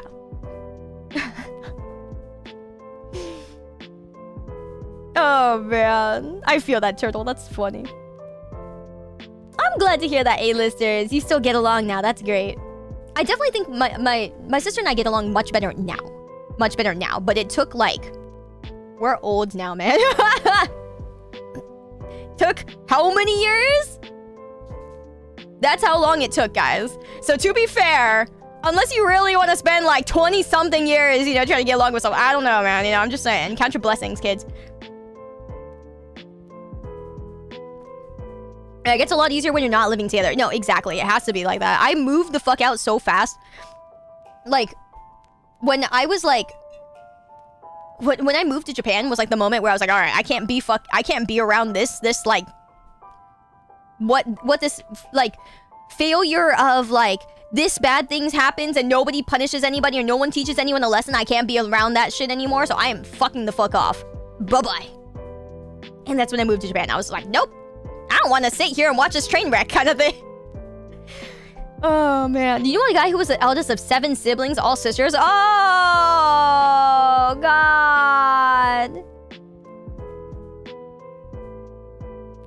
That sounds like the curse of my family. Like, my family, everybody has just girls. It's all girls. Like, in my generation, no guys. It was just, like, me and my sister. But me and my sister were, like, in between 2 generations of kids, right? So my cousins that came before me are, like, 20 years older than me. And they have kids who, like, I'm friends with now. And I love a lot. I love my cousins a lot. They're great. But, like, yeah, no, they all were, like... Yeah, you know, they all had kids and then all of them had girls. I was like, oh, my God. And so we call it the, like, our last name family curse, you know? It's really funny. And so now in this generation... Like, okay, but in my cousin's generation, the 20 years older than me cousins, they had one guy. They had one guy and, like, 3 girls. And then now in, like, the generation after me, like, my cousin's kids, it's all girls. And so I'm like, well, if I ever have kids, maybe I'll have the one boy. So, no, it's insane. It's 5 girls. 5. And I'm like, whoa! I mean, they're all really well-mannered, and they're beautiful, and they are nice, and they are smart. I like them a lot, actually. But it's just really funny how it's 5 girls across the family. Yeah, your parents are both one of 6 kids. Yeah, I feel that. Like, my dad has, like... He had, like, 3 brothers, and then, like, a sister. And so it's 5 kids, and then my mom's side has, like... including her 4, and I was just like, oh, okay. Hi, Anime Piano Angel. Welcome. Yeah, big family. Yeah, no, family gatherings were fun. Lots of fun people. Lots of uncles and aunts too. You know, good, all good people in their own ways too. Who did you turn out to be? A tomboy and is... Wait, what? Who did you turn out to be a tomboy and is your sister a tomboy too? Oh, okay. I think there was a comma in there somewhere. Yeah. I mean, I think you can kind of tell though. I'm a very big tomboy. It is. I think it's pretty obvious. I say that a lot too. I say that a lot on stream about myself. I am very much a tomboy by definition, 100%, all the way. I'm all games, no makeup. I wear gym shorts. I used to be a jock. I was on the fucking tennis team. I almost went into competitive swimming in middle school. Yeah, no, I was a jock. And a gamer. So I was a gamer jock, which was really fun. That was really interesting. All the guys were real confused. Let me tell you, everybody was fucking confused. It's like, oh yeah, you know, I gotta go off to this tennis match and shit. But then afterwards, I'm getting on fucking Final Fantasy. Afterwards, get Final Fantasy. Oh man, no wonder you wound up a gang boss. A little, yeah, it kind of matched, you know, because I was such an outcast. You know, I was not friends with any of like the, you know, football kids or whether they were dumb as nails to me. I'm like, you guys don't play games? And it's just like, yo, you're on the tennis team? How was that match? I was like, oh, it's okay. You know, I care more about this new game that's coming out tomorrow, you know, like Pokemon. Yeah, you know, this Pokemon games are like, yeah, I don't really play any games. I'm like, bye. Goodbye. Yeah, I was a weird kind of outcast where I watched anime, played games, it was a job. Sayu isn't a tomboy. She's the tomboy. Yeah, she's the tomboy. How are you single? Oh! I'm a lazy fuck. I'll be honest, I don't cook. I don't like cooking. I know how. I choose not to. So literally by the definition, I choose not to cook. I fucking hate I can't believe this. It's like, oh, that's awesome. How are you still single? I'm like, oh. You want to talk about my weaknesses? I'll talk about my weakness. I don't cook. Everybody wants like an Asian Japanese girl who cooks. Sorry, I'm an Asian Japanese girl who don't cook. You were a dream girl for half your class. Yes, actually. Yes, and I did understand that. I did know that. And then whenever guys made fun of a, like, you know, because like, I would have like this room or like this group of guys that I would hang out with, you know, in middle school. And, you know, I loved them all. They were all great. Like, they were silly, they were friends, you know, they were dumb. We just had dumb fun together. We all played games, you know? But then one day, I remember one of the guys was making fun of one of the other guys for, like... It's like, oh, you like her, don't you? Oh, you got a crush on her or whatever. And the guy was like, oh, stop, you know? And I'm just kind of like... That's cool, thanks. Appreciate it. Now, can we get back to the game? I remember being like, nah, fuck you. I don't have time for this shit. I don't care. We're here playing games, man. I don't give a shit if you like me. That's cool. All right, thanks, man. I shut that guy up so fast. I was like, hey, fuck off, man. We're having a good time here. Why are you fucking up our fun? You know, don't make fun of our fun. It was so funny. That guy shut up so fast. You were just kind of like, okay. I was like, that's cool, man. I appreciate it, but like, I don't care. Yeah, lock in, man. We're about to Pokemon battle right here. Man. Yeah, that way is also maybe worse than actually rejecting him. I was just gonna like, nah, I don't care, man. I'm here for my fucking video games. Don't ruin my fun. Oh, man. Seven's that guy, I know. It was so funny. He was a nice guy, too. Not my type. Nice guy, though. Oh, man. But it's so nice to hear so many of you guys were on the tennis team. I'm literally... Yeah, I love tennis so much. I want to go back to playing it at some point. I think it'd be fun. But God, I'm old now. I'm older now. Things ain't working like I used to. Now I'm worried about scraping myself on the fucking cement, because that ain't going away. He wasn't your type. He was 3D. Yeah. Of course, your type is dying hobos. Hey, not hobos. Dying rich guys. Or dying pretty guys. Or dying hot guys. Yeah. Tennis with knee protectors? Yeah, more like tennis with like arm guards. Man. Or breaking a hip? That I'm down to do, but I don't like the scrapes. Eee. I never liked the scrapes. Man, oh man. Alright, time to cringe. Oh. You can turn those guys into dying guys pretty easily. Kind of. I've broken some guys. Anyway, Temple, thank you so much for the raid, my dude. Thank you. I hope you had a fun stream, man. Thank you. Welcome back. I'll stuff you, Sky. Yeah. Oh-ho. Yeah, Sayu plays tennis dressed as an ice hockey goalkeeper. That's what's gonna happen if I fucking play tennis again. I'm gonna be like... Oh my god, that'll literally be me. I'll be like, yep, okay, we're playing tennis and I'm fucking guarding everything. God damn it. Man. Welcome in, though. Welcome in.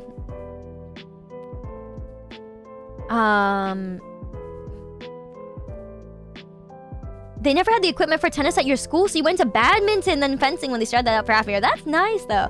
I'm more worried you're gonna get hit on the other eye if you can keep back. Oh, God, you're right. No, I'm gonna go back into tennis. I'm gonna get fucking hit in the face on the other eye. God.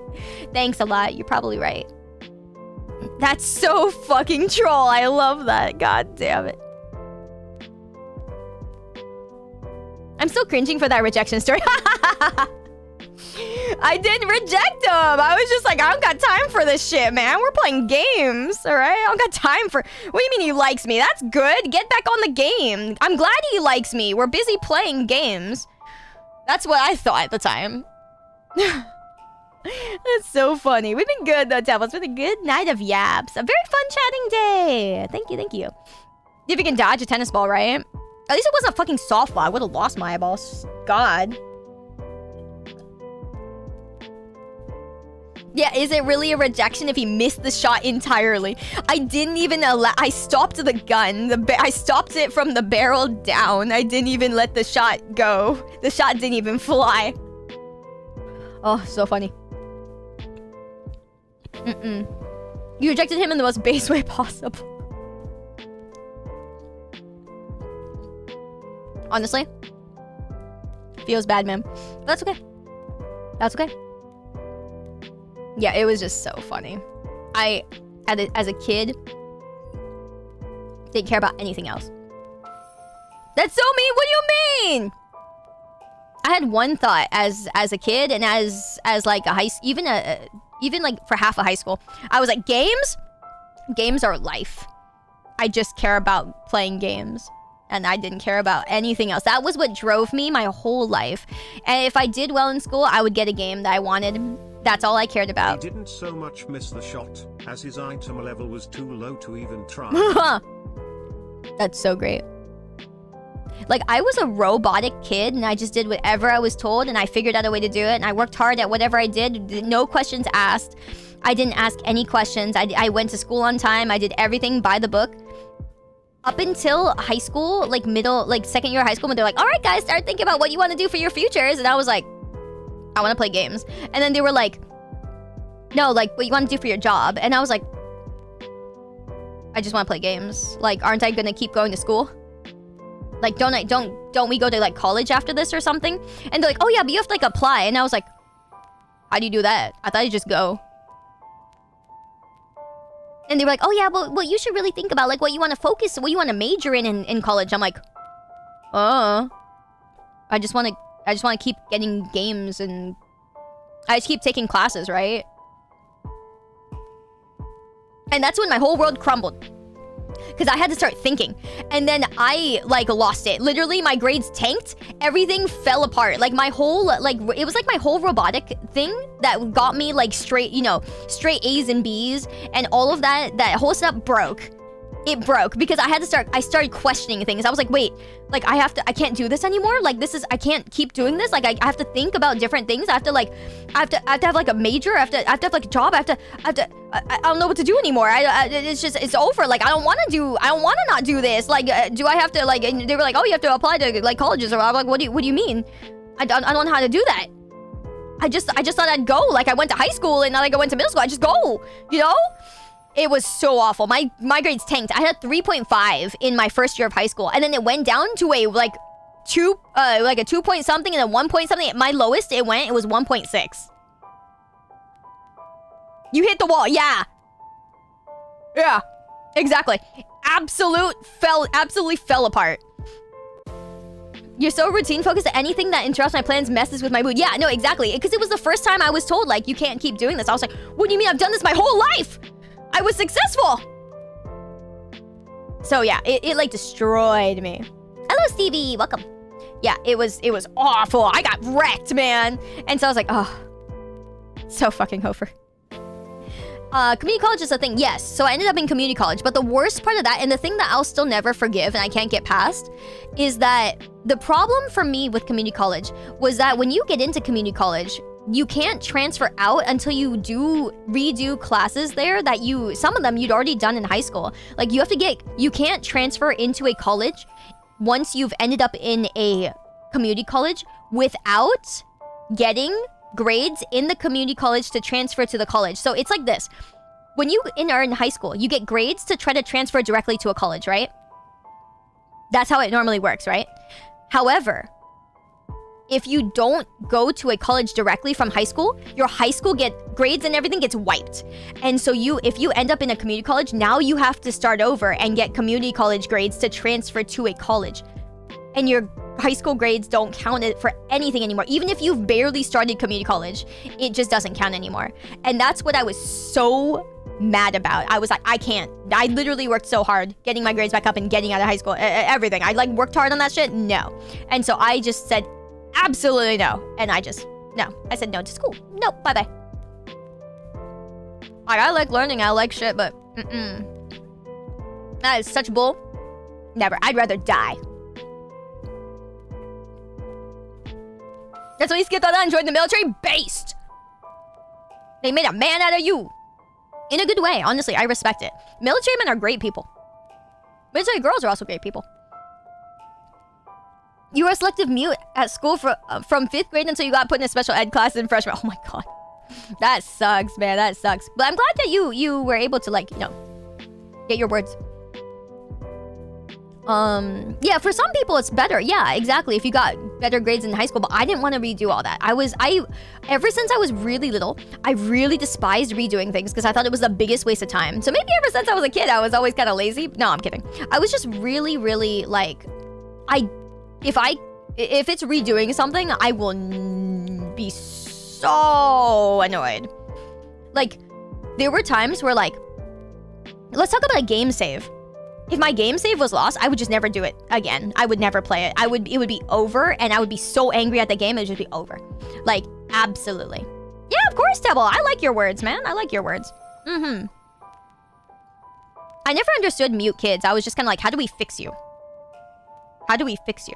So I'm really happy to hear that you were able to get your words, you know? Like, that means that is hard sometimes, and that is like, you know, something to be proud of. Like, because it's hard sometimes to get to like, because we all know what normalcy technically quote unquote is, but it's hard to get to that sometimes, you know?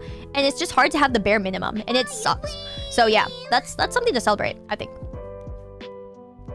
You were lucky that you had American parents. I think so. I mean, my parents are Japanese, but they grew up in America, yes.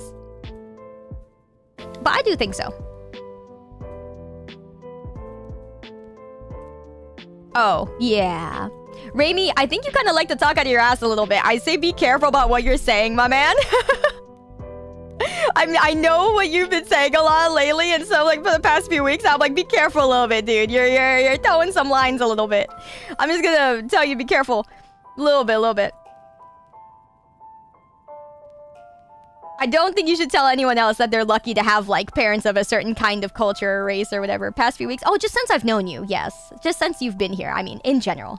Like, be careful. Be careful. I mean, I know what you mean saying it to me. I'm okay with that. But just don't probably say that to anyone else. That does not sound good. I think that probably, like... I think that probably is okay. Probably in our chat. She remembers all of us individually. Oh yeah, no, I remember a lot of things you've said, Remy. You stand out quite a bit. I think English is not your first language, so I'm trying to let you... I'm just warning you, because in English, that does not sound good. My apologies for the rest of the chat. No, honestly, you would apologize to the person you said it to. Like, but that's okay. But Keg, yo, it's good to see you again, man. Yeah, no one can know exactly how it is growing up in different cultures. Like, for me, it's still kind of... The one thing that sucked was being adopted. Being Japanese. My parents are Japanese, but my parents cannot speak Japanese. So, when I was a kid, like, kids who couldn't speak their language got called fakes. Because it was very popular back then to like anime and to like... You know, that was when anime started up, guys. That was when Sailor Moon and Cardcaptor Sakura were on TV. Normal antenna TV. So if you couldn't, if you said you were Japanese and you couldn't speak it, kids called you fake. Because you were pretending to be something cool. You know, it was like being a Power Ranger. It was basically like that. Does that make sense? Like if a kid said, I'm Japanese, it's basically like saying, I'm a Power Ranger or something like this. And then kids would say, prove it. I remember being told to my face as a kid, prove it. Prove that I'm Japanese. I was like, huh? But that's just how it was. It wasn't because the kids were, you know, it's not like they were bad kids, but like, you were basically claiming to be something which back then was treated as special. You know? It's like saying you were from the fucking moon. I remember those days, yeah, right? It was insane. No, that was actually normal. No, you wouldn't be called a tourist. You would call fake straight up, like just because you couldn't speak your language. And you know, that was what pushed me to learn Japanese as a kid, because I was like, yeah, you're right, I am a fake if I can't speak my language or understand my... You're right! You know? That's kids being retarded. I visibly Japanese. I am visibly Japanese. But like, you know, to kids, pretty much everyone looks the same unless you look visibly really different. To me, to them, I was just another Asian kid, which honestly is fair, right? We kind of just Asians share the same traits as like, you know, white people share white people traits, or, you know, it's the same thing. So, to be fair, me saying, like, yeah. Thank you, Raimi. I appreciate it. You've had people ask you to prove you're Mexican. You just laugh at them, and as soon as I catch my breath, I go, yeah. I go, ha. Let's see. You may I wake up to you making me feel old. I grew up with these shows. Same, Patrick. Same. The memories are there, man. The memories are there. I wonder why no one asks me to prove I'm white. I'll do it, Turtle. Prove it, man. Prove it. Prove it. Say something. Say something in like Latin. Yeah. I'll ask you right now. I've never asked you to prove it. Yeah. All right, let's see. Got called fake by people for not being able to speak Filipino. But what am I going to use it for in Canada? No! That's so true, though. You're so real for that, though. No, fair. That sucks, man. They're going to call you fake Filipino. Like, what are you going to use it for? Yeah, what are you going to use it in Canada? That's crazy, man. Feels bad. Memento Mori. Why did everyone just say Memento Mori? Everyone chose that one. Oh, my God. I see you. Hi, Hugh. Welcome back, man. It's been a great day so far. Thank you. You've had no one ask me to prove I was something sad. It feels bad, man. That's honestly fair. Oh, man. Something about ethnicities is that JP, Korean, and China said every other Asian is seen as fake by some. Really? Oh, how interesting. Yeah, like that's a thing. It was the complete opposite for you. As a kid growing up, you would never stop talking, but when you hit high school, you ended up using less and less words. Ah, that makes sense.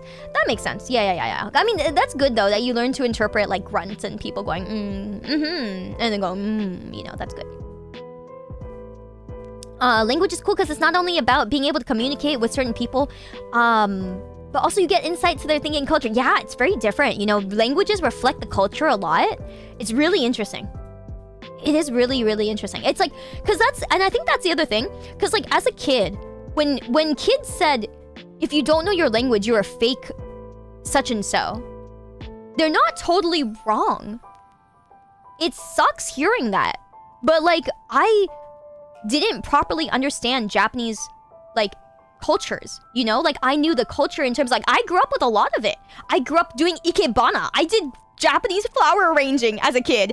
I grew up doing all those hobbies, all those things. I knew how to use washi paper. I knew how to fold origami. I knew how to pound mochi. I pounded mochi myself. I grew up with all the cultural things. However, going and living in Japan and living there and knowing how the mannerisms are and doing everything the way they do, you know, it is very different. So yeah, no, they weren't totally wrong.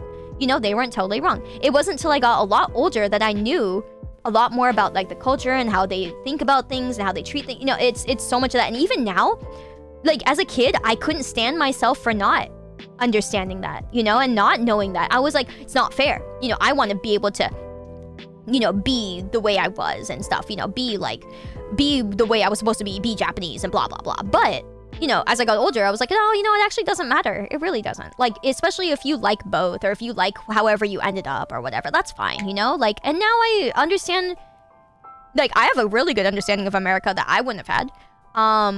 And I have a really good understanding of Japan now and you know, Japan's culture and stuff too. Like enough that I can say I'm Japanese and not be like feel totally ostracized. Because before I felt like if I said I was Japanese, people would expect so much out of me. And that's realistically how it is. Okay, even on the internet and even nowadays. When you say you're Japanese, people are like, oh, okay. You know, they have a huge expectation of you and certain understandings. So when you say you're Japanese American, that's actually very different from Japanese. And so it is actually separate completely. One of the for that reason, for good reason. Of language reflecting culture I can think of is that in Albanian there are 50 plus words to describe moustaches of varying shapes and level of care. That's fucking insane. That is insane. Wow. That's crazy. That's crazy.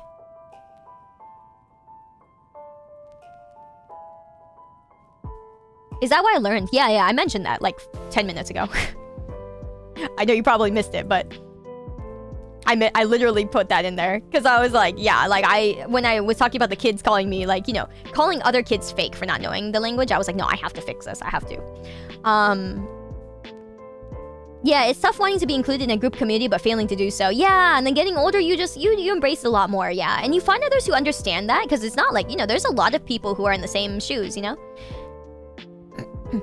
Is the anime in Japanese much different to regular Japanese or so? What? Is the anime in Japanese much different to regular Japanese? Oh, I see what you mean. Yes. Depends on the anime. Depends on the anime. Like, if it's an action anime, no, yeah, people don't go around the streets going like Hadouken, okay? But like, and like Date Bayo, nobody fucking says that shit, all right? Don't say it. Nobody says that shit. But like, if you're watching like a slice of life, yeah, everybody talks like that. Like, if you're watching fucking like Lucky Star, yeah, everybody talks like that. If you're watching Nichijou, nobody talks like that. But if you're watching Lucky Star, yeah, everybody talks like that. Or if you're watching like Horimiya, yeah, everybody talks like that. Yeah, totally normal to go Wagahai and Kisama. Yeah, no, seriously. Yeah, Bankai. Yeah. No, it just depends on the type of anime. Because like, obviously, if you're watching an anime where people are shouting out like moves of shit that don't exist, yeah, no, obviously that's not gonna. Yeah. But everything else is fine. You can learn Japanese from anime. It's pretty much, I mean, it's all Japanese at the end of the day. You just have to know which words to not use because they don't really exist. Sorry, man. The black, you know, the dark flame lord or whatever does not exist. Yeah, Lucky Star is peak fiction. Yeah, no, literally, you can learn so much from Lucky Star. Yeah, it's like English speakers speaking like cartoon characters. Do English speakers speak like, you know, Cartoon Network? Not really. Pretty much the same thing. Yeah, the weeb culture does not reflect my dreams. I'm sorry. Yeah, it's pretty much the same. It's just like cartoons.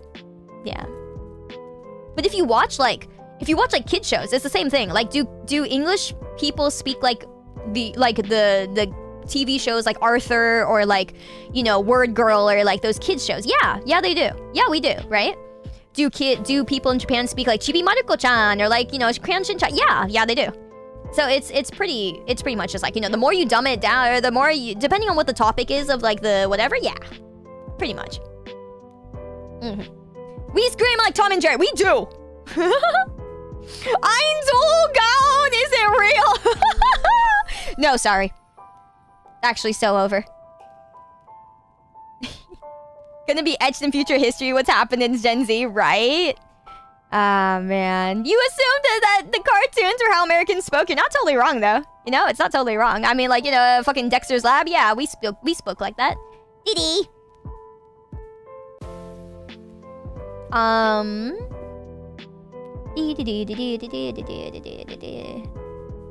Let me see. Do they have brain rot in Japan?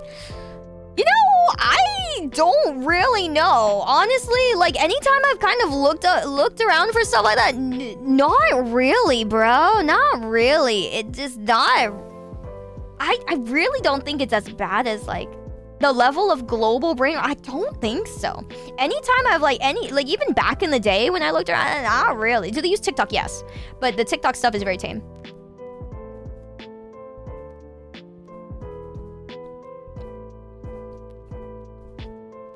What is that? My take, she take? I don't fucking know what that means. I don't fucking know what that is. Oh no. Hey,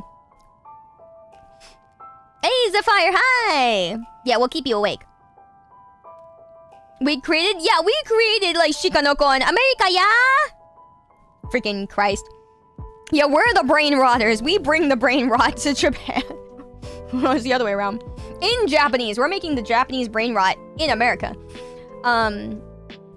Let's see, you have a friend in Afghanistan who told me to find him in our city. He didn't say where he was, but after an hour searching, he told me that to go to a certain Muslim store that we have.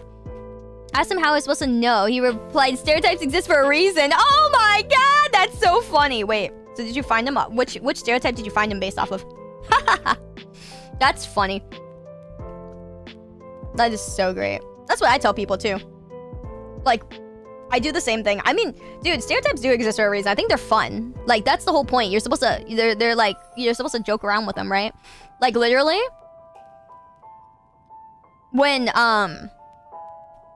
there is so many times where I'm like, oh yeah, you know, like, people would know I like anime or games or whatever, and they're like, And then people would be like, wait, you're not Chinese? And I'm like, no, I'm Japanese. Did all the anime not set you off? I'm like, I'm I'm the other one. All the anime not tip you off? Yeah. So it's fun. I think stereotypes are fun stuff sometimes, you know? It's just... Oh, man. Are you Chinese or Japanese? I am Japanese. I am Japanese. Yeah. The fucking... Yeah, the anime girl is Japanese. Actually. I wish I was, you know... I wish I had some Chinese knowledge. I think Mandarin sounds gorgeous. I want to learn it, but it's so goddamn impossible. There's no way. It's so hard. It's so hard. It's so hard. Man. I was going for the King of the Hill. Like, oh, really? No shot, dude. Nobody here knows King of the Hill, but like us. I swear, I swear, man. Dude, we're old. Japanese? We're old. Let's go, Someone buddy. from I'ma Western shake your Europe hand talking for to the that. world's crankiest Vietnamese. Oh my god. No, that's a mood. That is so funny. Yeah, Chinese should be the hardest world language. It really fucking is. It's insane. I know King of the Hill. Let's go. God, gosh, dang it. God, dang it, Bobby. The classic. How is Nico Nico in Japan compared to YouTube or Twitch size-wise? Oh, man. Honestly, it was really popular when I was in like high school, which was a long time ago. So I don't know how it is nowadays. I see less and less people using it. More and more people are using YouTube. Not a lot of Japanese people use Twitch. Because they use YouTube for lives instead. But yeah, I don't know nowadays. I think it's just not as big. Yeah, I think it's been shrinking slowly over time. Because it's not like expanding, you know? It's not like doing anything new or... Yeah.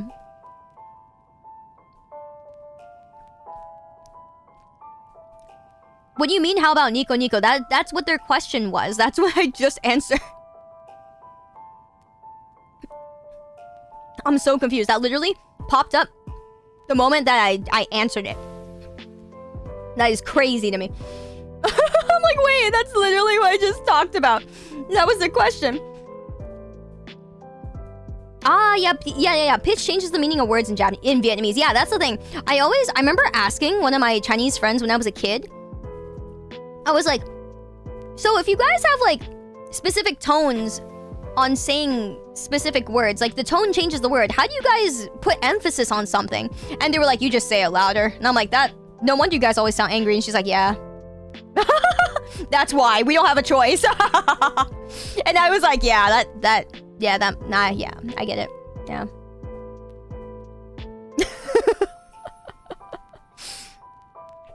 I was so young when I said that. I was in like middle school and she was like, yeah, you're right. Pretty much. It was so funny. Like we understood in like middle school. Wait till you learn Canto. I'm sorry. I don't really like Canto. It's not my thing. It's like how I don't really like Korean. It's not my type of like, oh, this sounds really nice. Sorry. I'm just honest about that. I don't think it's a bad language or anything like that. I think it's totally fine. I'm just like, I remember, did I tell you guys the story of when I was like, there was this one guy that I dated back in the day, and then he spoke Canto, and then I was just like, his mom spoke Mandarin, and I was like, you didn't learn Mandarin for your mom? It's like, oh no, I grew up more in like Hong Kong and stuff, and I was like, and that's when I learned that like Hong Kong people speak more Canto, and I was like, isn't that still China? And then he was like, yeah, but like, you know, we learn like Cantonese in like Hong Kong and stuff. I was like, oh. But you didn't learn the other one that's like more like commonly used? And then he was like, yeah, no. And I was like, oh. Oh, I see. And he was like, you want to learn Canto? I was like, no, I like Mandarin. And then I remember like the guy after, I remember meeting I remember meeting a guy afterwards. I was like, oh yeah, you know, I grew up speaking Mandarin. I was like, hi.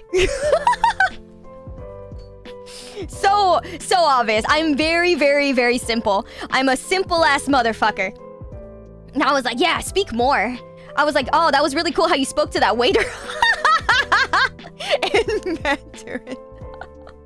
Say that. Do that again. Do it again. No, you're fine, Connie-san. I think it's cool that you can speak either. I think both are really cool. What was it? I think Kanto is more rough sounding, Mandarin's more smooth polished. I don't know. That's kind of how it sounds to me, but I'm like an untrained ear, you know. I'm just a like a Mandarinaboo. I don't know what you call it, man. Oh, I think it was like a sinophile is what you call people who are fans of like Japanese. I was told that by a friend in that I met in Japan, that I made in Japan. They were like, oh, there's a word for it, like sinophiles or something like that. Sinophiles? S-I-O-N-O, like sinophiles. Yes, that's what it is. Yeah. But it sounds like a bad word, you know? Like weeaboo does not sound like a bad word, let me tell you. I can see why that caught on. Yeah, I'm a mando-boo. I like that. I'm gonna say that. Oh, man. Mirai Panda! Thank you for the 7 months, dude! Thank you! Welcome back! Thank you, thank you. Kanto tones are cooler to me. Very nice, very nice. Hello, Shark! Good to see ya, man. Usually I speak Kanto, and I agree you should learn Mandarin instead. Kuno, no! Thank you, fam. I appreciate your kind sacrifice. I appreciate it. I watched like Red Cliff, you know, Romance of the Three Kingdoms. I was like, that sounds so hot. Yeah, man, Zugelang sounds so hot, man, when he speaks like that. Ah, shit. You know, I want a guy to speak to me like that. That's hot. Yeah, I love it when you order those guys around in Chinese like that. Yeah. France is called Uayabu, while someone obsessed with Britain is a Tibu, but someone obsessed with America is a Freeaboo. Is a Freeaboo. Wait, that's cute as fuck. A Freeaboo. Yeah, land of the Freeaboos. I like that. Can I say that? I'm gonna start saying that. I'm fucking American. I call that shot. Yeah, I'm from the land of the Freeaboos. Wait, that's so cute. Oh my god. Oh my god, that's adorable. Yeah. Wait, no, I'm a Tiaboo too, though. Because I fucking love British people. I want someone someday to offer me a bottle of water. And tell me no. And I'm like, I'll be like, oh yeah. They'll be like, no. And I'll be like, yeah. I mean, yeah. I still love the fact that France is called a weeaboo. A weeaboo.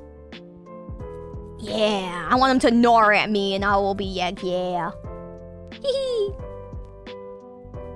It's cool if fruit has its own language. That's what I said too. It's funny because that's what I tell people. I'll tell people like, I love oranges. I swear I'm me mum. I want an Italian mafia boss accent. Ooh, that's a good one. Yeah, no, those are really good. My boss while I was working in Japan was fucking Italian. Like, I was working at, like, a cram school, and then my boss was Italian. Like, he'd only speak Italian and Japanese, no English. I was like, really? My boss can't speak English? Really? You came here from Europe, you can speak really good Japanese. Really good Japanese. But no English. Just Italian and Japanese. I'm like, god damn it. Yeah, shut it, Muppets. Shut it, Muppets.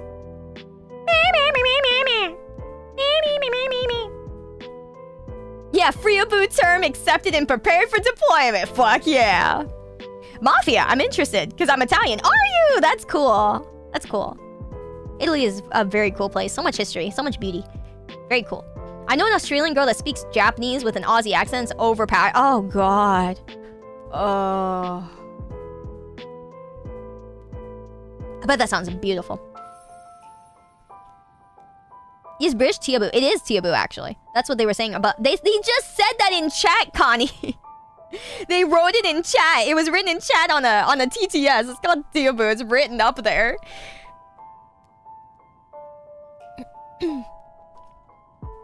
Holy moly. How can you remember most viewers despite having 1K? It kind of amazes me. Because not everybody speaks in chat. Not everybody speaks in chat. Plus, doing this almost every day, and it's pretty much my job, I care a lot about you guys, and I care a lot about, like, our regulars. And it's just kind of like... I'm very visually strong. So I remember your guys' names and colors of your names. And so I remember both. And I remember you by that, and, like, how much you've chatted or what you've said and stuff like that. So it's like, I'm the fucking parasocial. Quick change colors. Fuck you.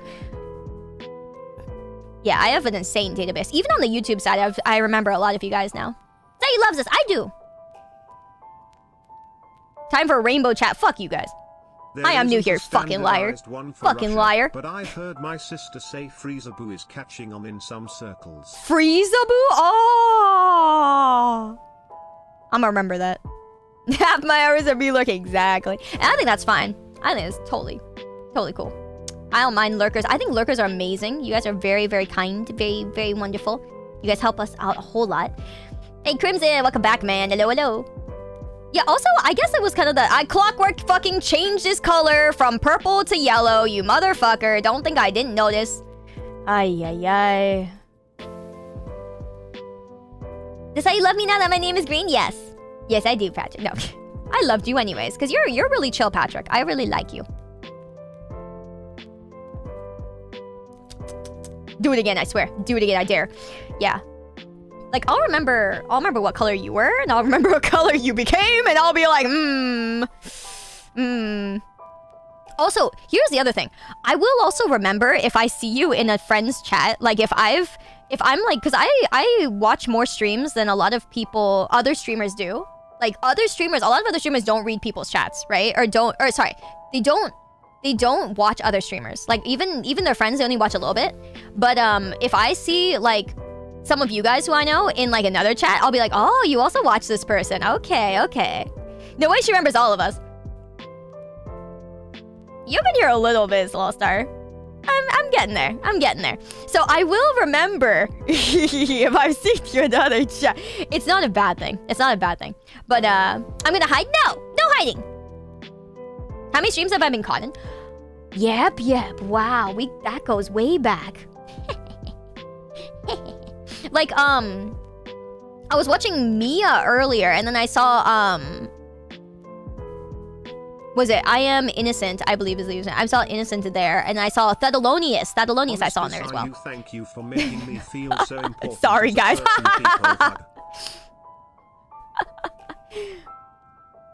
Big Santa give up. No! He's stuck here with us. I wasn't here a lot, yet you still remember, which surprised me. I do, yeah, because your name is memorable to me. I feel like also if people say things that are impactful, I remember them.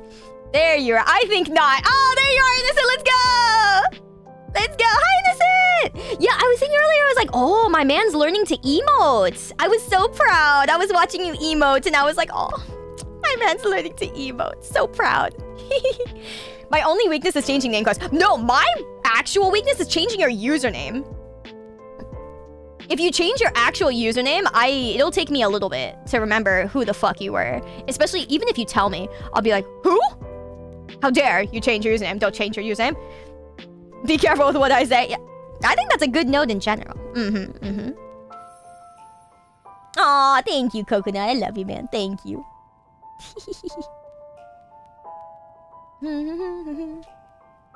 That definitely means you've seen me in a few other streams before. Well, I mean, if it's on the YouTube side, maybe not. I mean, some of you guys I recognize on the YouTube side, actually. Like, there's some of you guys I recognize in, like, friends' chats. Yeah, because YouTube is not that big. Live streaming-wise. You want to think of new strats to avoid being on my spreadsheet. But I like you guys on my spreadsheet.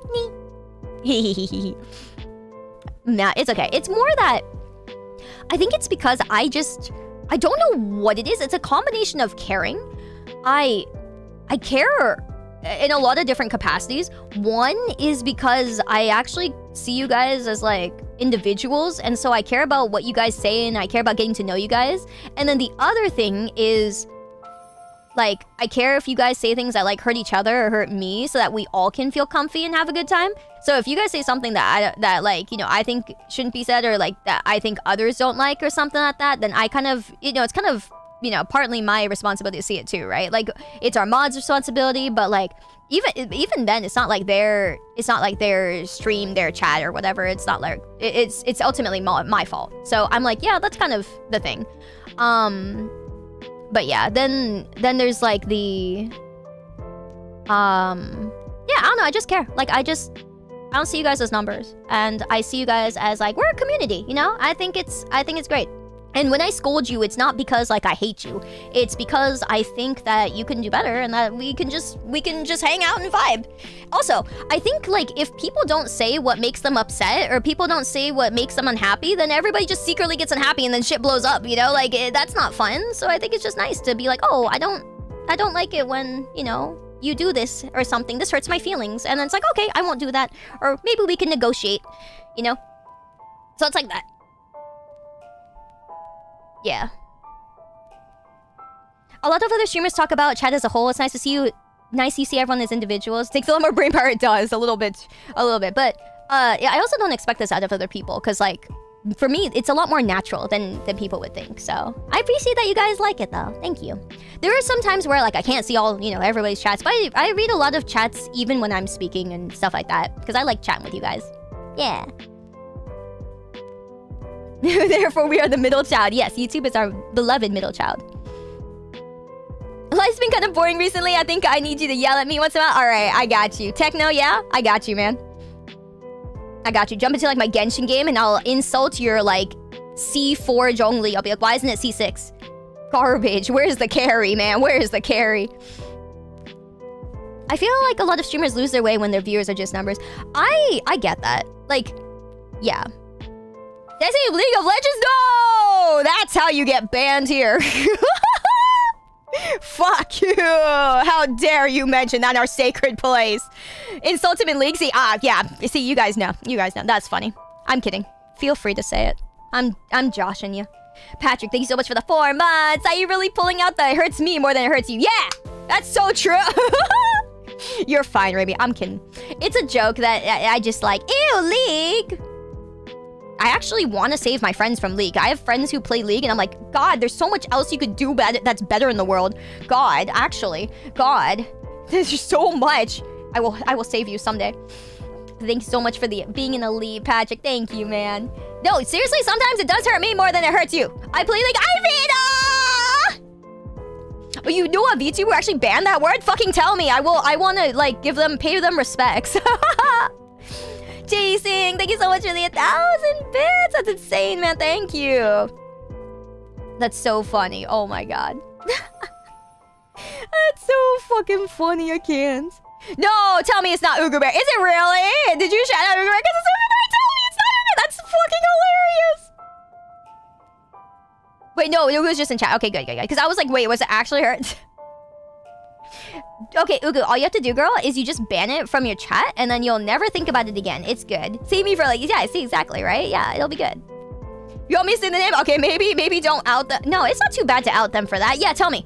Just saying they banned the word League in chat is based. That's not a bad thing. You have a friend who relapsed and now he plays League ranked? I'm so sorry for your loss, man. I'm sure if you quarantine him, you know, maybe you could fix him, you know, maybe you could save him. Yeah. Lamau for you, queen. Oh, fuck yeah. I love you, Ugu. You're the best. I love you so much. Don't worry. Well, I'll do something. We'll fix you. Back to Genshin. Back in the Genshin mines. Or have you played ZZZ? The new character is really fun. Hi, Sino. Yeah, don't talk to me. Oh, here's the other motherfucker. Yeah, that's right. Look, Sino was like, oh my god, do you want to play a game together? And then I was like, oh, I'm so happy to be invited. And he said, do you want to play League with me? I was like,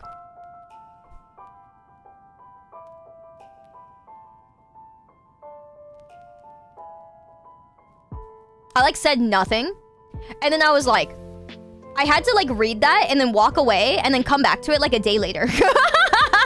I was like,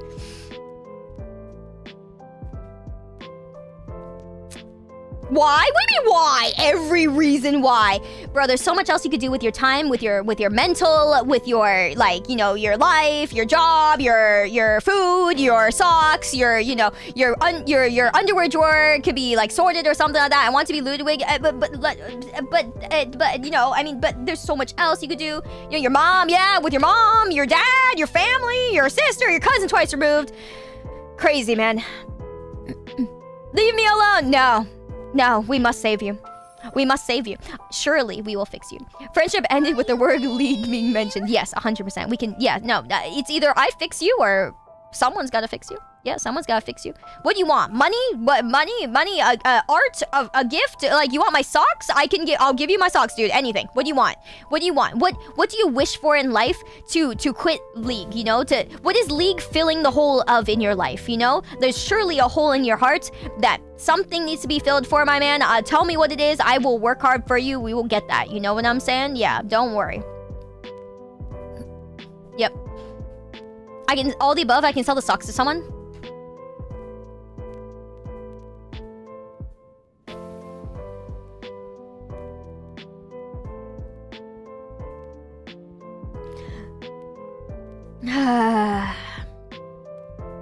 You know, you're not wrong.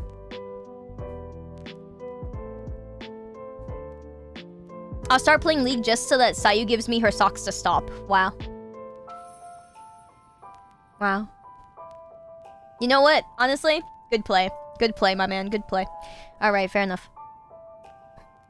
Fair the fuck enough. You've had over 10,000 hours in League. Life has been better after quitting. I'm so proud of you.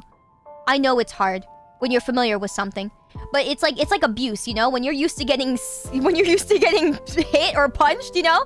When you're used to getting it up the ass, I know you get used to it. That's cool. I get it, you know? Invite me to play other games, I'll pull up, okay? Yeah, promise? Alright, alright. Okay, guys, the year 2025 is just gonna be us playing, like, a bunch of shit with Sino because we have to save him. Okay, guys? All of you guys, you see this guy in chat, Sino Square, yeah? Make sure you make friends with him, okay? Add him on Discord and everything, guys. Make sure you add him and then distract him with anything possible. Make him touch grass if you have to. You know what I'm saying? That is our assignment for 2025. We're gonna fix this man. He's a really nice guy. Yeah. It's a shame. It's a real crying shame, you know what I'm saying? He's a really nice guy. I think he's got a bright future. He would have a bright future if we could fix it for him. Anyway, yeah, you know. Don't join my DMs even more? That sounds like a cry for help. Yeah, nice guy, great guy, you know, but he plays like, yeah, no, we can fix him, guys. We're here for you, bro. Now go play Metaphor. No, seriously, go play Metaphor. It's such a great game. The worst crime of Arcane is not the ending, but the fact that it might convince someone to play League of Legends without knowing what the game is actually. You know, like. Imada, that's the most base thing I think you've said ever since you've come to the chat. That's the most base thing you ever said. That is so true. That is so true. I know people are saying Arcane is good. I will never watch it. I'll be honest, I think I watched one episode because I was at Skara's place and he was like, want to watch Arcane? I'm like, okay, fine. Yeah, also the Misery song is great. I swear that existed way long ago, like a long time ago before Arcane, but I guess not. I feel like, yeah. I don't know, I feel like I remember it from way further back than just that, but maybe not. Guys, I'm just crazy. But yeah, no. The reason I won't watch it though is not because I can agree it's good, because I know it's probably really good. I'm not dissing that. I'm just saying, I'm not supporting Riot. I refuse. No, I know it's actually good. I don't care that it's good. I just choose not to support Riot. I can say, yeah, I agree. I'm just not gonna watch it. You know? I'm not disagreeing.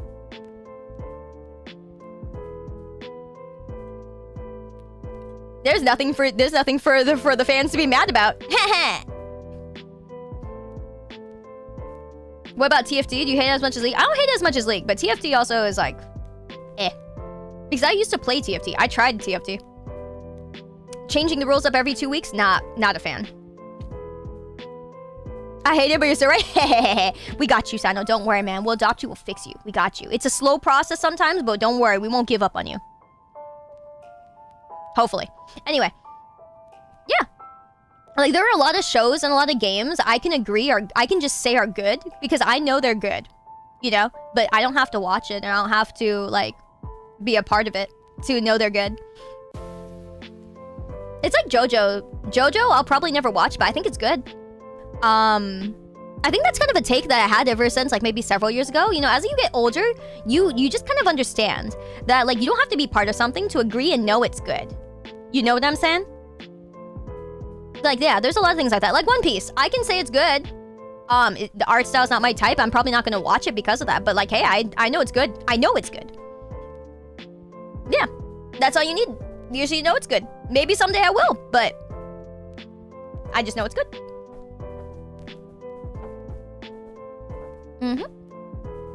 Yeah, you can admit or, like, realistically know that something is good without having to be, like, a part of it. Hey, like, you don't care for Sex and the City, but I admit it's good for the audience that likes it. Yeah, same. It's like the 90 Day Fiancé and shit. It is such good garbage. Like, it's so good. It is so entertaining.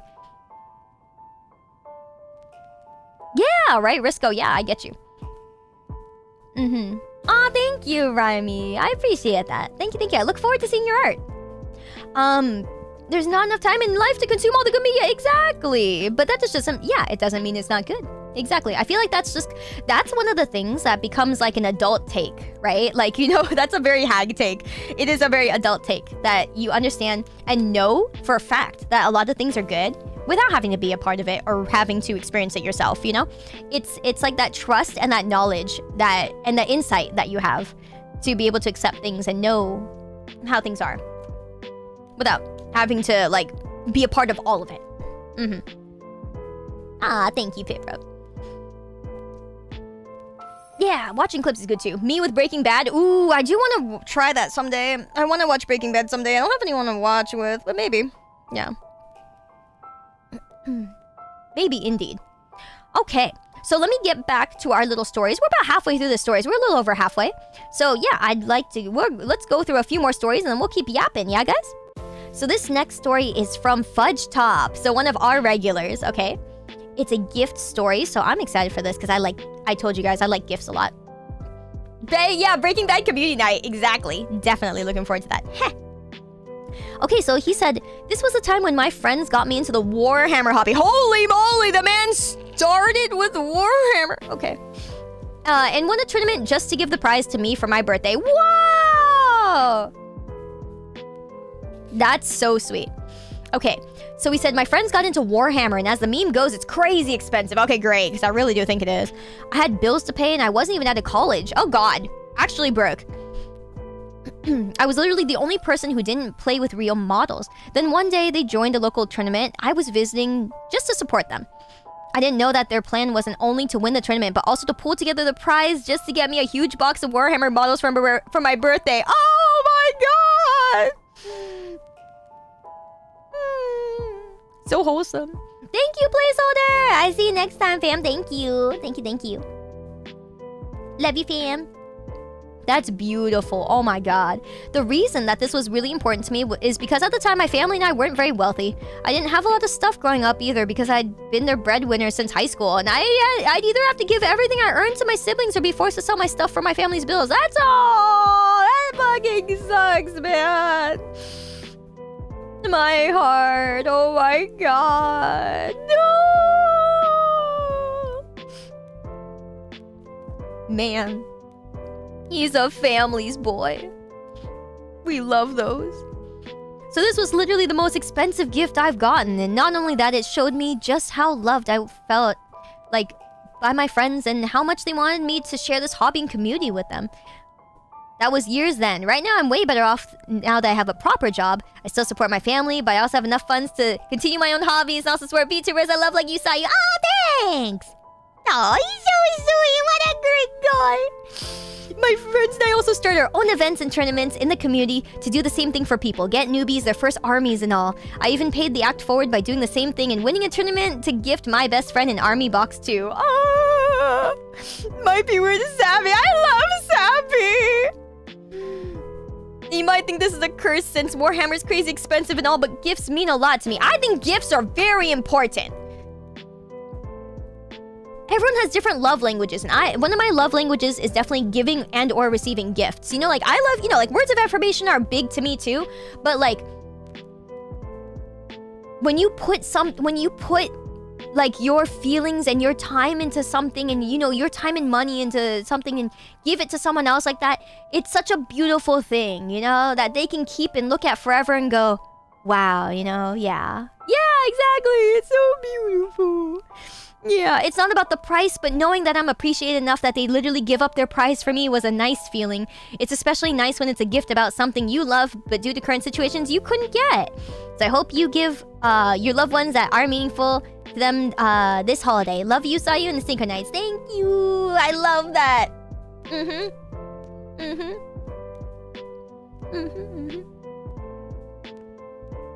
Yeah.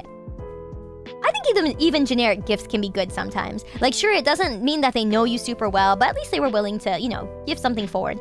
Like, I think, like, what's nice about, like, if you want to go the extra mile for somebody and give them a gift, here's what's special. You can give someone a gift, but going the extra mile for them is giving them a gift that they would want, that they care about, that they value. So, like, you know, there's sometimes, you know, back when I was a kid, you know, obviously you'd give stuff to kids and other friends that you had that were just kind of like, you know, stuff that was nice, or like, you know, chocolates, candy, whatever. I'd give stuff that I liked, right? And then as I got older, I understood what it was like to get something that maybe you didn't really want, and you would still be grateful, of course. It would still mean a lot, and it would still be really special, but the extra mile is giving them something that you know they would like or that they wanted. And that's knowing, like, wow, you know, you put in that extra effort to know what they wanted or know what they liked. And you get, you know, even if you didn't like it, it was something that they cared about. And so I think that's really, really special. You know, that's really special. So yeah, it's really nice to see that kind of thing. But sometimes you can't. I'm not, you know, it's definitely not a requirement. Sometimes you just can't. You know. Totally understandable. Also, he gave us a picture of the tournament win. Oh my god. That's so sweet. Oh, I love it. So cute. Ah. So beautiful, man. I love it. Thank you for the great picture. Holy. Overthinking what the gift is worth, not the important part. Yeah, exactly. Overthinking what the gift means to the person is what matters. Exactly. And I'm really bad at that sometimes, because I'm really bad at, like, remembering, like, stuff that my friends like sometimes, because I'm just getting old and my memory's awful now. So, yeah. But at least, like, you know, you can do a little digging. Social media is good for one thing, and digging is that reason. Yeah, his friend's on the way to the wah. Very true.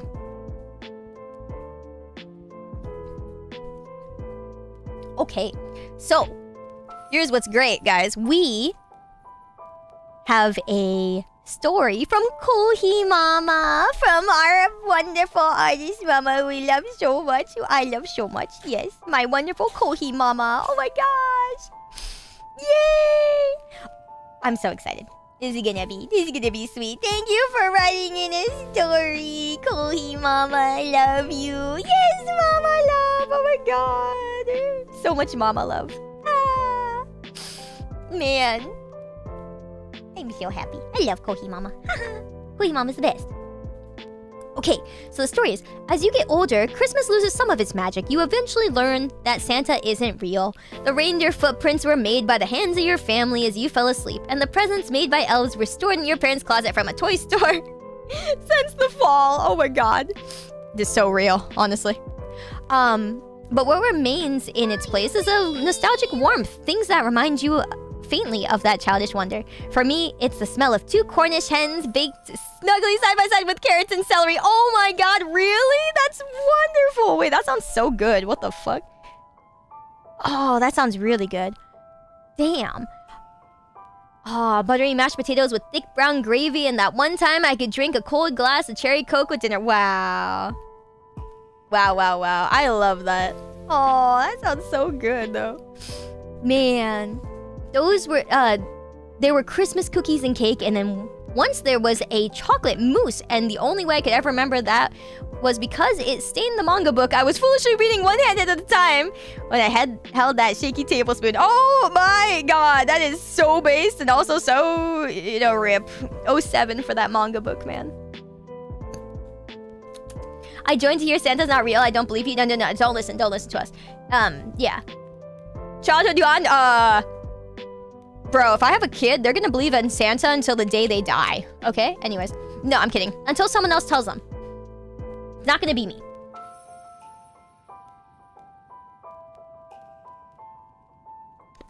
And it won't be any of you, right? None of you guys are gonna tell them, right? Yeah. Hehe. Sometimes I revisit some of the books or games that I would have received. Oh, that you received as gifts on Christmas morning. Sometimes when I boot up a save file of Tactics Advance. Oh my god, Final Fantasy Tactics! I can still taste those Cornish hens or see the tiny stain of Christmas mousse on my well-loved copy of Magic Knight Rares Volume 1. Oh my god! That's such a mood. And let's not forget the Christmas movies, the stop motion of Santa Claus and Rudolph specials. I remember that. Oh my god. Literally on TV. The Jingle All the Ways and the Home Alones. The endless repeats of All I Want for Christmas and Last Christmas playing on the radio. And the frigid, crisp air of winter that makes the tip of your nose hurt and your fingers a little numb. Because if you were a stubborn kid like me, thick winter hats and gloves were lame. Yeah, right? But even when the years pass and people come and go and dinners change and gifts disappear, I swear, if I load up my save files on Final Fantasy Tactics, I could taste, hear, and smell those Christmases all over again. Oh, I love that. Oh, that's beautiful. Wow. That's so true. That's so true. Oh my god. Oh. Man, I love that.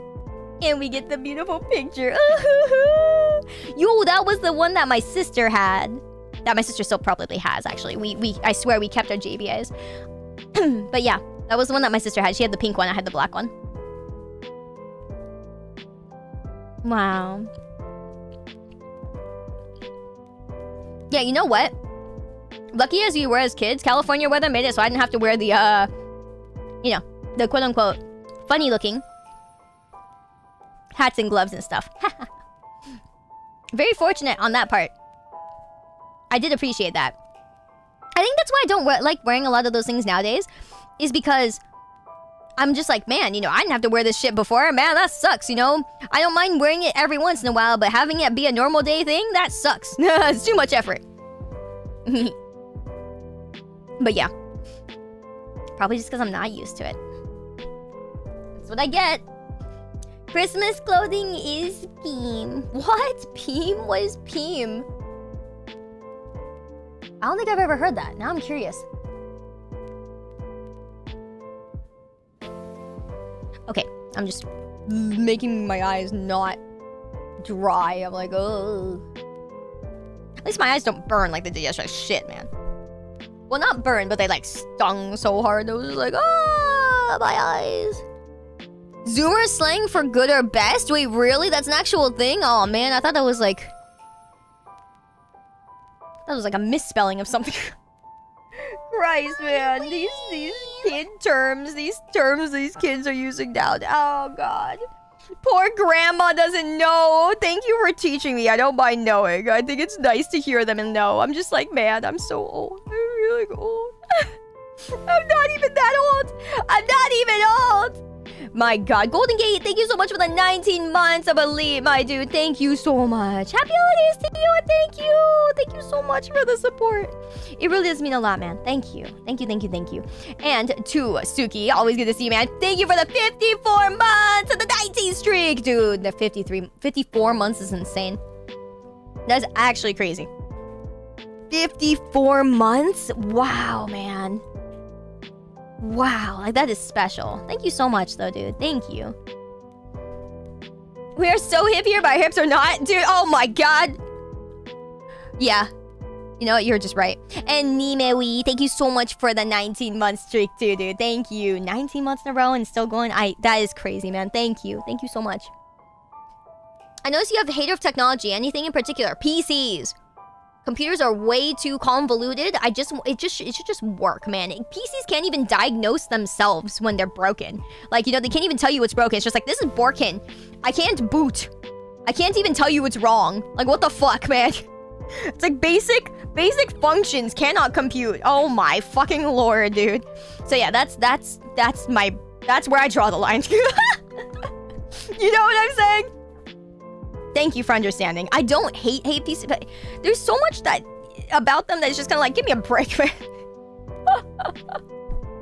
Right? Okay, thank you. Thank you for understanding. I'm just like, please, have mercy. Oh yeah? The most important thing that you've had to learn to accept in life is that it's an unreasonable expectation to expect your computer to work as well today as it did yesterday. Fucking kill me. That hurts me. Oh my god. See you later, background. Love you, fam. Thank you. Yeah, that hurts me so much. That's like, that's so sad, you know? Man, oh man. Yeah, the android hates computers. Dude, I'm convinced that androids would hate each other. They'd be like, why don't you work well? Or they'd hate an older version of themselves, you know? They'd be like, why do you work so bad? You're only like version 1.0 compared to like my 1.2. Like, what the fuck is wrong with you? Why don't you just work, you know? I don't know. I'm very convinced it would be like that. Very convinced. Very. Yeah, war. Yeah, knowing how to use a computer and or fix it and stuff is just so much more than like, you know, you would think it is or that it should be. It's just like, oh my god. Yeah, it's like, oh, look at it. It's you know, available for all commercial use and yada yada. That's cool and all, except for the fact that like it's also like, oh my god. The regular commercial person is not gonna know how to use it. So over. Sayu would be like the android equivalent of Uncle Ruckus. Wait, who? Boomer Sayu strikes again. Boomer Sayu's doing the best I can.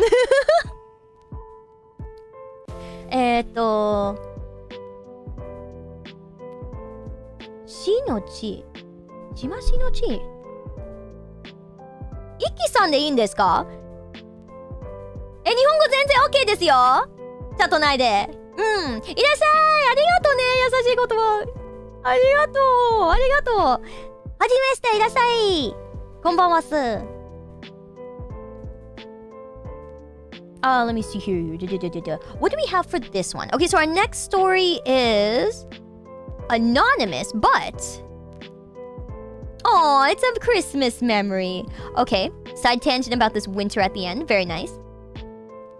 Okay, so they said long ago, when Toonami was a kid's block on a still beloved Cartoon Network, I was a hyperactive kid, like any other. And like any kid in grade school at the time, I loved Dragon Ball and Dragon Ball Z, 2 pieces. I didn't know they were the same thing back then. Oh, that's so cute! At the time, I had a PlayStation 2, and I loved to play Dragon Ball Z Budokai in it. When Christmas Eve arrived, I was given the choice to open my gifts on that evening or enjoy all the things Santa and my family got me on Christmas Day. As any other impatient kid would, I chose to unwrap my presents on the spot. The crown jewel of my haul that year was the still recent Dragon Ball Z Budokai 2. The hype was unreal, and my excitement was a power all on its own. I made haste to drag my gifts back to my room, popped the still mint game disc in the high-tech black brick I poured my childhood into. It's such a mood.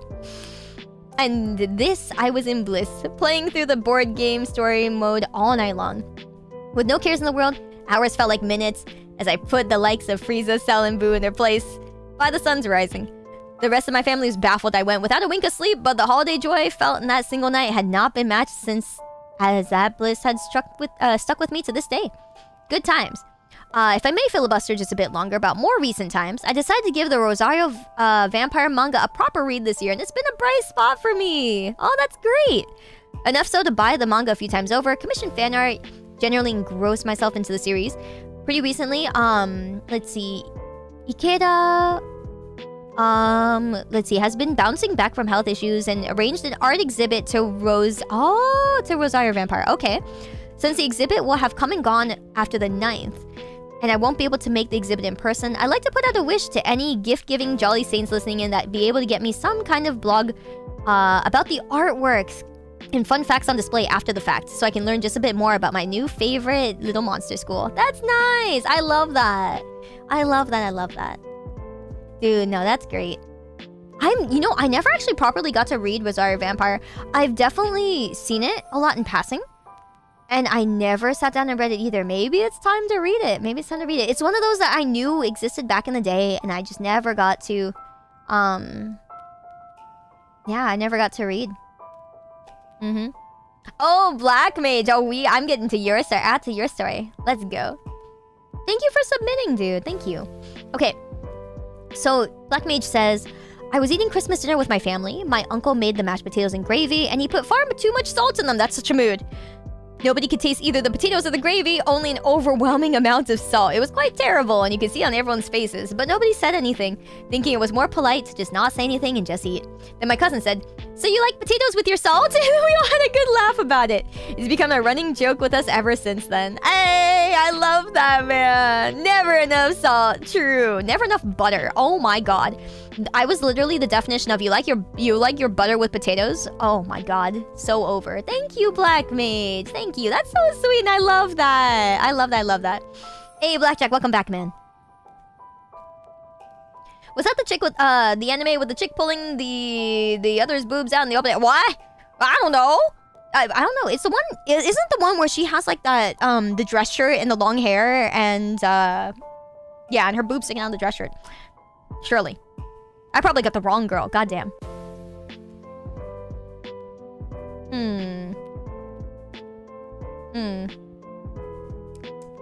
Nope. I am probably so wrong.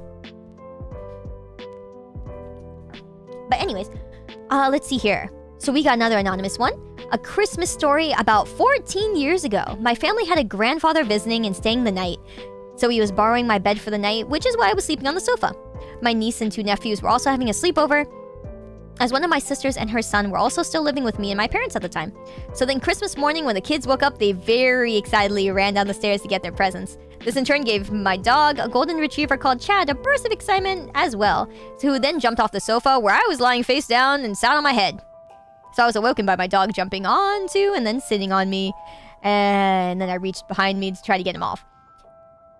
While obviously not a fun way to wake up at the time, it's become a fond Christmas memory of mine. The absolute goofball that my dog was, especially around the kids. I love that! That's so sweet. I think that's something so good about dogs. You know, dogs will really match your energy, and it's so cute. It's just so cute. I love that. Thanks for hanging, Patrick! See you later! Your father used to put so much butter on the toast that the bread turned to mush. You stopped liking butter. Wait, give it to me. I'm so down, dude. I'm freaking... Yo, so you've seen my toast, right?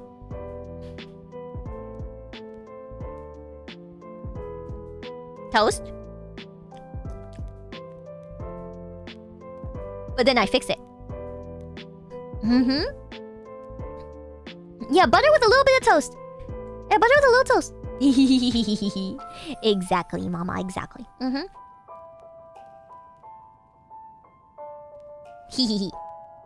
Yeah, we have that in the anime, except I have a full-on, I like butter. I like me some butter. Butter on my corn, yeah. Very tasty. I was gonna steal the toast, but the regime got turned off. Oh, whoops. Yeah, it only works on this model. Sorry! I don't know if it works on my other one. I don't think my other one has it. It would need to be re-rigged because my other model has like amazing turning capabilities that this one does not. Anywho, yeah, in a different timeline or so. Ooh, a layer of Kerrygold, then a layer of lingonberry jam. Wow, that sounds good. No, I want some. I'm not gonna get fucking toast at 1 a.m. No. Oh, darn. Maybe I could get a... I mean, I could get a bagel at like 6 a.m. It's 5 more hours. 5 more hours is fine. What's for dinner? It's 1 a.m. Man. I know 1 a.m. toast sounds really good right now. Okay, let's take a look. You had corn with lime and pepper. Oh, that sounds good too. Oh, man.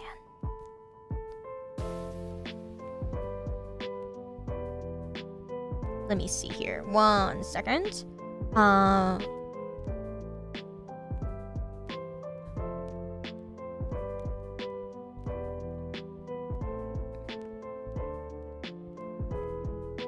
Okay.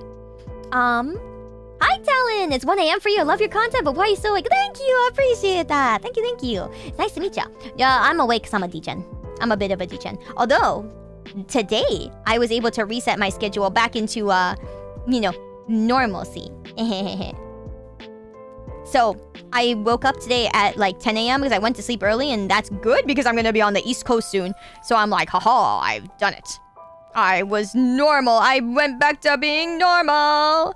So, that's good because, yeah, very soon it's gonna, you know, very soon.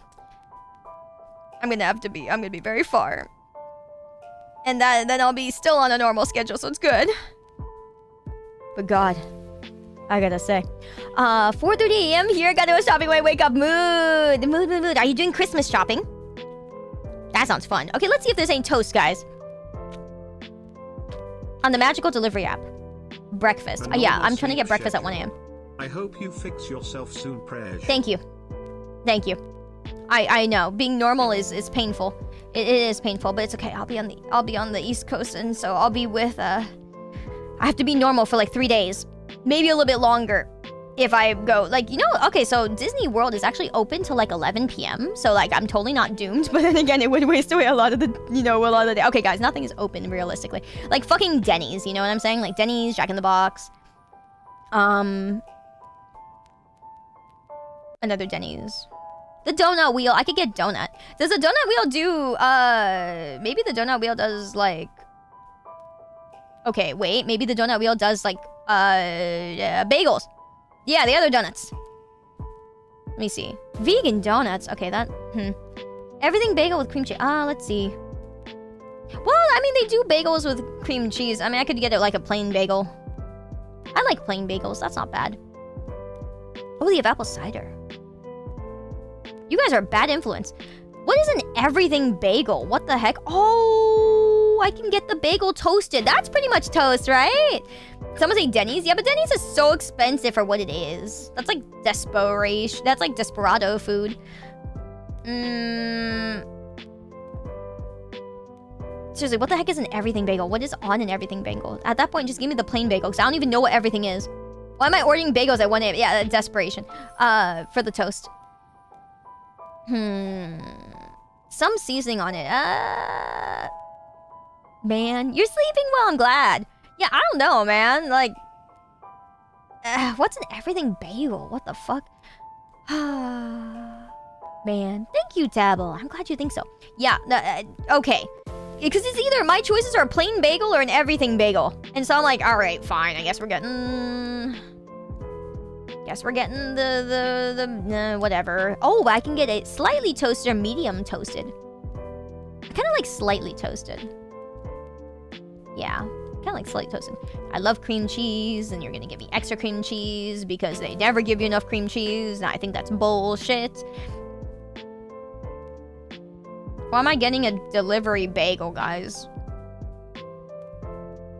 This ain't it.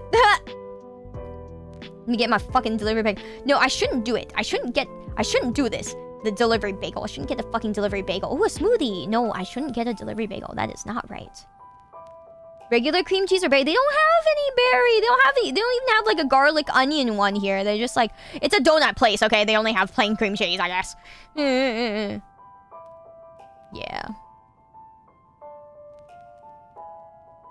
Oh, I see what the everything bagel looks like. It's just, it's got like a bunch of, yeah, like some sesame seeds and a bunch of other stuff. That's cool. That's cool. That's cool. Yeah.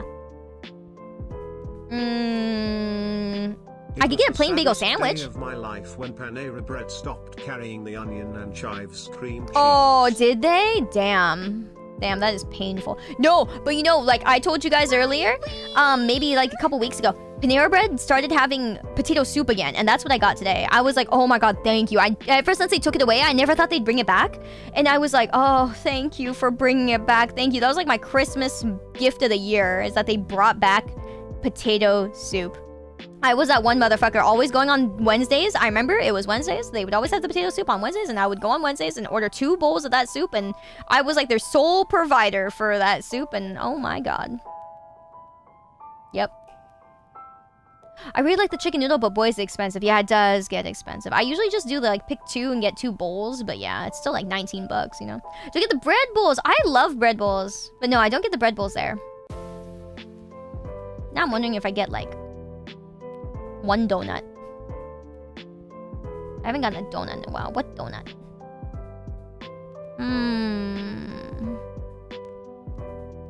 Donut holes are so good.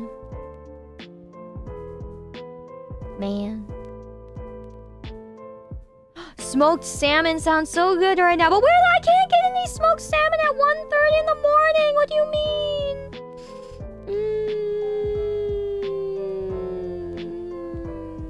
I could get some custard-filled donut holes.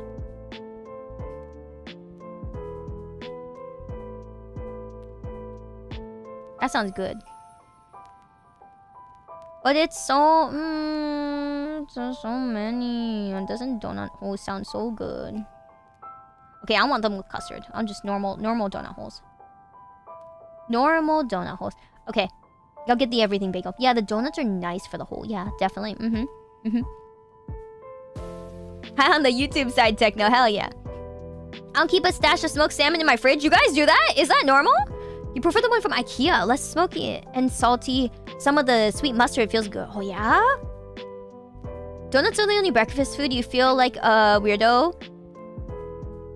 You prefer a burger for lunch, dinner food for breakfast. I get that. I don't mind like cereal for breakfast, but I would prefer something warm, I think is my thing. So like at that point, I like you know, scrambled eggs. But I'm an egg white person, so I like egg whites a lot.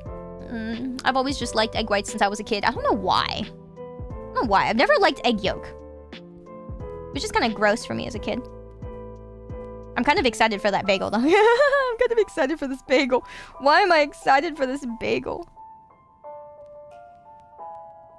I really shouldn't order those donut holes. There's no way I'm gonna finish those. Okay, wait. I don't get the donut holes. There's gotta be something else I get. Something else I freaking get. Actually, there's some interesting drinks. They have some interesting drinks here. Let me see. Like they have an apple cider. They have like a vanilla latte. Oh god, I'm gonna need some coffee. Holy.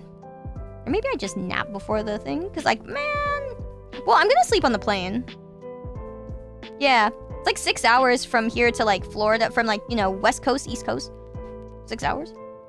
I've never been to Florida, so this will be interesting. Hey, yo, anyone else a fan of Snapple? Grondo, welcome back. Thank you, Joe. Thank you. You eat the yolks, but the whites are definitely better. I like the whites, yeah. Like a little bit of salt on the whites. So good. You don't usually eat breakfast. That's understandable. I'm kind of like this. Yeah, I get that. I'm usually just kind of too lazy to eat breakfast. Breakfast is good. Breakfast is meant to be light. You know? Dirty chai latte. Sounds really good. But maybe I'll do an apple cider. Sounds really good, actually. Something nice and warm. Apple cider. Okay. I'm doing the bad thing and getting myself a bagel and apple cider. This is bad. Snapple's fine. Yeah, Snapple's fine indeed. Love Snapple, so good. Snapple tasty. Okay. Give me 1 second here. Let's do a quick little intermission thing. Go to the bathroom and yada yada yada. Get, you know, get the things, get water, get snacks and things like that. Alright, I'll be right back, guys. BRB!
Hi.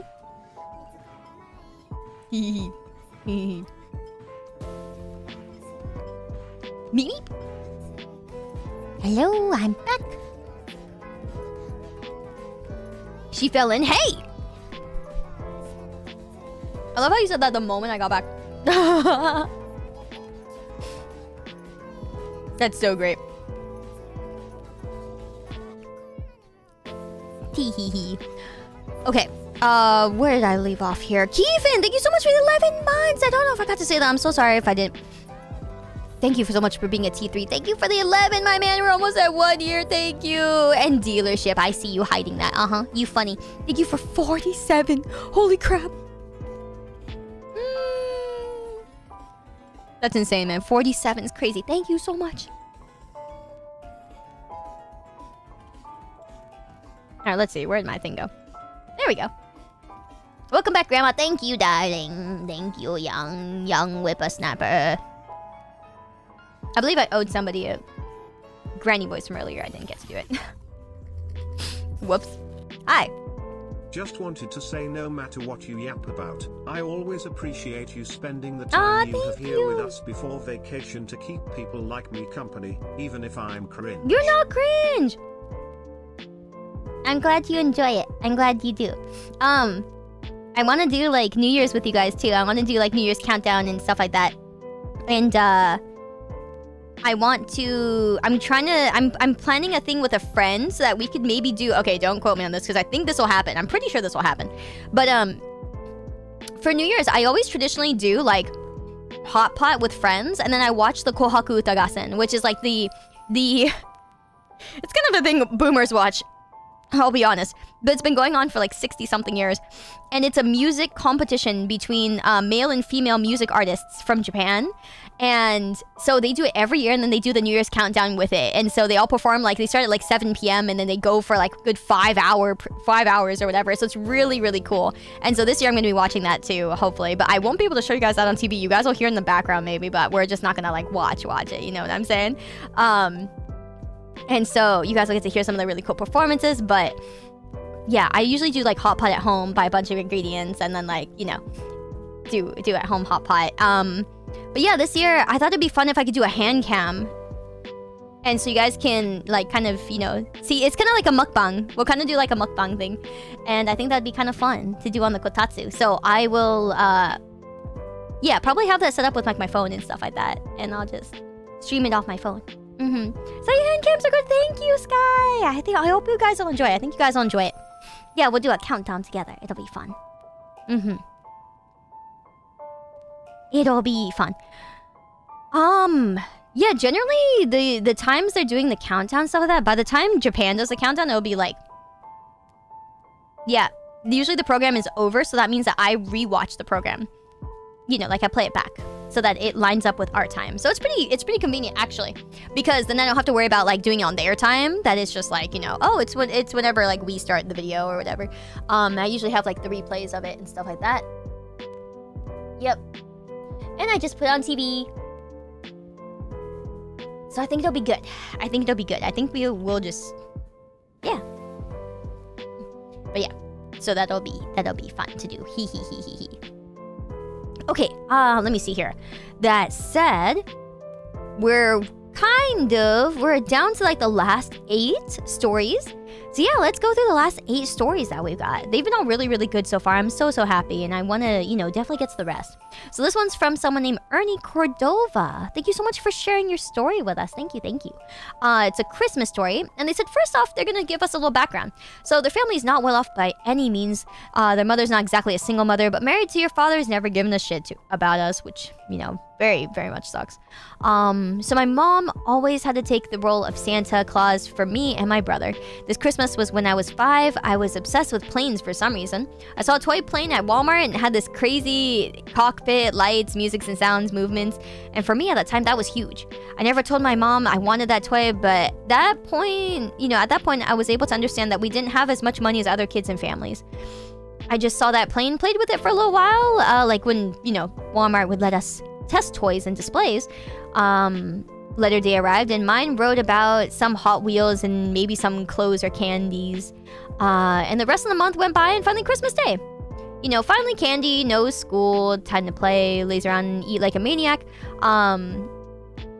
Let's see, we run to the tree, start opening presents, and suddenly I see this huge box with my name on it. I start to doubt myself. Maybe the old man made a mistake and my present box was huge, you know, just for some candies and clothes. What's going on? And then, you know, I scream like crazy for my brother and my mom to hurry up, bring the scissors over or a knife to open it up. No shot, you were using a knife at like 5 years old. Oh my god, I just ripped the boxes open.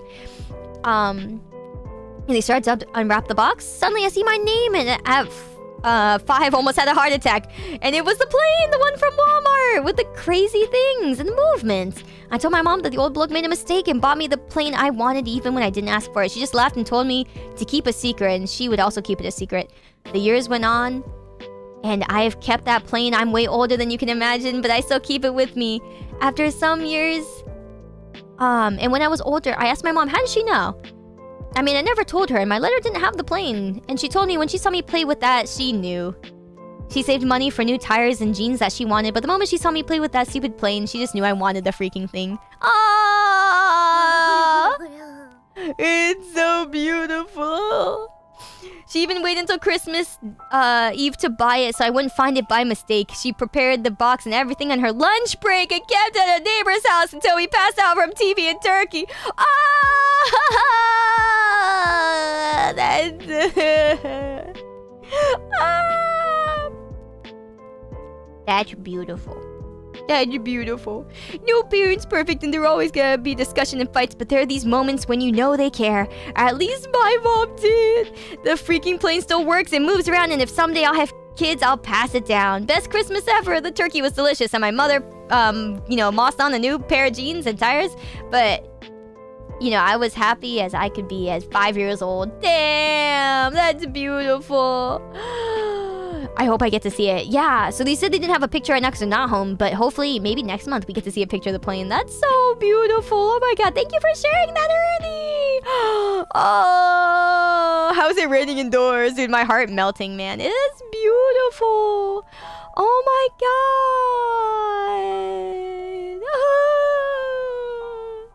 What a beautiful mom. We love mom. Oh man, thank you for that. Holy crap. I feel like that's such a special thing, you know? And that's what I love about, like, gifts and presents and stuff, you know? It makes such a big difference. Like, you know, memories are really important things that we keep with us, but... man. You know? When you have that thing and you just look at it, you go, yep. You know? Yep. Yep. Yeah, remember water. Yeah! We've yammered for 5 hours straight. I know. Today I've actually been drinking quite a good amount of water. But thank you, thank you. I know, today's a yapper day. Today, I'm yapping my ass off because I took yesterday semi-off. So I'm like, haha, I've saved my voice. Yay! Back in my day, when I was younger, I could yap like this all day long and for a good 10 hours and shit, and then be fine. The next day, go another 10 hours. The next day, go another 10 hours. Nowadays, you know, God, you know, I gotta tell you, it's not... the parts ain't working like they used to. Man. Call it the Yammer Slammer. I don't know what... I can kind of see what you mean. Maybe I'll get bars at some point. This one's from Alinua. Heck yeah. And they said, Sayu, watching your Pokemon streams reminded me of a simpler time in my life when I was 9. My parents surprised me with a copy of Pokemon Platinum. I still have the memory of sitting at the table and playing the game with the lake theme blasting on my DS. Hey!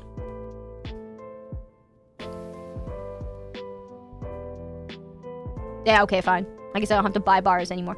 Free bars! Thank you, guys. Thank you. Who the heck is calling me? Oh, my DoorDash is calling me. What the fuck?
Relax chat, you haven't lost sound.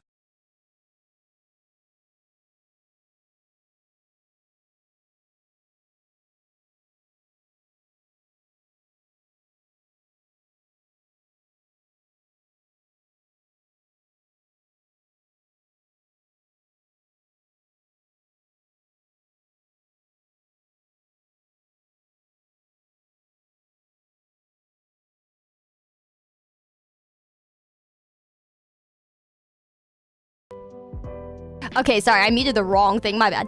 But then the DoorDash guy had a network issue, and so he couldn't find my place.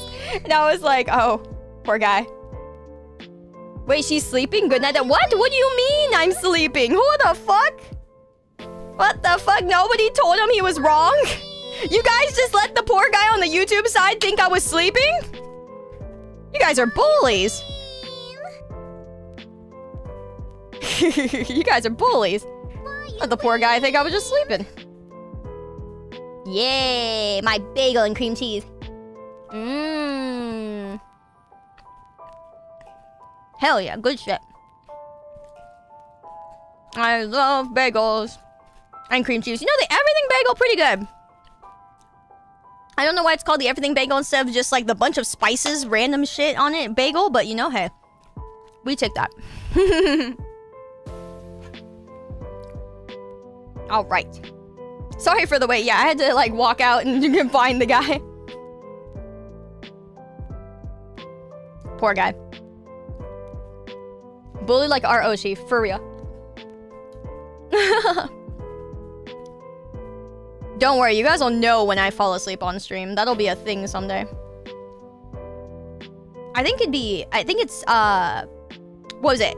So if you guys see my head nodding, my head will nod. You can tell my head is so gone. It's like the most embarrassing thing because you guys will see me go like this. Yeah, the random shit bagel. Yeah, I really think that's what this is. That's the bunch of random shit bagel. Yeah, it's got like poppy seed things and stuff like that. Did you guys know that like poppy seeds, I think, or poppy flowers or whatever, they're like illegal to plant or whatever in like America or something like that? I don't know. That's what I was told before. Is like they're illegal to plant. Like you can't like legally plant them. And I was like, huh? Yes, that was kind of surprising to me. I didn't know that was a thing. Cause I may have had those planted in like my front yard since I was a kid. I was like, wait, are you for real? Like, since when? I got told that when I was really little, too. Some varieties, yes, it's, okay, there's all the seasonings found in bagel shops. Really? I swear there's more seasonings than this. No way this is everything. This ain't the everything. It's like the most of the things. That's a lie. I don't believe it. I don't believe it. Poppy seed strudel is so good. Yeah, I think they contain small doses of drugs. Like, yeah, there's something about it that's like a, yeah, I got something in it or of some sort. I have no idea. I have no idea. It's something like that. Oh my god, the moment when you split the bagel in half and like all the cream cheese is on like one half of the bagel, I'm like, no. No, I literally, okay, so I have like a soup spoon left over from like my earlier Panera, and I'm literally taking the spoon and like taking some of the, I'm using my spoon to grab the cream cheese and like put it on the other bagel. The other half of the bagel. It's insane. It's my OCD is so unhappy with like just seeing all of the cream cheese on like one half of the bagel and being like, no, that's not how this is supposed to go. Just, oh my god. All the cream cheese stuck on my spoon now, and then I'm just like, no, that's not how this is supposed to go. Okay, I know you're not a knife, but you can act like one. That's all I have to say about this. You're not a knife, but you can act like one. That's my, like, line of the night. Oh my god. I don't know, man. Hi, Zarigoto, welcome back.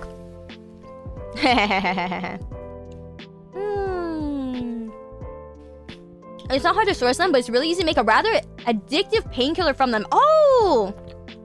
Okay. You buy 2 tubs of cream cheese. Fuck yeah.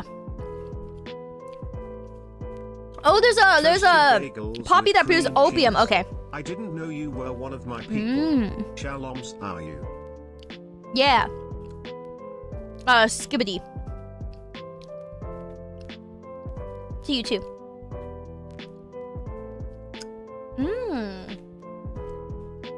That's tasty. I love bagels. I think bagels are very underrated sometimes. No, I know, Aleph. I'm just trolling. You know what my favorite, like, Arabic word is? Haram. So good. It's such a fun word. And it's so cool looking. And it feels like so appropriate when you like tell someone, no, that's haram. And I'm like, haha, yes. It means like forbidden or something. What about halal? No, I don't really like that word, actually. I really dislike it because it's so hard to say. It sounds like you're trolling somebody or saying something that's supposed to be funny, but you're supposed to take it seriously. So it just doesn't work in my head. I don't know why. I don't know why. It's like all hail or halal or all fries or all rise or like hall or hall or halls. Ho ho ho ho ha ha. You know, I can't take it. I'm sorry. There's just too much, man. There's just too. I'll never be able to take it seriously. I can't. It's so over. Oh man, so bad. It sounds like halal, too much meme brain rot. No, I mean, I never liked it ever since I was younger and before, like, brain rot. Before brain rot, I still didn't like it. I'm sorry. It was just such a weird word to me. You got the forbidden one? Kind of expected it? Exactly. It is a fun word to say. And it sounds so cultured. You know, it sounds so cultural. Like, you know those words that just sound like the embodiment of the culture they come from? Or the language they come from? Like, there are certain words in, like, Chinese, or certain sounds that you can only get in Chinese, and certain, like, you know, words in Japanese that make you go, like, yeah, that sounds really good, and that's Japanese for sure. Kind of like that. But, like, haram sounds very, like, you're saying, like, an ancient language to somebody. I love it. Kind of sounds like Egyptian, you know? It's like Egyptian or some shit, and you're like, yeah, you know? What does the stone slab? What does the stone slab say? It says haram. I don't know. Sorry, I'm just a foreigner that thinks it sounds cool.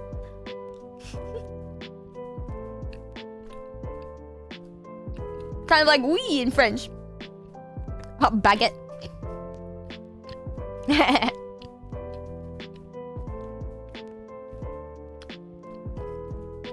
Yeah, I know Arabic is one of the languages they use there too, so it works out. But yeah, I'm pretty sure the stone slabs do not say haram.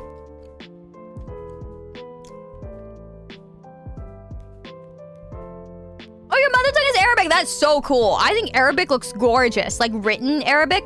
I remember I had a friend who had a tattoo on his arm written in Arabic. I was like, that just looks so cool. I don't fucking know what it says. I may never be able to read it, and I don't care what it says, but it looks really cool. Like, written Arabic looks so beautiful and ancient. It's like something out of Atlantis. Yeah. So I think it's real cool.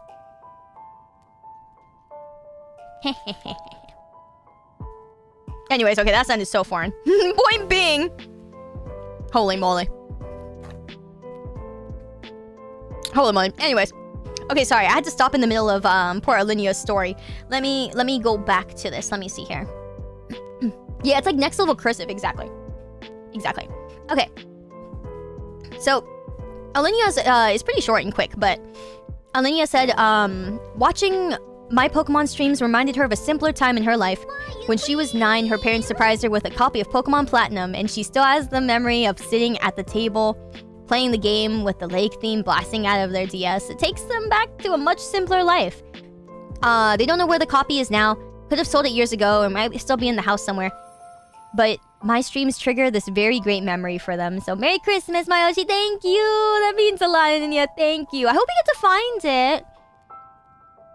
That's so special. I do hope you get to find it. It's so nice to like have something like that and think like, wow, you know? So many special memories having it. Hey, Shia, it's good to see you, fam. How you doing? Hello. Thank you for coming. Thank you for the 49 freaking months. That's insane, man. Good to see ya. Good to see ya. Hey, Morph. Yes, I know, right? I love this one. Very much so. I love this meme. Yeah. Okay, so this one's an anonymous story. They said, way back in early February of 2018, I went to see the first Black Panther movie. Wow. 2018 that was. Man, that takes me back. When it first got into theaters. Before the lights dimmed and the movie started, these two college boys sat next to me and started worrying over some upcoming test they had. But after a few minutes, they started hyping up the movie to take their minds off of the schoolwork. During the course of the movie, I could occasionally hear them rustling a bit. And I would look out of the corner of my eye to see what they were, to see that they were so into the movie that they were on the edges of their seats, barely even blinking. And when the movie ended and everyone was leaving the theater, they spent the entire way out excitedly quoting the movie. They even put the correct emotional emphasis on every line and reenacting the scenes from it.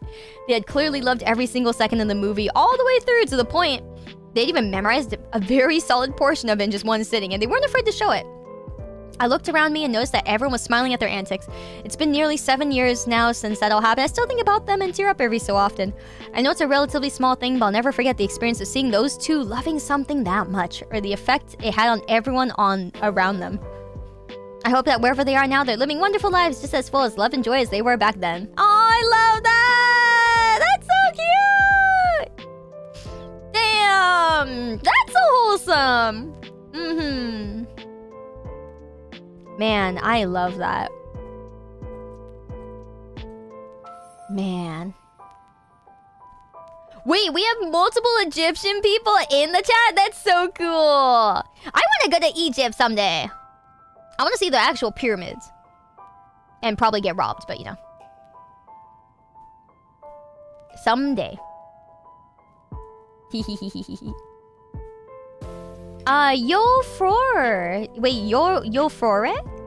Sorry, I'm not sure if that's how you read your name. Welcome in, nice to meet ya. You love Yu-Gi-Oh's Egypt? Exactly. Which is surely the real Egypt, cat. Ha!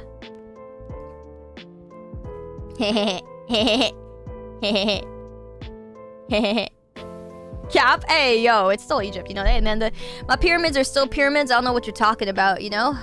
Yep. We gotta find Atem. Yes. I'm gonna find Atem's tomb. I'm gonna go to Egypt and I'm gonna be like, hey, can you show me where King Atem's tomb rests? You know? Can you show? They'd be like, who? Who the fuck? Oh, man. King Akhenaten or whatever his name was. Oh, man. Yeah, I'll be like, who? Fucking Ohms. I'll be like, who?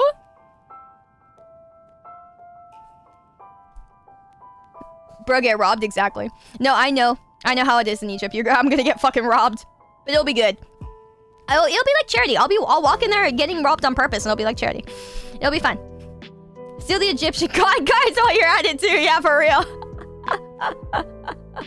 Dude, you know what's gonna be great is that literally I'm gonna go there and I'm gonna find like the tourist trappy area and they're gonna be like, oh, we're selling the Egyptian god cards just for you, and I'll be like, oh, it's just like in the anime. Hell yeah, I'll get ripped off by this shit. It's literally, that would be the smartest marketing, to rip me off on purpose. You know what I'm saying? That would be so smart. That would be literally the smartest shit ever. Is just, yeah, we're gonna rip you off. Like, no, you're gonna get ripped off. You get the genuine experience of being ripped off Yu-Gi-Oh style. I'll be like, fuck yeah.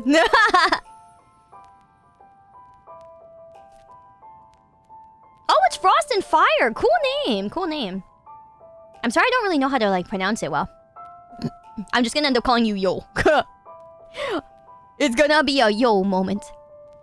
Okay, so let's see here. This one's an anonymous story. About another memory in the winter. And they said, back when I was in college, about a week or two before my finals, I was staying in the school's library to study. A guy who I'll be calling Greg, in a neighboring table, asked me if I can watch his stuff while he went out to get lunch real quick. Since I was planning on staying there for quite a while, I said sure. A few hours later, I was packing up to leave, but saw there was a blizzard outside. When I found out I wasn't going home anytime soon because the bus services were out, I realized Greg wasn't back yet. So I decided to stretch my legs for a bit, see if he was in the canteen.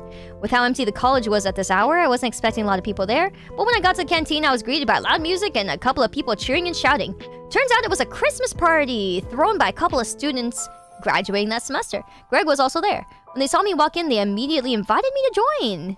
Seeing as how I couldn't go home and I would be stuck at college for a few more hours, decided to chime in, because why not? Greg apparently forgot about the time and ran back to get his stuff. Had a great time at the party, ate a bowl of spaghetti and meatballs to sing along with the people there, singing Christmas carols to anime songs in an empty canteen. A few more people passed by, some got their food and left, while others joined the party. At one point, we got enough people, about a dozen or so, to play a tabletop RPG with 2 teams going against each other. Oh, that's the best! That's the best! Wow, when we finished playing, the blizzard had pretty much settled down. The buses were back in service. It was a great evening of fun, really helpful and distressing before finals. And while I pretty much never saw any of them again, it's a fond memory of a group of strangers for a single day. That is awesome. Man, I love that. Wow. Your friend was ripped off 3 times in the scenario. That's great. That is the genuine experience. That's so beautiful. What a great story. I think that was one of the things that I felt sad that I missed out, like not going to like college, is getting those kinds of moments, you know? Because college kids, oh my god, college kids know how to have fun. You know, they party. They're studying, but they party, you know, and they know how to have just such a great moment. You know, such a great moment. Oh my god. Okay, wait. Oh, this is Blackjack's story. Thank you for writing one. Dude, okay, I gotta say, man, you gotta learn to press enter sometimes. You wrote me a whole entire paragraph, okay? You wrote me a whole entire paragraph. Learn to press enter, my man. It's not gonna hurt you. Enter is your friend.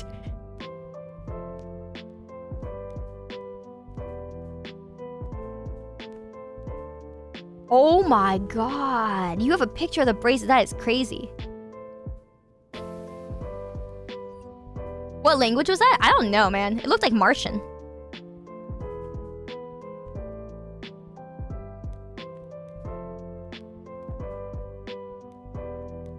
Dun dun. Oh, sorry, yo. You broke the rules. Maybe learn to read first. I love how they were like, my name means like fire and frost and shit. I'm like, okay, but can you read? Do you read? Whoops. I guess they don't. Literacy is too common. It is a bit of a the true chronic disease, I believe. Sometimes it's genetic. Don't let them procreate. You know what I'm saying? Okay, so let's see here.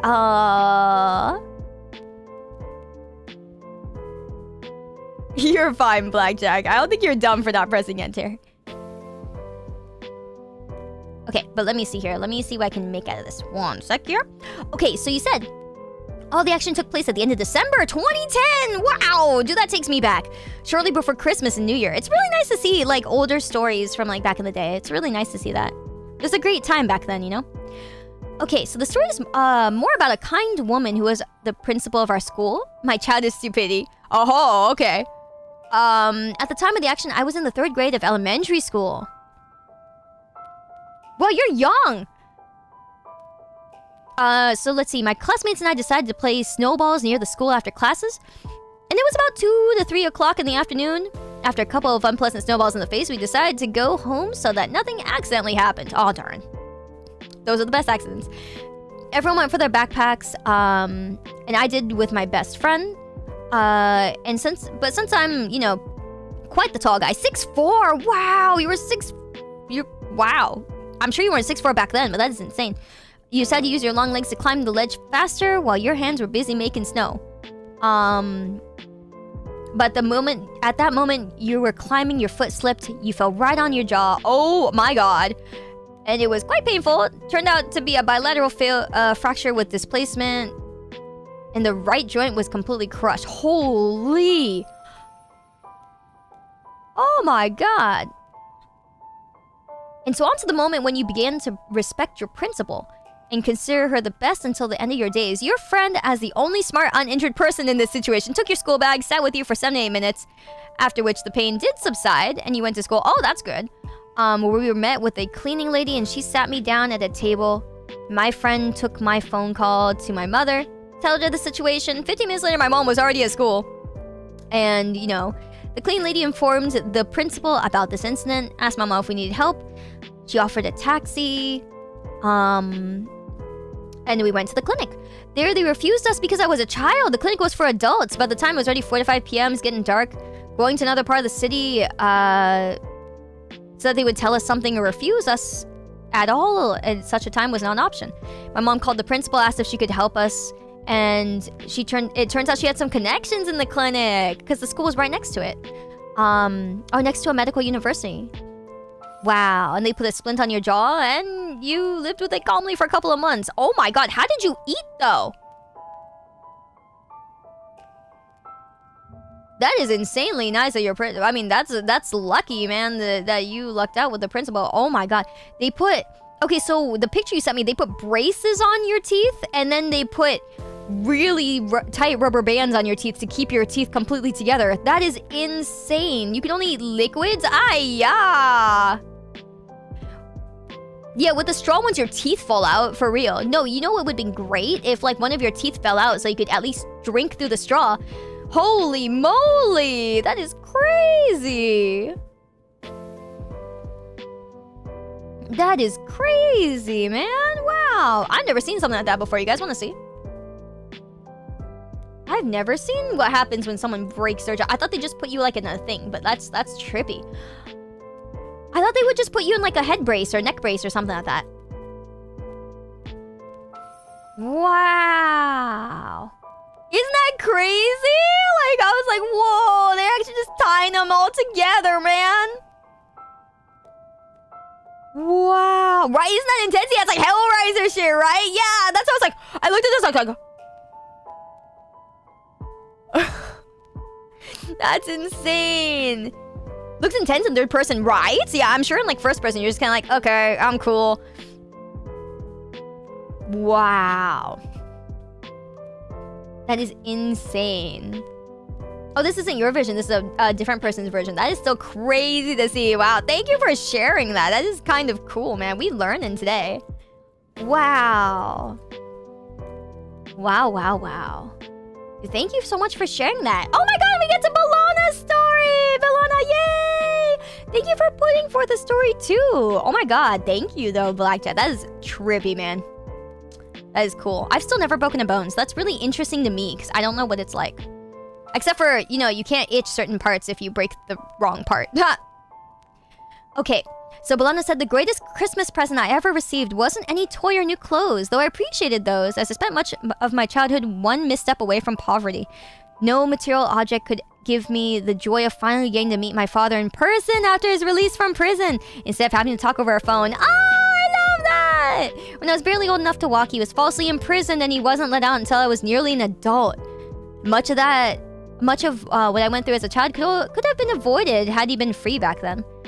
Now, obviously, it wasn't all sunshine and rainbows. He took a while to get used to life outside of the cell, but seeing the sheer joy in his eyes when he finally got to have Christmas dinner with his family made everything worth it. Oh, that's beautiful. Oh, I love that. I'm so happy for you, fam. Hell yeah. That fucking sucks, though. I'm glad that he, you know, he was a good man for just, you know, for having to sit through it. You know, that fucking sucks. Honestly, I would have raised hell. But, you know, I'm sure he's a great guy. I'm sure he's a great guy. I'm glad you had fun. I'm glad he got to have fun, too. And I get to see Suo's story. Thank you. He's a real one. Hell yeah. Hell yeah. Glad to hear, Bellona. Thank you for sharing. And now we get Suo's story. All right. I love all these Christmas stories, guys. It's beautiful. So, the most memorable Christmas celebration was when I was 10 years old, when my family and relatives would gather at my grandparents' home. Everyone seems happy, smiling, full of life. There were lots of foods prepared. Most of those foods are my favorite traditional Filipino cuisines. Oh, I love that. You got roasted pig, spring rolls. Wow. Oh, pancit is so good. I like palabok. Palabok is so good. Palabok's so good. I like it. I like it a lot. But wow, a lot of your favorite desserts. Leche flan. Wow, man, so many good foods. Oh my god, purple rice cake. Wow. Boiled and mashed purple yams. Wow. Everyone would gather at the table or my family room, having conversations while eating. My mom would host games for adults and kids. My cousins and I would join the games to win the prize money of $2 to $4. Let's go! I would win 3 of the 10 games prepared by my mother for the Christmas party. Winning was not the objective, but smiling, laughing, having fun, spending time with each other during Christmas. In the evening, we would see kids or adults doing Christmas carols at the night on each house, and we would give money for their performance. In the garage, my dad and uncles would drink beer or gin, having fun conversations. At the same time, I would be watching some Christmas movies in the family room with my other cousins. I miss celebrating Christmas like this. It's why my Filipino friends and relatives said that celebrating Christmas in the Philippines is different compared to America. I feel like everyone is so close, not so far away from each other. That is a good point. You guys are a lot closer together. Yeah, America, everyone's just too far. But I'm happy I got to experience that event and we'll be able to cherish it forever. I feel that. No, that is me too. Like, I was lucky to be able to grow up with that kind of thing too. Like, all of my family in one place. You know, playing video games in like the little kids' room that we had. While like the other parents, like, so the uncles would play poker. I remember them gambling in the kitchen, at the kitchen table. I remember them playing poker and I'm being like, oh, what are they doing? It's like, oh, no, that's not where the kids are supposed to be. And being like, but I want to see. I could see them playing poker and they were playing cards. It was so cool to see them gamble with each other, you know, and it was fun. And then, like, you know, all the other aunts and uncles would be in the you know, the living room around the TV, you know, just talking about stuff, you know, like you know, just chatting away, gossiping, like, oh my gosh, did you hear about like blah blah blah? It's like, oh, that's so nice. But they wouldn't talk about like bad things. They would talk about good things. And like every once in a while they'd be like, oh yeah, you know, did you guys see that this thing happened? Yeah, no, that's unfortunate. I wonder how that'll change, you know. But everything they talked about, I never thought of them as like bad people, and it never gave a bad impression. They were always talking about really interesting things or really good things and sharing their opinions. And I thought that was really cool, you know? Yeah. I was lucky because my parents were nice enough to let me bring over, you know, school friends of mine to enjoy the festivities with us. Because a lot of my school friends were like, you know, at the time they were like Asian girls. And so they didn't have these kinds of celebrations with their families. And so they were allowed to come to ours. And it was really nice because, like, I didn't have a lot of other kids my age. Like, me and my sister were the only kids in our generation. Like, we were totally separate from everyone else. And so, you know, my parents were, like, willing to let us, you know, invite other people over, so we had more of a little group. And so they got to have good food, we got to have good food, you know, and it was such a good time because, like, you know, we'd have friends, they'd have friends, and we'd still go out and see them, and like we'd see the other uncles and aunts outside of our little kid room still. But yeah, it was really nice. I felt like it was a good, smart balance. So yeah, it was nice. I totally feel that. I think it's really nice to hear that others get to have that kind of thing sometimes too. Because it's definitely something that we don't get to see much of nowadays. And then, let me see here. But thank you so much for sharing, Sue. I love that. Hi, Joku. How you doing? And Aleph. We get Aleph's story. Nice. Okay, let me see here. So it's a Christmas story about presents. And they said, as a Jewish person and as an Eastern European one, I don't really participate in Christmas unless it's one of the rare years where Christmas and Hanukkah start on the same day. Oh, that they do sometimes? That's exciting. That's cool. It meant I essentially didn't participate in Christmas festivities like everyone else, especially since Hanukkah is nowhere near as central to the Jewish holiday tradition as Christmas is to Christians and their influenced tradition. So I was mostly someone who just stayed on the sidelines until a friend of mine in South Africa thought that wouldn't do at all, especially with my older siblings in Europe. For university and my parents in Asia on business trips. He invited us and some of my friends who were in a similar boat to share a Christmas party and dinner with his family. It was the first Christmas I've been directly involved in, and also the first party I ever partaken in. I won't say it was completely perfect. I found I wasn't too fond of eggnog or fruitcake. No, same. I'm not an eggnog person. And I couldn't eat the ham due to dietary codes, but it was a lot of fun, and they were very understanding. I got to show people how to play with the dreidel. Fuck yeah, the dreidel. With a pot of chocolate gelt. Oh, gold wrapped chocolate shaped like a coin. Oh, you guys have those too, huh? Chocolate coins? Hey. We do have a lot of chocolate coins in America. Let's see, our host showed me not just Western Christmas traditions, but some particular South Africa. Like the barbecue at the lakeside, picking out summer family blooms to help decorate the house, and the, totally not plastic tree. The biggest and most important thing to me, though, was that they gave my girlfriend at the time, and my now wife, and I a pair of promise rings that they had us open under the mistletoe because they were super supportive of the two of us. Hoped we'd invite them to our wedding if when we got married. That ended up not being possible due to the wedding happening during COVID lockdowns. But they were part of the Zoom reception. Very nice. They told us that they really thought we were the ones for each other, and that while we were not Christian or South African, they still thought of us dear enough to them to wish them the best in life. My partner doesn't often cry, but this got her to sob, and we rushed to try putting him on. We were so caught up in the moment that we didn't see one of our longtime friends, a girl whose parents worked for mine and thus traveled with mine like my girlfriends did. One who was, unlike us, tall, sporty, and loved her pranks was sneaking up on me from behind. I'm pretty short, she's rather tall. The missus is even shorter than me, so it wasn't that hard for both of us to one after the other get yeeted into the lake. She shouted Happy Christmas to my favorite gnomes and cannonballed herself in as we all had a good laugh. I was honestly too surprised by the audacity of it. And very used to this sort of play of her, to be mad, even if the missus told her that now all I want for Christmas is another 50 centimeters of height so I can toss you for once. To this day, we still get the celebratory Christmas dunk into the nearest body of water for her whenever she's around to do it. Oh, that's so great! What a great tradition! Since she came to Australia with us after getting a scholarship to the same university we did, and we decided to split rent. Somehow, I'm still caught by surprise every time it happens. Oh, that's so great! Oh my god! I love that!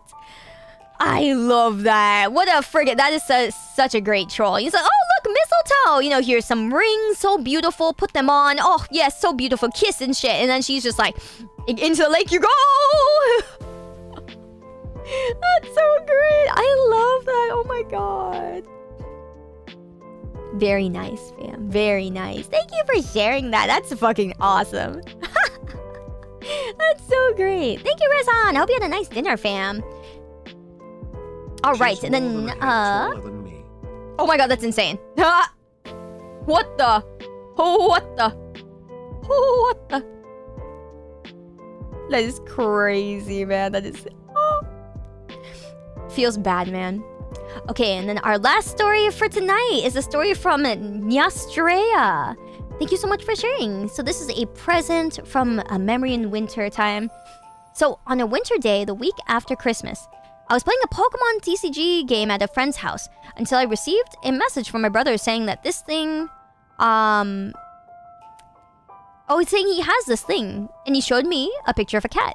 I ran back to my house to find a cat at first glance. I felt distrusting of cats because I never had them. But I had street cats follow and bite me. Oh man, that's unlucky. Additionally, my brother named the cat Chelsea. But throughout over time, I felt comfortable having the cat around me. I couldn't see myself having any other pet other than cats. Even my cats get too relaxed to the point that it sits on the couch weirdly. Oh, I love that. Thank you. Oh, look, and we get a picture of the kitty too. Oh, so cute. Oh my god. I know. Look at the little tail. Look at the little tail. So cute. So cute. That's smaller. Aww, cute baby. Oh, little mittens. So cute. I love that. Wow. Yeah, your uncles and aunts would spend a lot of the time at night during the holidays playing hearts and spades and stuff. I love that. Oh my god. Man. Yeah, we love Yule tides and all that. Yes, yes. Oh, that's so beautiful. I love that. I know, I can't believe we're on our last one already. But we had so many good stories. I feel like that was absolutely perfect. Every single one of you guys who submitted your stories. That was wonderful. I feel like that was such perfect time, That was such perfect time. It was great. So many beautiful stories of so many different kinds. And oh my god, I'm so happy.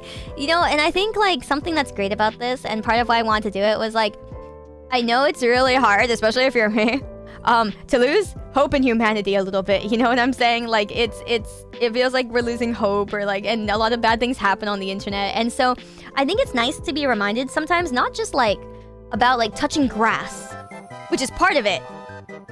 But also, like that, you know, normally people aren't this bad or people aren't that bad. And like, you know, that's just, the internet is just a culmination of a bunch of people like who have nothing better to do but like be mean or be distracted. And it's hard to remember that. I have a really hard time remembering that. Like I still think that the world's kind of heading towards a worse time, which I do, you know, I do think so. But even more so, we get to recall old memories, share them with each other, and remember that so many good things did happen, and so many good things can happen. But even if they don't, we still have a lot of really good ones, and it mattered that they happened. You know? Yeah. Yeah, I'm forcibly white pilling you. Yeah, exactly. Which one's the white one again? What does that do? I don't remember what any of them do anymore. But yeah, I think it's nice to remember, like, even if you know, good things don't happen a lot of the time, we still have a lot of really great old memories. And I loved how so many of those memories were from back in the day, you know, like from like the, you know, the middle 2010s and stuff like that. So it's great. Oh, the white pill, the Optimus one. I like the white one now. I like the white one. It's my favorite pill. It's a good one. Awesome. Hope pilled. Yeah. Yeah, exactly. You're boarding your flight to Florida. Dude, I board my flight like in maybe like 4 or 5 hours also. Hopefully I can play some ZZZ before I have to go. Yay. But yeah, this was so great, guys. Thank you so much for sharing today, everybody. Thank you so much for the kind raids, everybody. This was so wonderful, and I hope you all enjoyed. For all of you guys who are new again, like, I really appreciate it. I do want to do more of these things every year. Christmas is kind of my favorite holiday. Like, sort of, kind of, very much. And it's just a really, really good time. And it's something that I hope that everybody can, you know, share wonderful memories of. Or at least, you know, we can make good memories here that you guys will all have to remember too. So, you know, thank you so much, everybody. Thank you, thank you. Thank you, Sarekoto. That's sweet of you. Really appreciate that. It means a lot, man. I had a great time. I'll miss you while you're in thank you. I may try to stream a little bit while I'm there. I might IRL stream a little bit. I'm still trying to figure that out and how I'd do it, and it'd be probably pretty short.